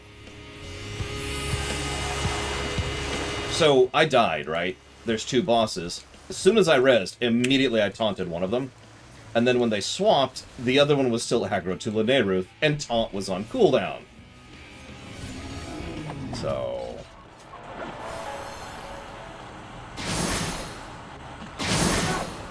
I legitimately didn't know taunt had a cooldown in this game. That didn't even occur to me.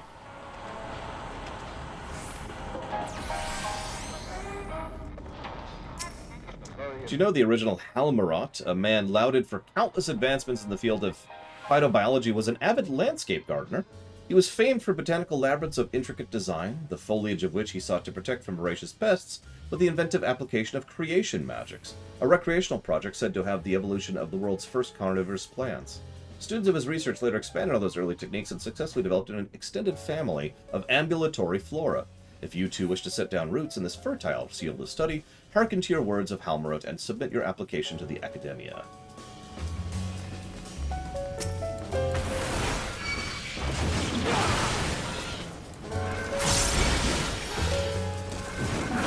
Alright, no more crazy pulls. I've learned my lesson. I mean, I think I could now that I figured out where my raw intuition button is. Listen, Alex. You can have a good tank, or you can have Dark Knight. Which would you prefer? Sorry, I'm being mean. I apologize. I don't actually mean that.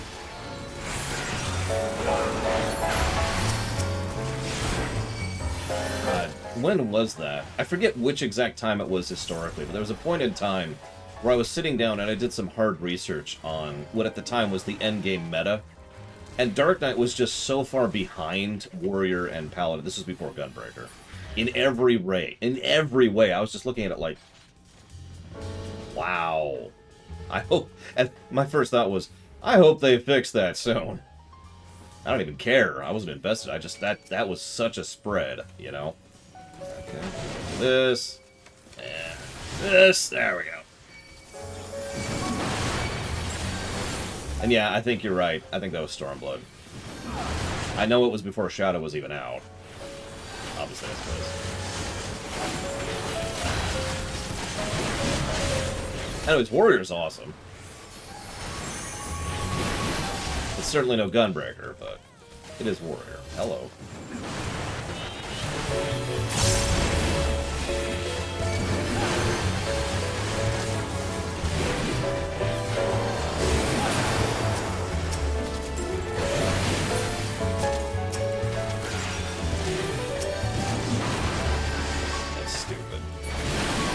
God, that's so stupid.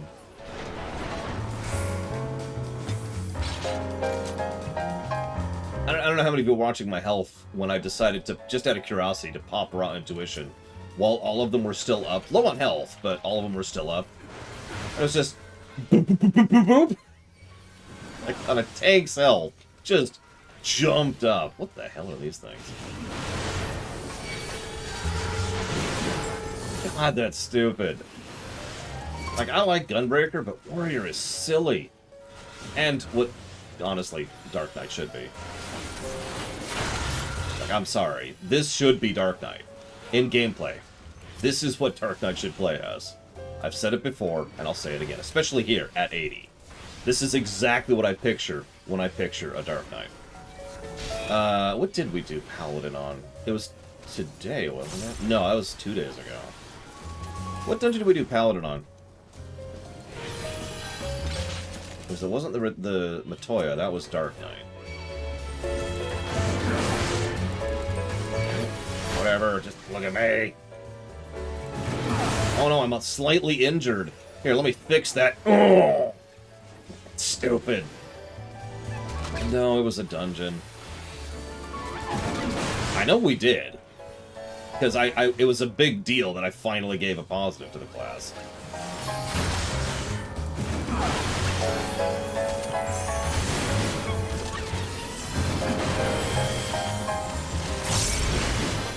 Oh, there you go. Make Dark Knight do more damage for every party member that's dead.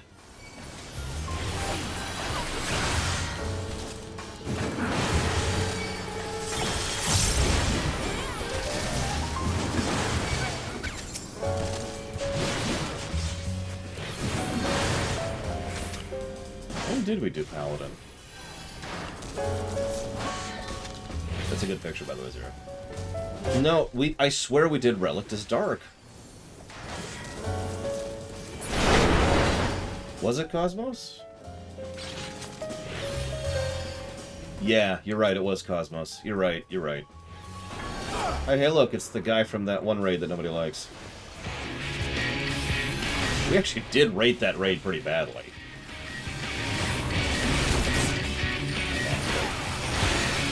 By the way, you know what's even stupider about Warrior? That's a 25-second cooldown on that stupid ability. Heal. The heal on hit. 25 seconds. Almost back up off cooldown. I blew it at the beginning just to make a point.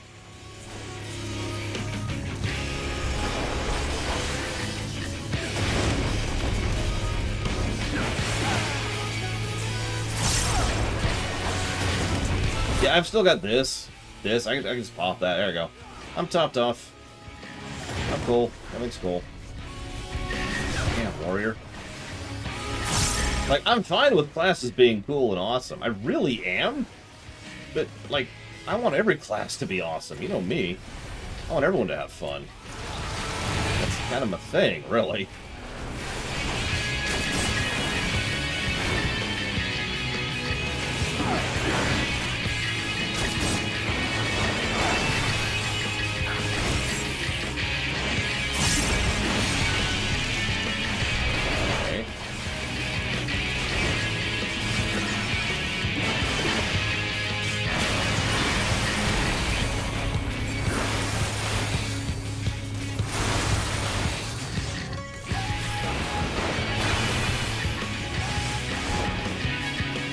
What the purple dust is. I don't think I want to, so I'm just gonna hang out here.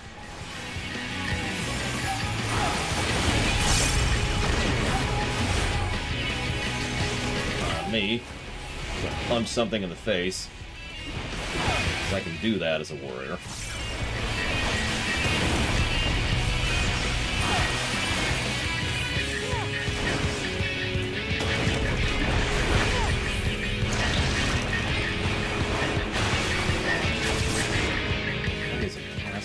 You know what I find most funny? I am the worst DPS of this group.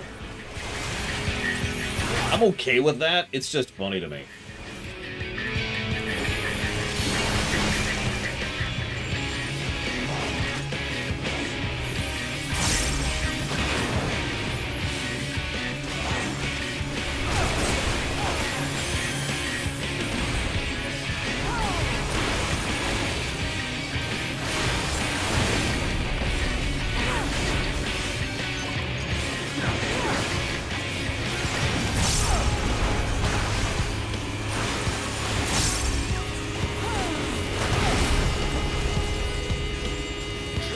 Oh yeah, right. Toxic parser. Yada yada yada.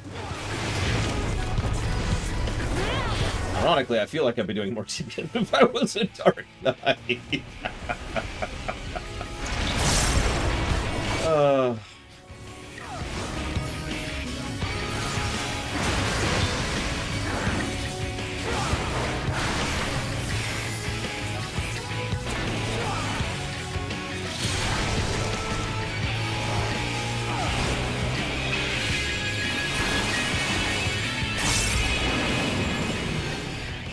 Serona is just doing stupid deeps. That's what it is. USN Corp always does stupid deeps as a scholar. Seriously, that's been a consistent thing every single run I've done with them. This is never meant to happen. Flee the way you came is all I caught from that one.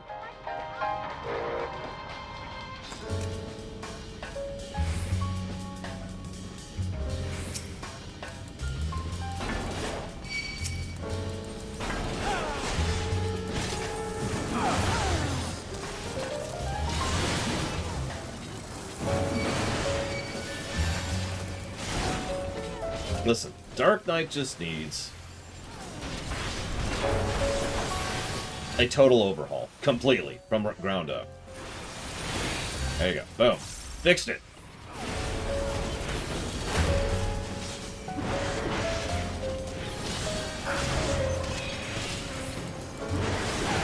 I mean, I'm kind of joking, but I'm mostly not. There are aspects of Dark Knight that I do think work well. The way it does its mana management and the way it can burst like absolutely crazy. Both of those are aspects of the class that I feel work well. Why is that attacking Mr. Red? Excuse me?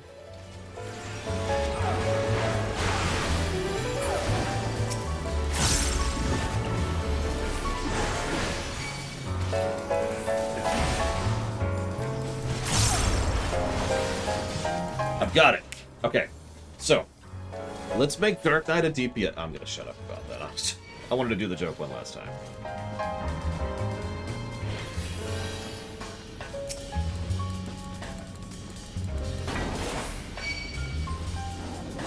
Wait a second. There we go. Let Mr. Red tank that for a second. That's not Mr. Red. Over here. Look at me. Look at me. Look at me. Look at me. Oh yeah, someone actually asked, I think it was Mr. Red, about what I thought about the Dark Knight from Final Fantasy X-2. The Dark Knight of Final Fantasy X-2 is legit. It's really dangerous if you have 3 Dark Knights, but if you have a Dark Knight and a 2 support, or 2 Dark Knights and a support, it actually works out really well. Because, wait for it, the Dark Knights have lots of different abilities in Final Fantasy X-2 that allow them to burn health to do damage, and they hit like a truck. It's actually the quote-unquote easy mode. There's the ways to break the system, FF5 style, to do more damage, but if you're doing a normal playthrough, Dark Knight is basically the best DPS class. Intento. This is madness. What do we do? No, there's people dead everywhere. What do we do? No. There's Ixion on the wall. Oh, never mind. It's this thing right here.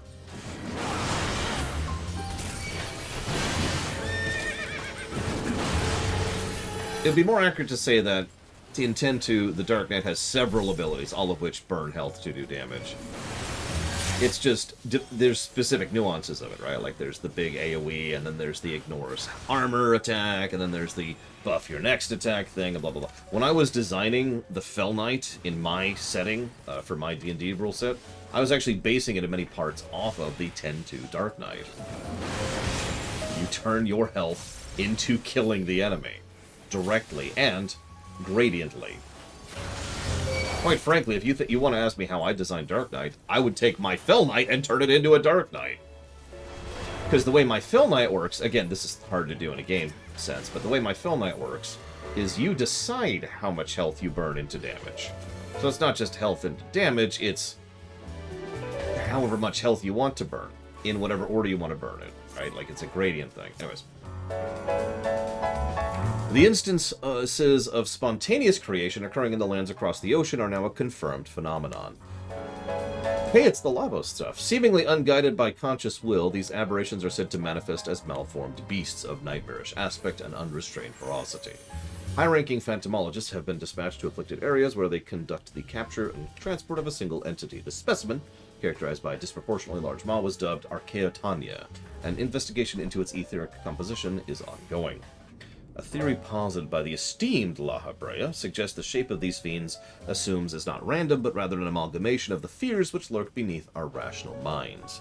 As of this writing, researchers have begun pursuing methods by which potent guardians of deliberate design might be engendered to stand against the mounting threat.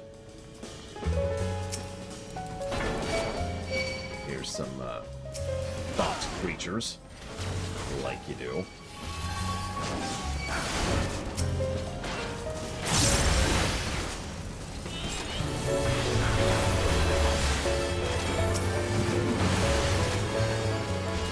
What, Linnea? What? What? What are we waiting for? We're in the middle of a poll. I don't think so, Linnea Ruth, but I could be wrong. I helped her. Haven't finished the game, and you're literally further in the story than I am. Funny enough.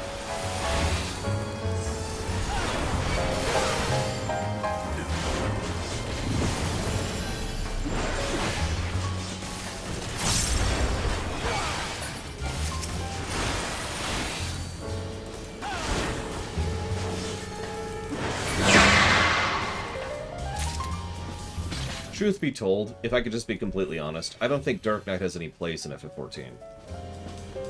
I know that sounds strange, but the very nature and style of a class that's all about that level of risk versus reward doesn't... Yeah, gameplay-wise, shouldn't be in a game like FF14. A game this structured and this stylized and designing itself for, you know, optimized playstyle and blah, blah, blah.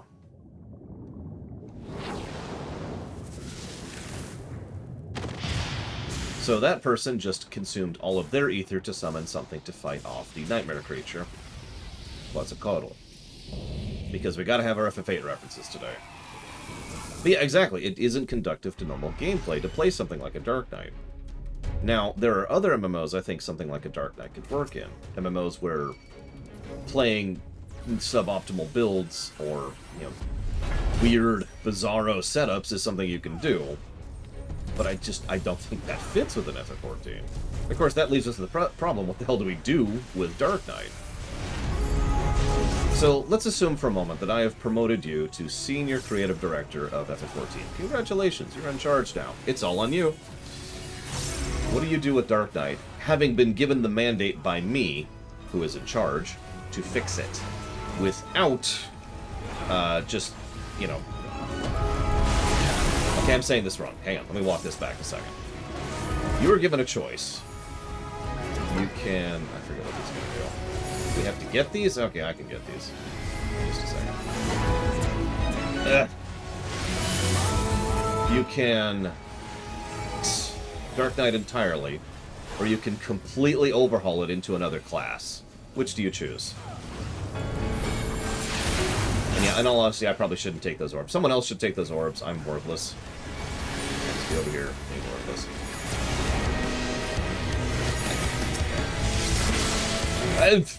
Okay.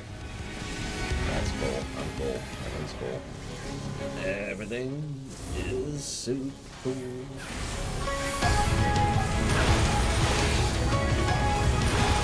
Alright, so overhaul is a good answer. But here's the mandate. It cannot be a Dark Knight. You have to turn it into something else. What do you do?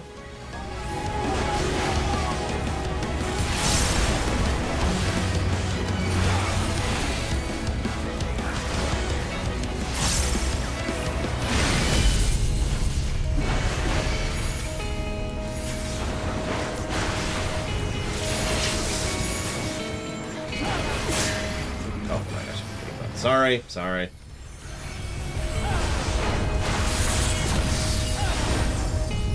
Essentially, yes, Alex. Keep in mind you can't override an existing class. You have to come up with a new class that Dark Knight becomes. We keep the class quests because they're legit. But you have to turn it into a new class. For the record, Ross's idea is actually mine.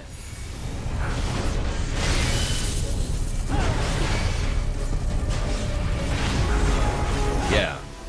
A magic-based tank. Make it a Necro. Make it a straight-up Necro. Honestly, let it really focus in on the idea of being the DPS tank. The off-tank.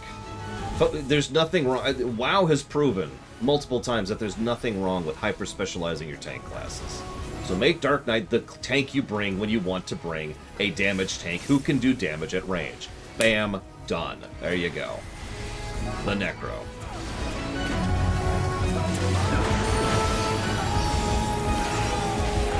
Alright. Not to hit people there.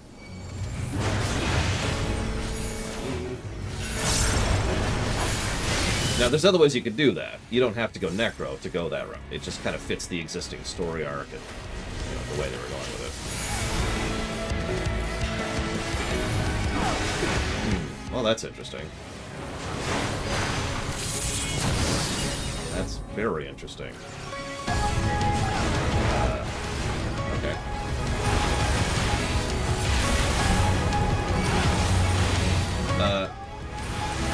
That's extremely interesting.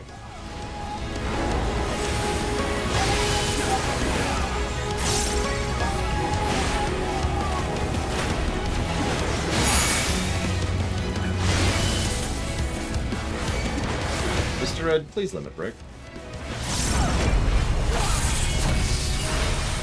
Too late. Well, I don't think this is happening yet. Oh, wait, no, maybe. 7, 6, 5.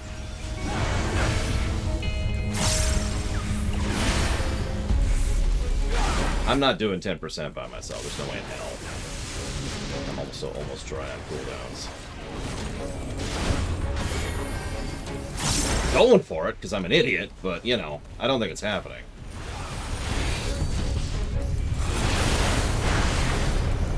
Ooh. Nope. There it goes.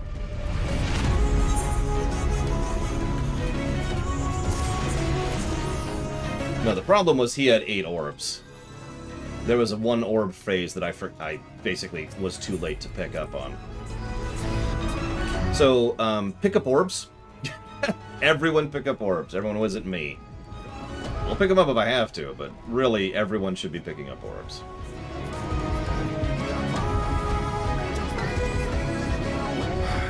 So what do you think of my Necro idea, for real? That's nice, Blade of All, but I don't care.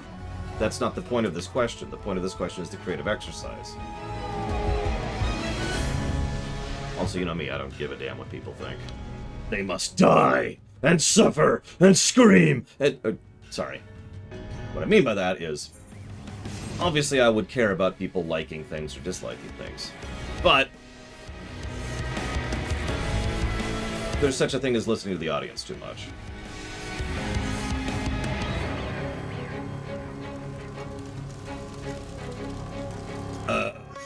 God, I don't know, Galtori. I haven't had a chance to look at that since Sunday. What did I ask you to do, Galtori?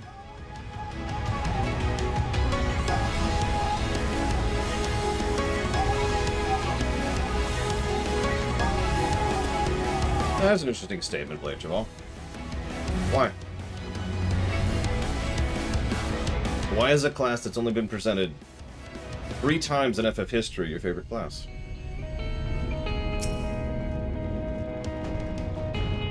So I haven't asked you to do a roll yet in the theater? Could you... Yeah, everyone give me a second. Hang on. Hit the stream breaks for just 1 second.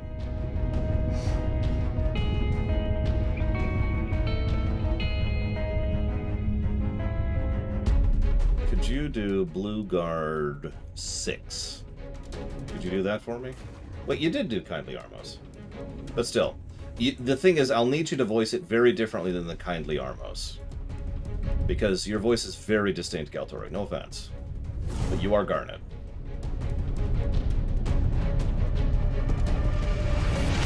Oh, I forgot about FF11. That's fair. 4 FFs. Although I haven't heard an answer, but... Ugh. In all total sincerity, I probably wouldn't axe Dark Knight if I was in Troll of FF14. I wouldn't. I'd probably completely overhaul it from the ground up, but I wouldn't axe it. I was just curious from the creative side of things. Because, and I'm going to say this as bluntly as I can, I think they made a huge mistake with Dark Knight. I think Dark Knight should have been a DPS from word go. And I think Dark Knight should have been constructed in such a manner as to be that from word go. Now we have years of precedence built up, which completely ruins that. So, now they're locked in. Now there's no turning it back. The only way you could turn back a decision like that is to pull an FF14 ARR. That's a rare and difficult thing to do. Once you've committed to something, as a corporation or as a creator or whatever, you kind of need to not undo that. Let me explain this in different terms. Let's imagine for a moment that I'm making something called the Star Trek rewrite. Bear with me, I know, it's a strange and unusual concept. Let's say that I put together this really cool, awesome, full 3D acted thing with CGI and everything for episode 1. And 2 and 3. Then let's assume for a moment that for episode 4, I go to, like, stick puppets. Or maybe just like an audio version or something like that. Because I have, in binding or not committed to the idea, of doing that full 3D, full expensive, awesome thing, the expectation now exists. As it should, if I may be so bold. So the mere fact that I have built in that expectations means I will now be betraying that trust. I will be doing a bad job as a creator if I betray that trust and give you the other thing. This is the situation Square finds themselves in, and one of the reasons why Dark Knight has been such an interesting thing for me to think about. Because there's no fixing it. They're screwed. It's done. The trigger was pulled years ago, and they've been stuck with it ever since. And you can kind of tell, given how many issues it's had across the patches.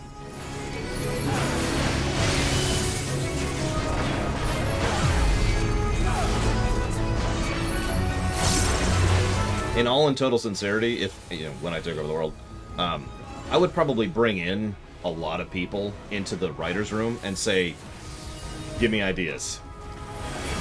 Let's talk out the Dark Knight thing. And I'd have a whole, powwow. Probably set aside a day or 2 or 3 to just talk about this issue. Get out ideas, get out concepts, try to get other people's perspectives in, get Blade Travol's perspective in, Because, obviously, even from a purely non-financial perspective, I don't want to take away what people enjoy. Duh, right? That's terrible. So what do we do about it? And blah, blah, blah, blah. You get the idea. I'm talking in circles now, but you get the concept. Sorry.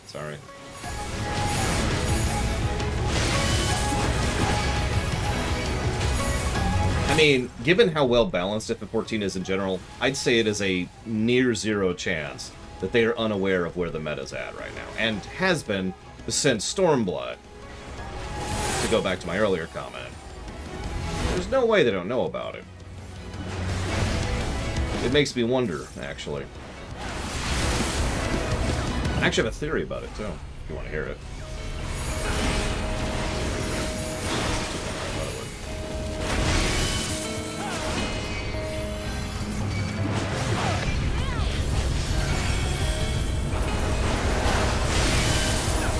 That's a good point. I don't know why anybody would want to hear my opinion. Someone limit break, please. Yeah, exactly, Reggie. I mean, most good MMOs, actually, I'm sorry, all good MMOs, watch the top raid teams and watch the world firsters in order to get a feel and vibe for what's going on where, why, and how.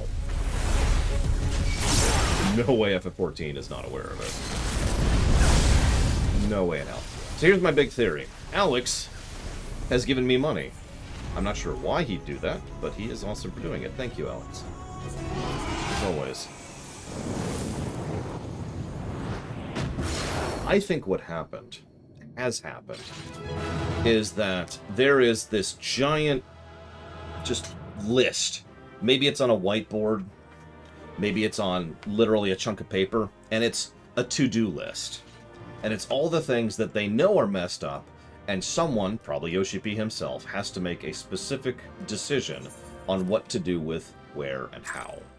How to allocate resources. They do not have infinite resources. What do we work on next? And I think that Dark Knight has simply been surpassed by other classes for good reason. Because, let's be honest with ourselves, and be serious, be real about that. If you had a choice to sit down and do a complete overhaul of Summoner or Dark Knight, which would you do? Summoner the way it used to be. Summoner before Endwalker. Keeping in mind that doing an overhaul of a class is a lot of work. You see the problem here? This is the thing. Dark Knight is suboptimal, not bad. So it makes sense that they would focus... Frankly, I think they should overhaul Paladin before they overhaul Dark Knight. Because Paladin is garbage until 80. Paladin needs the overhaul. Dark Knight is okay. Dark Knight has its good. Dark Knight isn't crap. Anyways, plus to Warrior. Sorry, way off topic there, but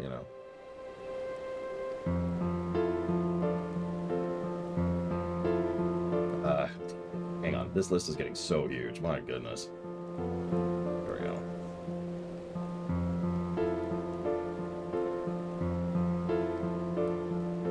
Okay, so that's going to be Kata and Rax for the twinning. Linnea, do me a favor, say when you're ready. I don't know if there's a post cutscene where you are.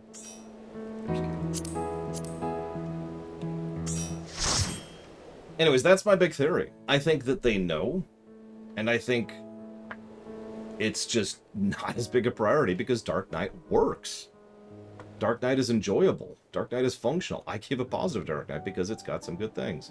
Yeah, don't worry. I didn't forget. But we'll see.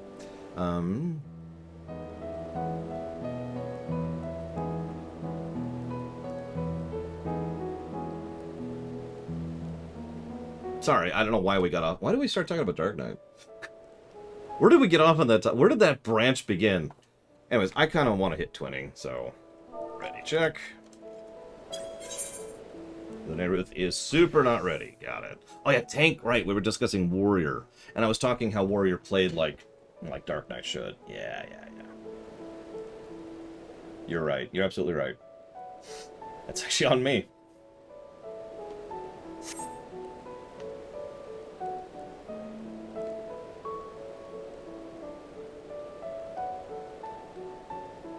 I mean, Dark Knight will probably get its overhaul at some point. Honestly, I think there's several classes that could still use an overhaul. Now, here's the other fun thing. I've asked this question. I've said this before Endwalker. I mean this even more now. But let's say we're all in the writer's room, and I posit to you the question. It's a very simple question. Do we add any more classes to the game, yes or no?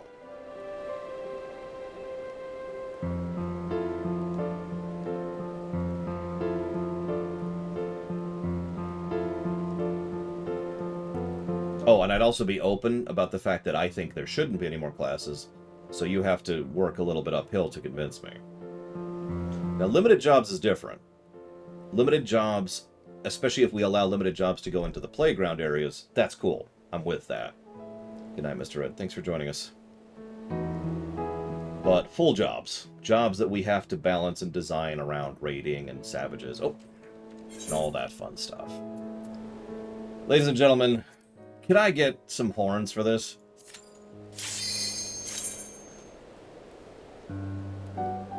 I'm just going to give the music positive right now. I'm just going to do it.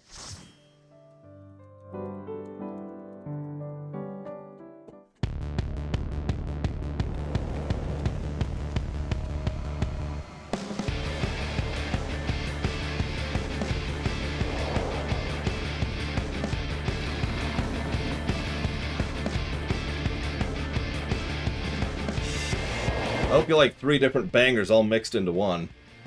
Because that's what this is.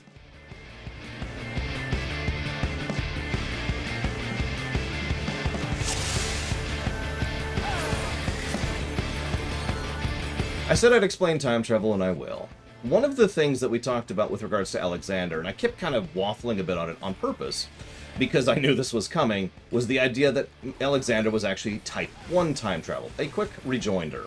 Type 1 time travel refers to the idea that the only time travel you ever did is all the time travel you ever will and have done. In other words, you cannot alter the timeline because time travel was baked into the timeline. There are 2 other types of time travel, Type 2 and Type 3.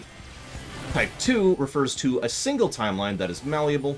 Type 3 refers to multiple timelines. Every time you make an alteration to the timeline, you actually craft a separate branch of timeline. I hate Type 3 with a passion, but even regardless of that, and I'm just saying that out there, even regardless of that factoid, I absolutely think that actually FF14, despite everything that happened in Alexander, is actually Type 2. I think that what happened in Alexander is that Alexander had the calculation capacity to say, this is how things should go / have gone, sent back people in order to alter the timeline in such a minute and precise way as to emulate Type 1. Now, this is something very little fiction actually covers, but there has been examples of this, and logically it makes perfect sense. If you can Type 2 as precisely as you possibly can, then for all intents and purposes, you have Type 1. Nobody can actually tell the difference because of how minute, precise, and conclusive your time travel is. By the way, this is also in many ways how Warcraft's time travel functions. The bronze dragonfly wanders around, constantly doing alterations to the singular timeline in order to make sure that everything goes the way it did. And so, because they're sufficiently outside of time, in order to calculate those kind of things segregately... right, I should probably not get hit by that. Or it's an AoE, my bad. I'm paying attention. Type 3 is multiple timelines. Type 2, I should be hitting buttons. Type 2 is single malleable timeline. Type 1 is no time alterations possible. So, for example, if you time travel in Type 2 and you go back, the moment you have gone back, for all intents and purposes, from a third-party perspective that is outside of time, you have changed the timeline, and it's gone. I'm going to get out of here. It has gone away, and you have crafted, you have altered the timeline irrevocably. Now, the thing is, again, if you're paying attention, if you make if you change history, but change it so precisely as to do exactly what it was supposed to do, then nobody could really tell it's Type 2. It all looks like Type 1. Sense, mate? I apologize. I hope I'm making sense. All of this just makes perfect sense to me. So I hope I'm doing a good job of explaining it. But all of this is relevant because it explains a lot about not only what happened with Alexander, but with what happens here. Because Type 2 time travel is exactly what's going on with regards to Garahatia and everything with regards to the upcoming events. So we're going to read some journals up ahead. I'm going to get off this combo before I move on. There we go. Okay. Sorry, I wanted to get off that combo. My bad. Oh no! It's a lot of crap. This is going to hurt. Where's my buttons? Where's my buttons? There it is. Buttons, buttons. God, I love this song. It's cool. Yeah. Yeah, there's a wrong button there. Here, let's just go ahead and pop this one here. Now, there's also another caveat here. So, yeah, let's keep talking. Sorry. So, there is a big caveat when it comes to time travel, and that is the Time Traveler's Exemption Clause. Now, the Time Traveler's Exemption Clause is actually... I'm going to point these another way so I stop getting people hit with things. Is actually an out-of-character concept, but it can be an in-character concept. What I mean by that is the Time Traveler's Exemption Clause is how you make sure that a time traveler is not affected by the time travel. It's kind of required for every type of time travel except for 3. Even Type 1 time travel requires the Time Traveler's Exemption Clause. It's just something we all just sort of accept, and it's just kind of a normal literary trope. Here's the catch, though. There's ways to do that in universe, not out of universe. So, if, for example, you have an incredibly complex and massively built device that can calculate things outside of time, like, oh, I don't know, Alexander, then Alexander has basically built into itself the Time Traveler's Exemption Clause. So, in other words, Alexander very, very, very, very, very precisely used its outside perspective in order to reach in and calculate time travel to make it look like Type 2, whereas Garaha and the team just kind of bludgeoned their way through it because they didn't have that level of calculation, but also because they didn't want it to be like Type 1 time travel. They were actually trying to change history completely. They wanted Type 2 time travel. They wanted to alter history.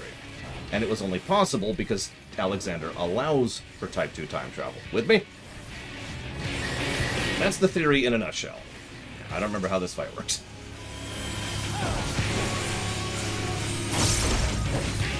Oh, there's going to be ads. Oh, hang on. Let's put up a little bit. This way, maybe? Yep, don't face him at the glass. I think. Maybe? Man, I don't know. I thought it was something like that. Whatever. Gunbreaker. I can just play Gunbreaker. It's just Gunbreaker. It's just so good.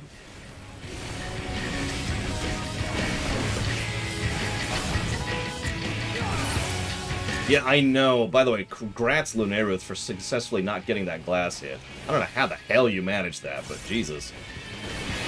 So, now Lunaruth did ask a question. I want to address that, but it's hard for me to read, so I'm going to wait until this is here, and this button is pressed, and this button's pressed, and this button pressed, and this button's pressed. Okay. Now that I've pressed all the buttons. And while Kate is thinking, oh my god, Lore, why are you terrible?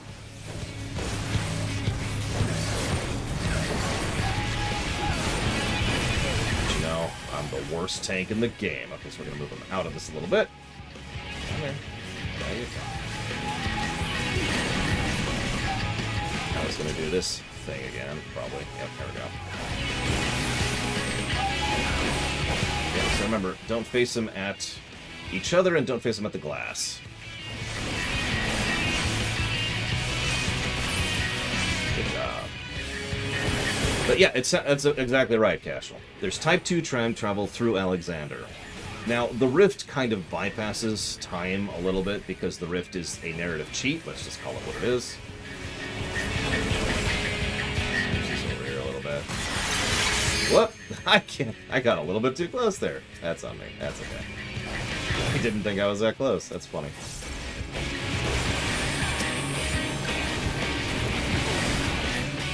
How do you even manage that, USN Corp?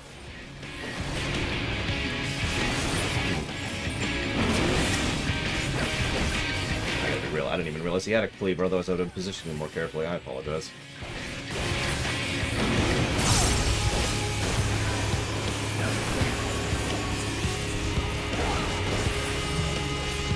I see Kata's problem. They're playing a white mage. I'm joking. White mage is awesome. I enjoy white mage, so it's whatever. Not that. While we're here.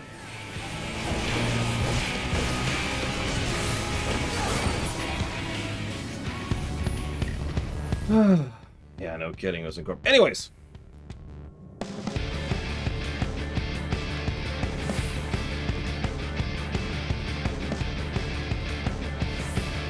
Well, yeah, we gotta have the Alagon thing. Oh my god, how far down are we going? What is this, coils? Hey, there's a data log up here. How strange. Our only hope lies in the Crystal Tower, though it did not yield its secrets easily.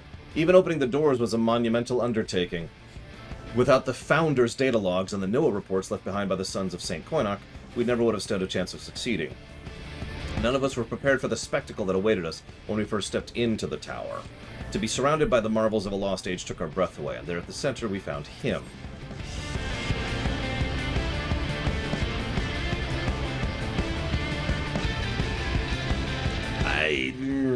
That's possible, Pillars of Snow. I should probably mention that everything I'm talking about is actually theory, not codified fact. Although, the reason I wanted to save it for the twinning is this is the dungeon that discusses their plan, from the perspective of the future. No, Alex, sorry. I actually didn't see it at all. I believe this song is just called The Twinning. I could be wrong. Oh, never mind. It's called The Long Fall. My bad. Oh, hey, we have an ad. Why do we have an ad? Why do we have so many ads? Where did all these ads come from? Why there's so many enemies here? I don't understand.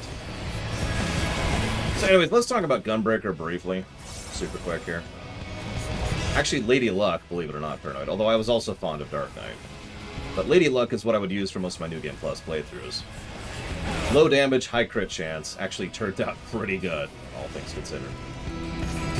So, Gunbreaker is probably arguably worse than several of the other tank classes in terms of actual objective use. But it's Gunbreaker.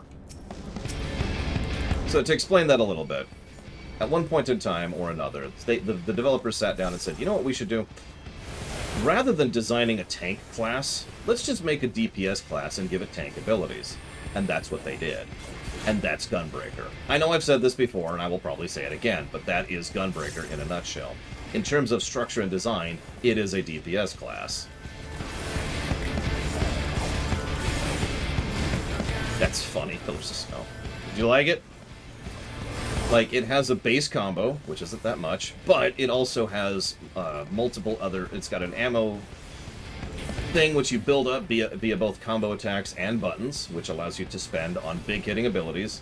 It's got lots of in-between global cooldown abilities. OGCD, excuse me. That's what they're called. Like, it's also just very fun and very fluid, and it makes perfect sense in my brain. I don't know how else to say that. You'll notice how I've been able to play Gunbreaker while talking, while barely paying attention, as opposed to, like, Warrior, where I was like, oh shoot, there's this heal ability I'm not even using, because I forgot it existed. Gunbreaker just fits in my brain in ways I can't even properly explain.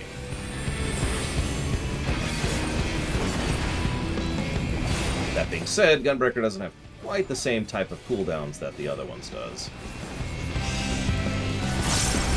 I'm not even sure what it gets at 90. I guess we'll find out, because, you know, one of the ideas. This will be the class I will be playing when we go through Endwalker. I have reserved it specifically for that.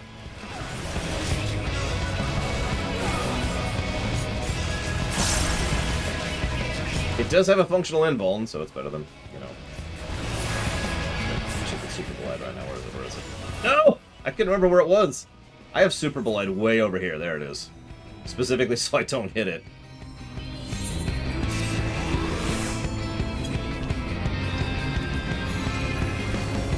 Alright, so.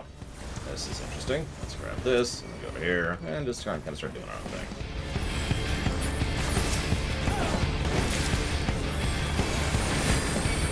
There we go. Oh yeah, Gunbreaker also has something else which is very critical, which definitely pushes it forwards. Viscerality. See that attack I just did? That just looks cool. It feels cool, and it does a decent chunk of damage. So let's double down. I haven't even looked at this stuff yet. Oh, it's this ability. What is this? Deliver an attack to all nearby... Oh my god! What the hell is that? Alright, anyways. Yeah, Gunbreaker also sounds awesome. Our research into the Emperor's throne is almost complete, as we now understand the methods used to open a doorway to the world of darkness, otherwise known as the 13th. However, this is only the beginning of our plan. Even if we find a way to the first, it's already too late to prevent the 8th umbral calamity. For that, we must travel not only to another world, but to another time. Thankfully, the data logs gathered over the years detailing battles with various primals pointed us in the right direction.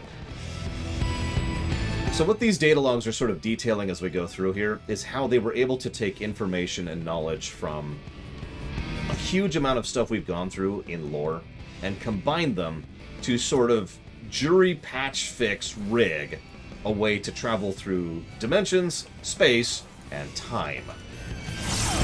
I can get these off this stupid ramp. Oh, you don't. Come here.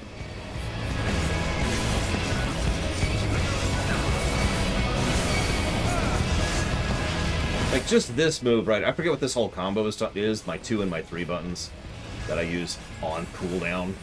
But it's just, it's so good.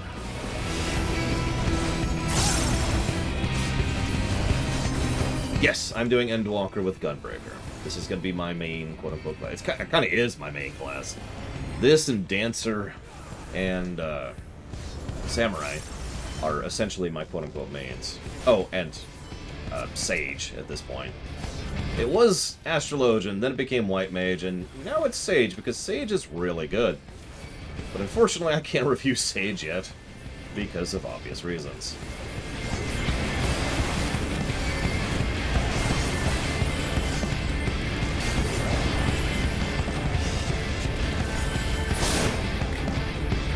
I should probably at least put this somewhere closer. I'll put it up there.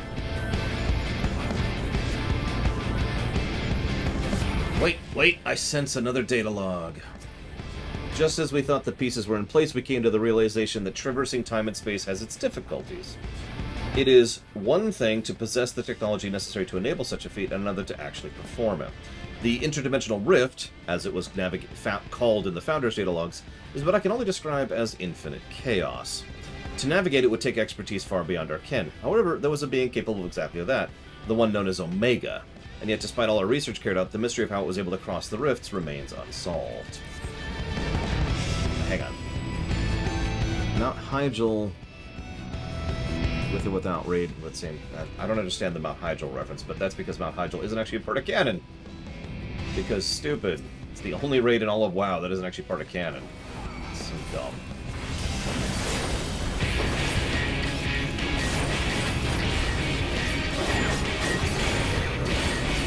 Yes, we're actually going to do the Reaper and Sage quests before we hit Endwalker.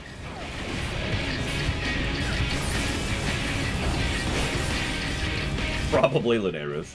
Omega has just a stupid CPU in terms of quality. Okay. Guess, get away from. That's a good guess.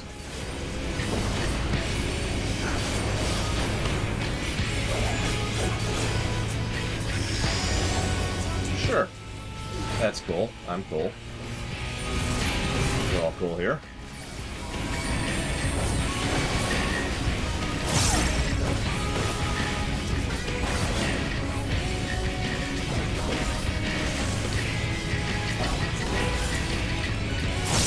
That's weird, Reggie. But, you know, whatever, as they say.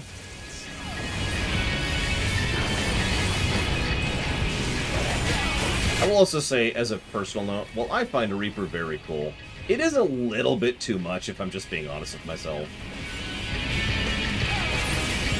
Like, Reaper is really flashy. A little too flashy, honestly. By contrast, Gunbreaker is just flashy. Just right.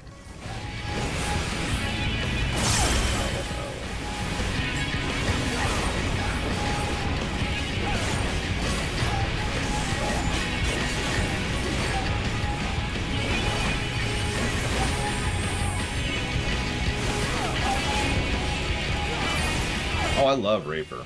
I just think it's too flashy. It's not related to the quality of the class. Whoops, I just wasted there. Don't mind me. Don't have a space. Nope. Okay, whatever. Everything's cool. We're all cool here.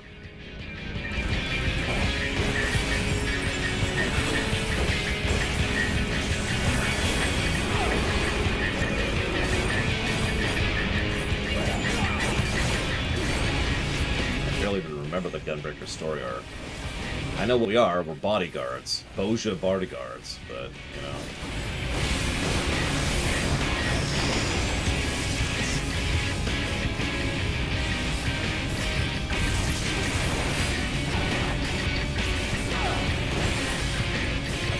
I'm looking forward to trying the classes at 90. I really am.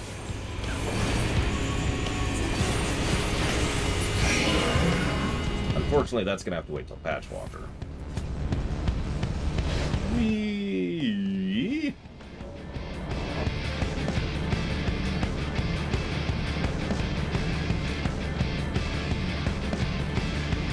So, this is a bit of a mess.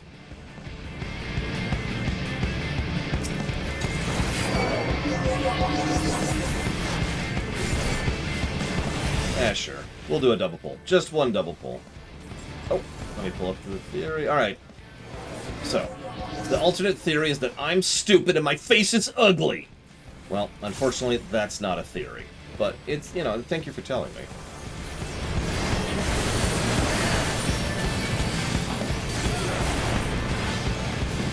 It is, in fact, a fact. Thank you for coming to my TED Talk.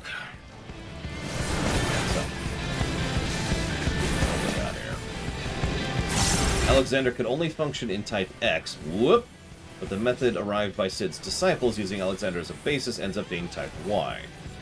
I know it's not something you'd appreciate, but when you think about it, there's no reason multiple forms of time and travel can't exist in the same setting. So that's absolutely possible. That's actually exactly what was mentioned earlier by someone?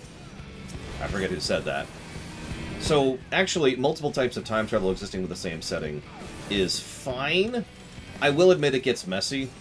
But the way you make that work is you make the specific method of time travel change the type of time travel. And the best example of that ever is Chrono Trigger, which has both Type 1 and Type 2 time travel, depending on if you're using the portals or the epoch.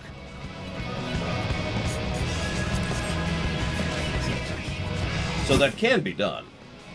It gets a little bit messier and it has some problems, but that's super feasible. Now, the real problem would only be if we decide to go into Type 3 time travel, in which case that can go to friggin' hell.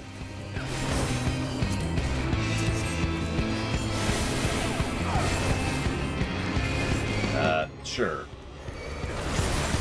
doing that.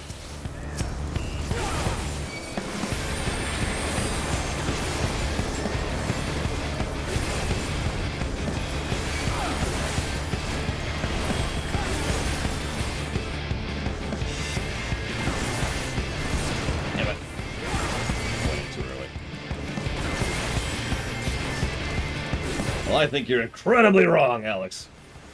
Or more accurately, it almost doesn't matter if you're right or wrong, and ironically, it doesn't matter if I'm right or wrong either. Because remember, the theory is either type 1 time travel is a thing, or it isn't. And that's really the only thing that actually changes there. You posit that type 1 time travel is possible. I posit that it is not. And that's the only difference. Now, the distinction there, from a zoomed-out perspective, is if type 1 time travel can't happen, then you need to be much more careful when it comes to time travel, because everything you're doing is creating and altering, changing the malleable timeline. Down, Lunaruth. We are down. Whoop. Oh, Jesus. Okay.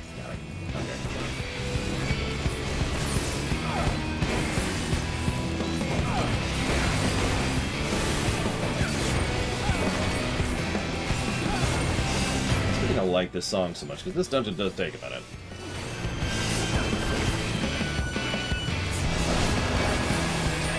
As a reminder, pretty much immediately after this, I will be going ahead and doing Zadnor for a little bit, if anybody wants to join me for that. Just mindless mulching.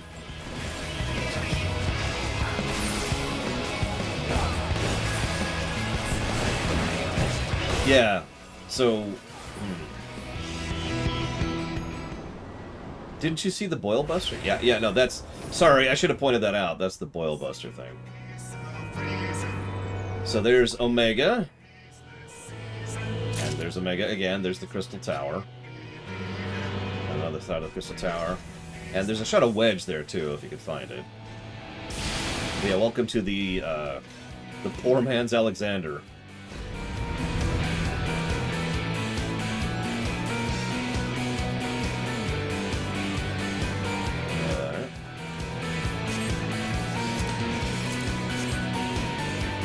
Like one more left? Oh, whatever.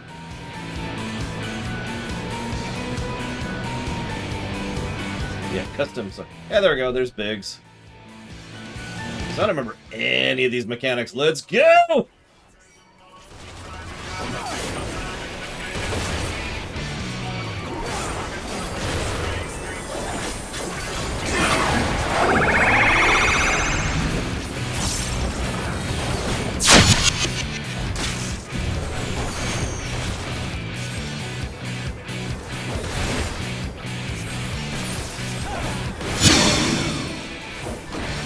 So, that was really loud, my goodness.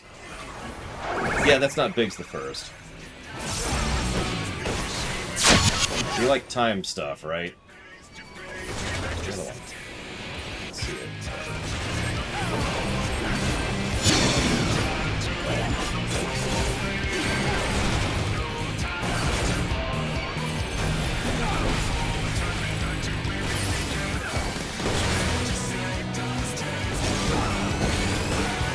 Oh, that's cute.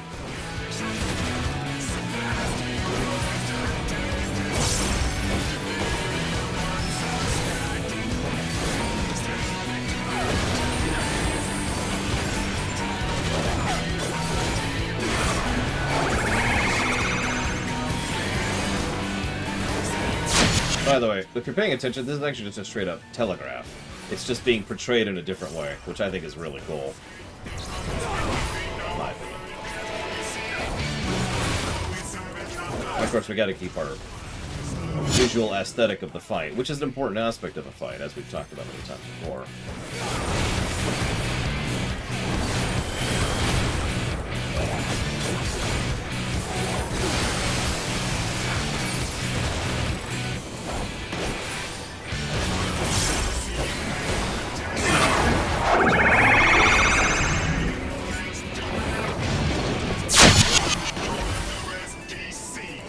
I mean, I'm with you on that, Alex, but this dungeon is still awesome.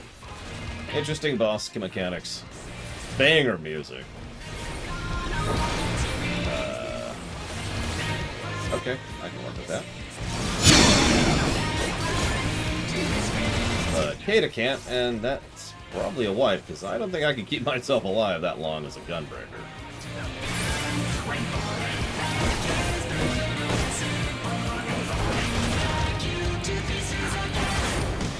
Do we have a resurrect? No, we don't. Okay. Okay.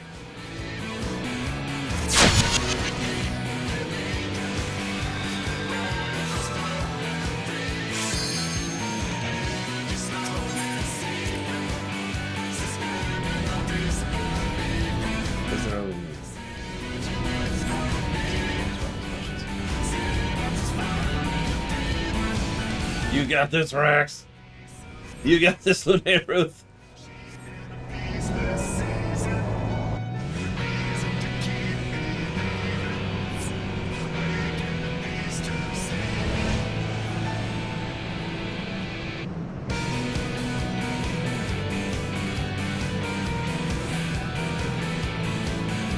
Well, I got the moment.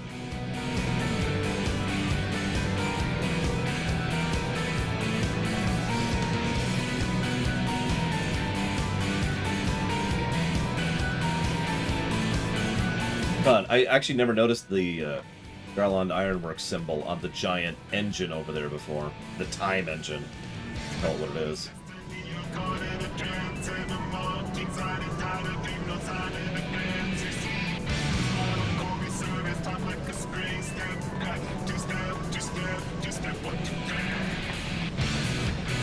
Lord, look at that.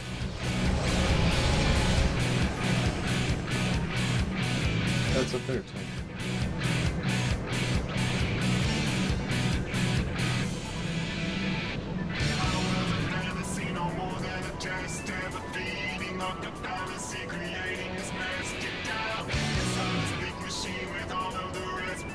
I was just thinking about that, Rex. I mean, it makes sense if what is essentially an entire nation's worth of people are working towards a single goal.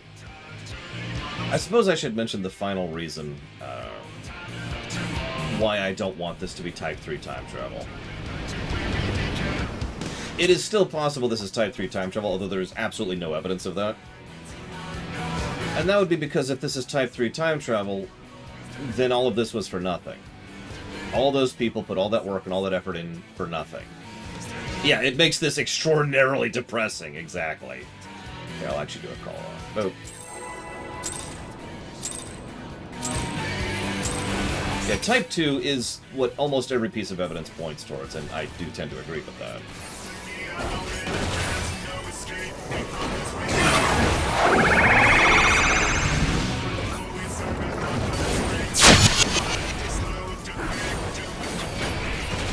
If there were people left behind, then that sucks. Negative to story.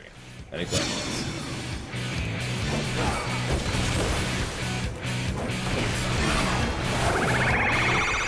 Type 1 is...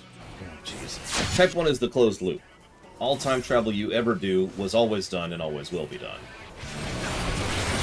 Type 2 is singular malleable timeline.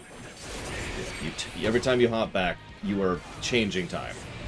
Type 3 is every time you hop around in time, you're actually making a new timeline entirely, and the previous timeline goes on in as horrible of circumstances as it did. Whatever those might be. Yeah, I have no idea what you're talking about with the side stories, admittedly, because I've kind of deliberately not read them, but go ahead.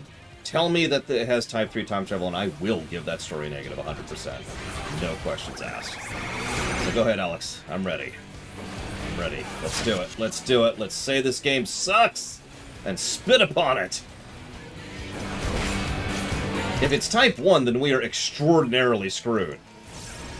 Because that means the first is about to collapse, and we're gonna die to the Black Rose. And we're all screwed and dead, and the world is doomed. That would be really... That would actually be worse, in many ways, than Type 3.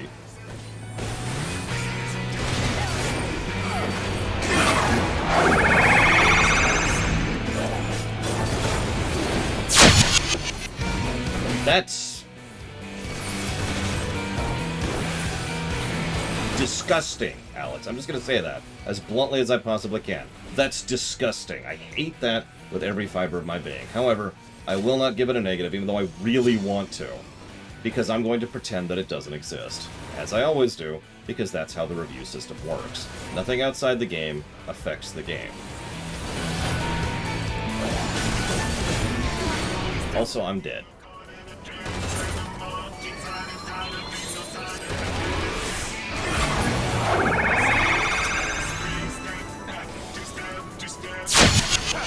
Hello, taunt? Jesus Christ, come on, game.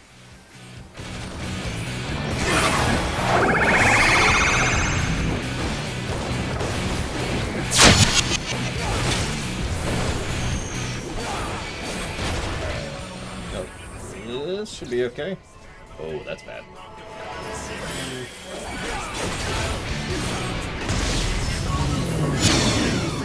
Ooh, yeah, that was fun.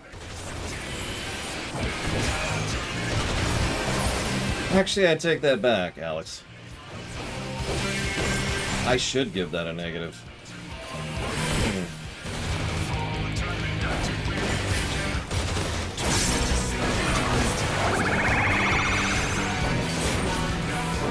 So, the boss does that thing, right?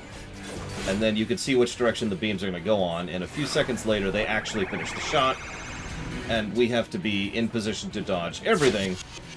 And you kind of have to map it out, like you have to plan out where is safe to stand by where they're about to shoot.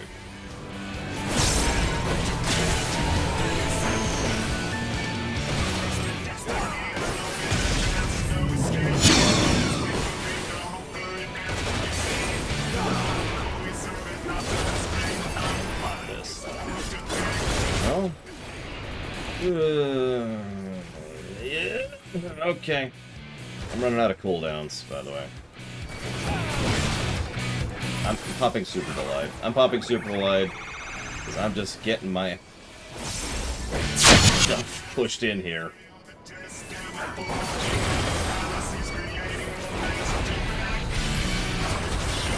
Oh, shoot. Up here. That's gonna hit me, but it's okay. I can take a hit.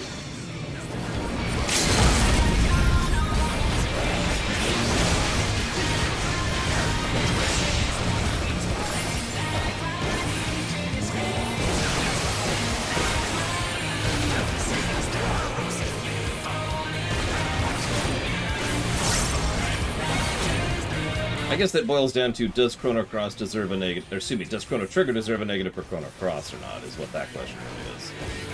And we already actually have precedence on that, so I suppose it doesn't.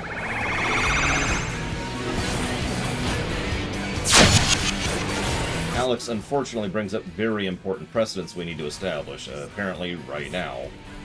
I didn't think about it before now, but you're right, we do need to decide.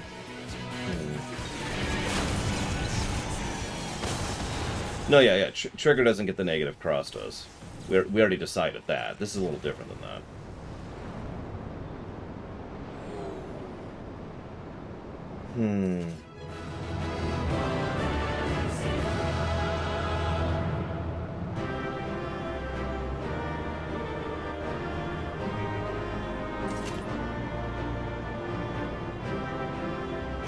Good job, everyone, by the way.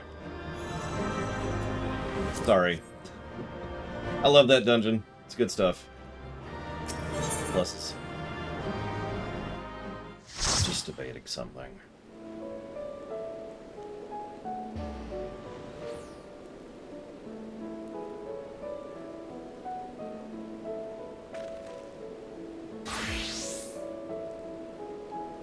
So, I think I won't decide this right now. I will kind of work on this. Oh my god, I literally can't reach it. But the question boils down to something very simple, and I think we will debate this tomorrow while we do side stuff, because we'll have a lot of time to just talk. So here's the question in a nutshell. Do we do anything in... Lunaris is confusing. Help me. Hang on. Do we review WoW based on this. You can't even see what that is, can you? That's too bright. There. Do we consider, for MMOs, outside material as relevant to the review? And that's going to be a very significant precedent to establish. Because the problem here is, if the ancillary works count, that is both positives and negatives for both WoW and FF14. That's extraordinarily important to consider. Because, frankly, if we count the books in WoW, that's going to just pile a dump truck of negatives onto the game. It is. WoW's books suck. I'm just going to say that as bluntly as I can. There are only 2 books in the Warcraft books that I consider to be worth a damn at all, and I'm carrying one of them right here.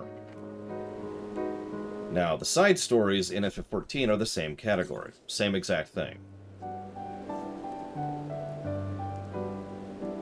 You know, do we count the side stories as relevant for the review of the game?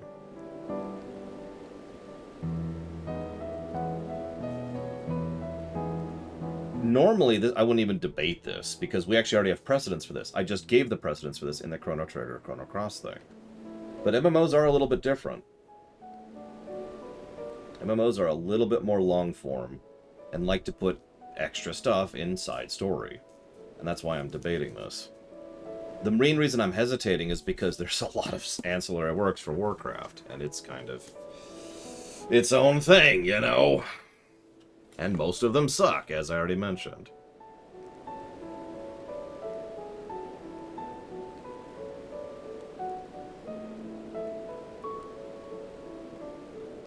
While that's true, Pillars of Snow, we did also... There's info in the game to be able to determine that, rather than out of the game, right?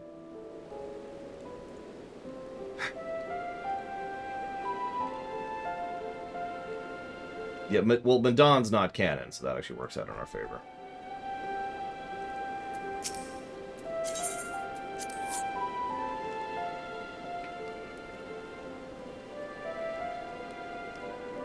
Make sure I can see Kata over there. There we go.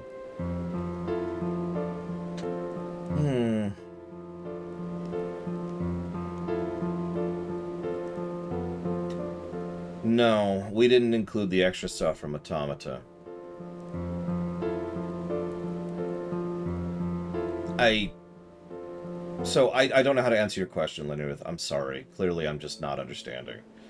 The twinning explains what they did and how they did. It explains them understanding and figuring out the time travel, connecting with Omega's notes, connecting with Alexander, connecting with the Bahamut stuff, connecting with the Crystal Tower, reverse engineering a way to tunnel a way back through time, through space, and through dimensions in order to get back to the first, in order to prevent the thing from happening, and all that fun stuff. It is the why and the how that they managed everything that we've already been told they do. In my opinion, that is something that should be MSQ. It's also a dungeon, but that's unrelated. What, oh, that's scroll lock. Okay.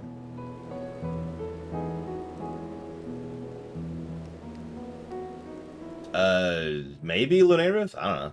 I don't recall them mentioning that anywhere, no. But I am an idiot and obviously distracted right now, so don't mind me. I mean, if it's mentioned elsewhere, then why the hell is it in the twinning at all? Like, they actually specifically have logs in there where it's like, this is how we did it, and this is why we did it. It's like, oh.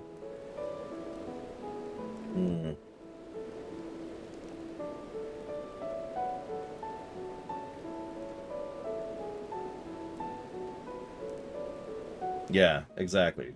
What Rax says. It fleshes out the how and the why.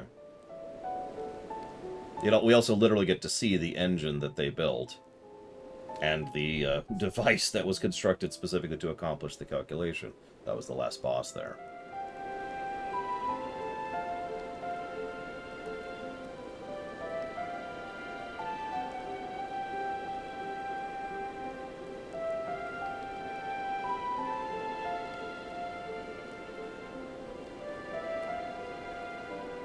So part of the reason I'm torn on this is because something outside of a game affecting a game's review is something we have long-standing precedent for. We have to, because there's such a thing as franchises. If I was to only review a game based on the game, then any long-standing franchise is going to be wonky. Kingdom Hearts is a perfect example of that. If I was to review Kingdom Hearts 3 without considering into account Kingdom Hearts Chain of Memories or Birth by Sleep or anything, then there would be problems, right? And I know what you're thinking. That's different, but it isn't. That's the problem.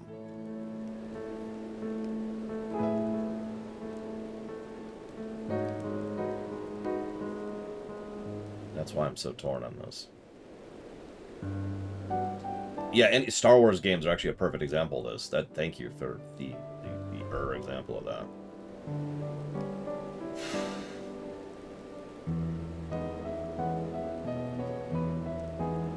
Let me go ahead and say with 100% in total certainty, I'm not reading this stuff on camera.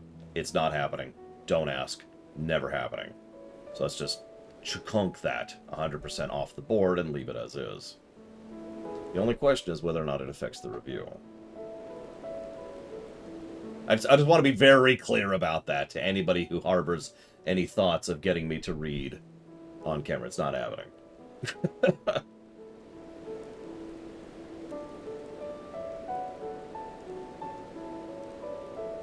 Yeah, sure, Lenarif.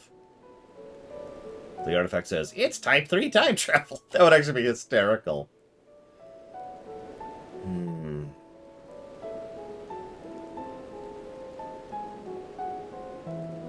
Part of the reason this is so relevant is this will absolutely affect the review score. Again, I don't know much about the outside FF14 stuff, but I know a lot about the WoW outside stuff. And this stuff will absolutely affect the score, because some of the stuff is problematic, is the nicest way to put it. In fact, it will almost universally be a negative, like I said. Just like the short story Alex mentioned would be a negative. Ah, yeah.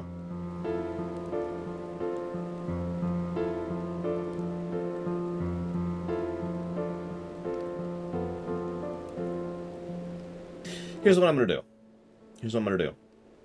I think I'm going to accept that I am not a Q yet.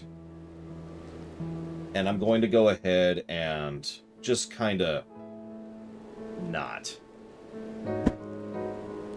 I'm just going to go ahead and kind of do that.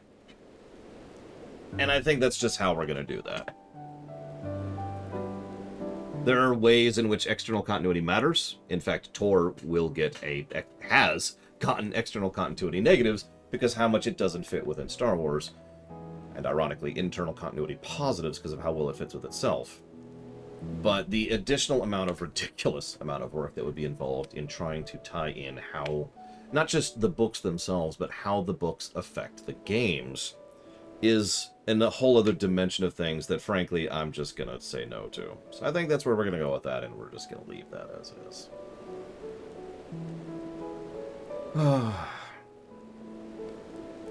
So,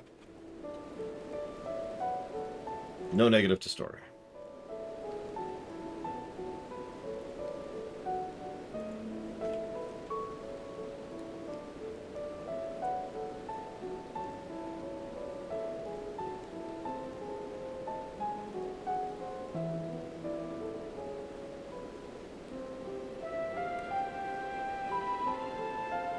No, it's fine. It's just, it's a good thing, and it needed to be brought up, and it needed to be codified. This is something that needs to be locked in before we do any other MMOs.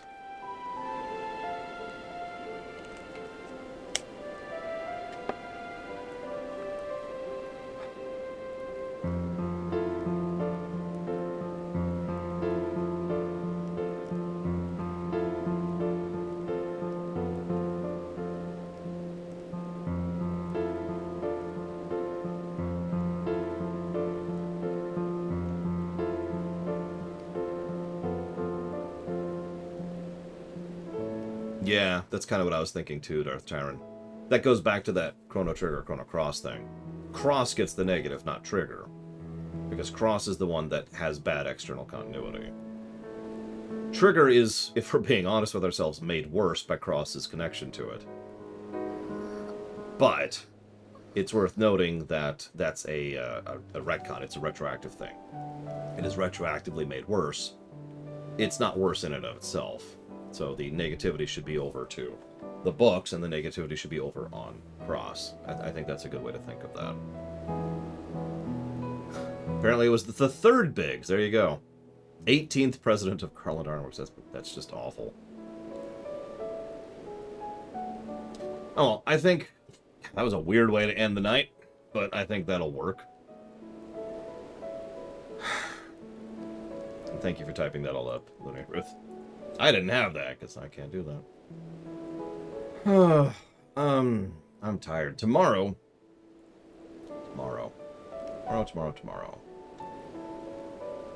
Yeah, what's that button? Tomorrow we'll go ahead and do stuff. I actually have no idea what we're going to be reviewing tomorrow off the top of my head. We've got Mean Quest, we've got some Class Quest to do, we've got Roll Quest, we've got Void Quest. I don't remember what else we've got. We've got some stuff. We'll figure it out. I'll see you tomorrow.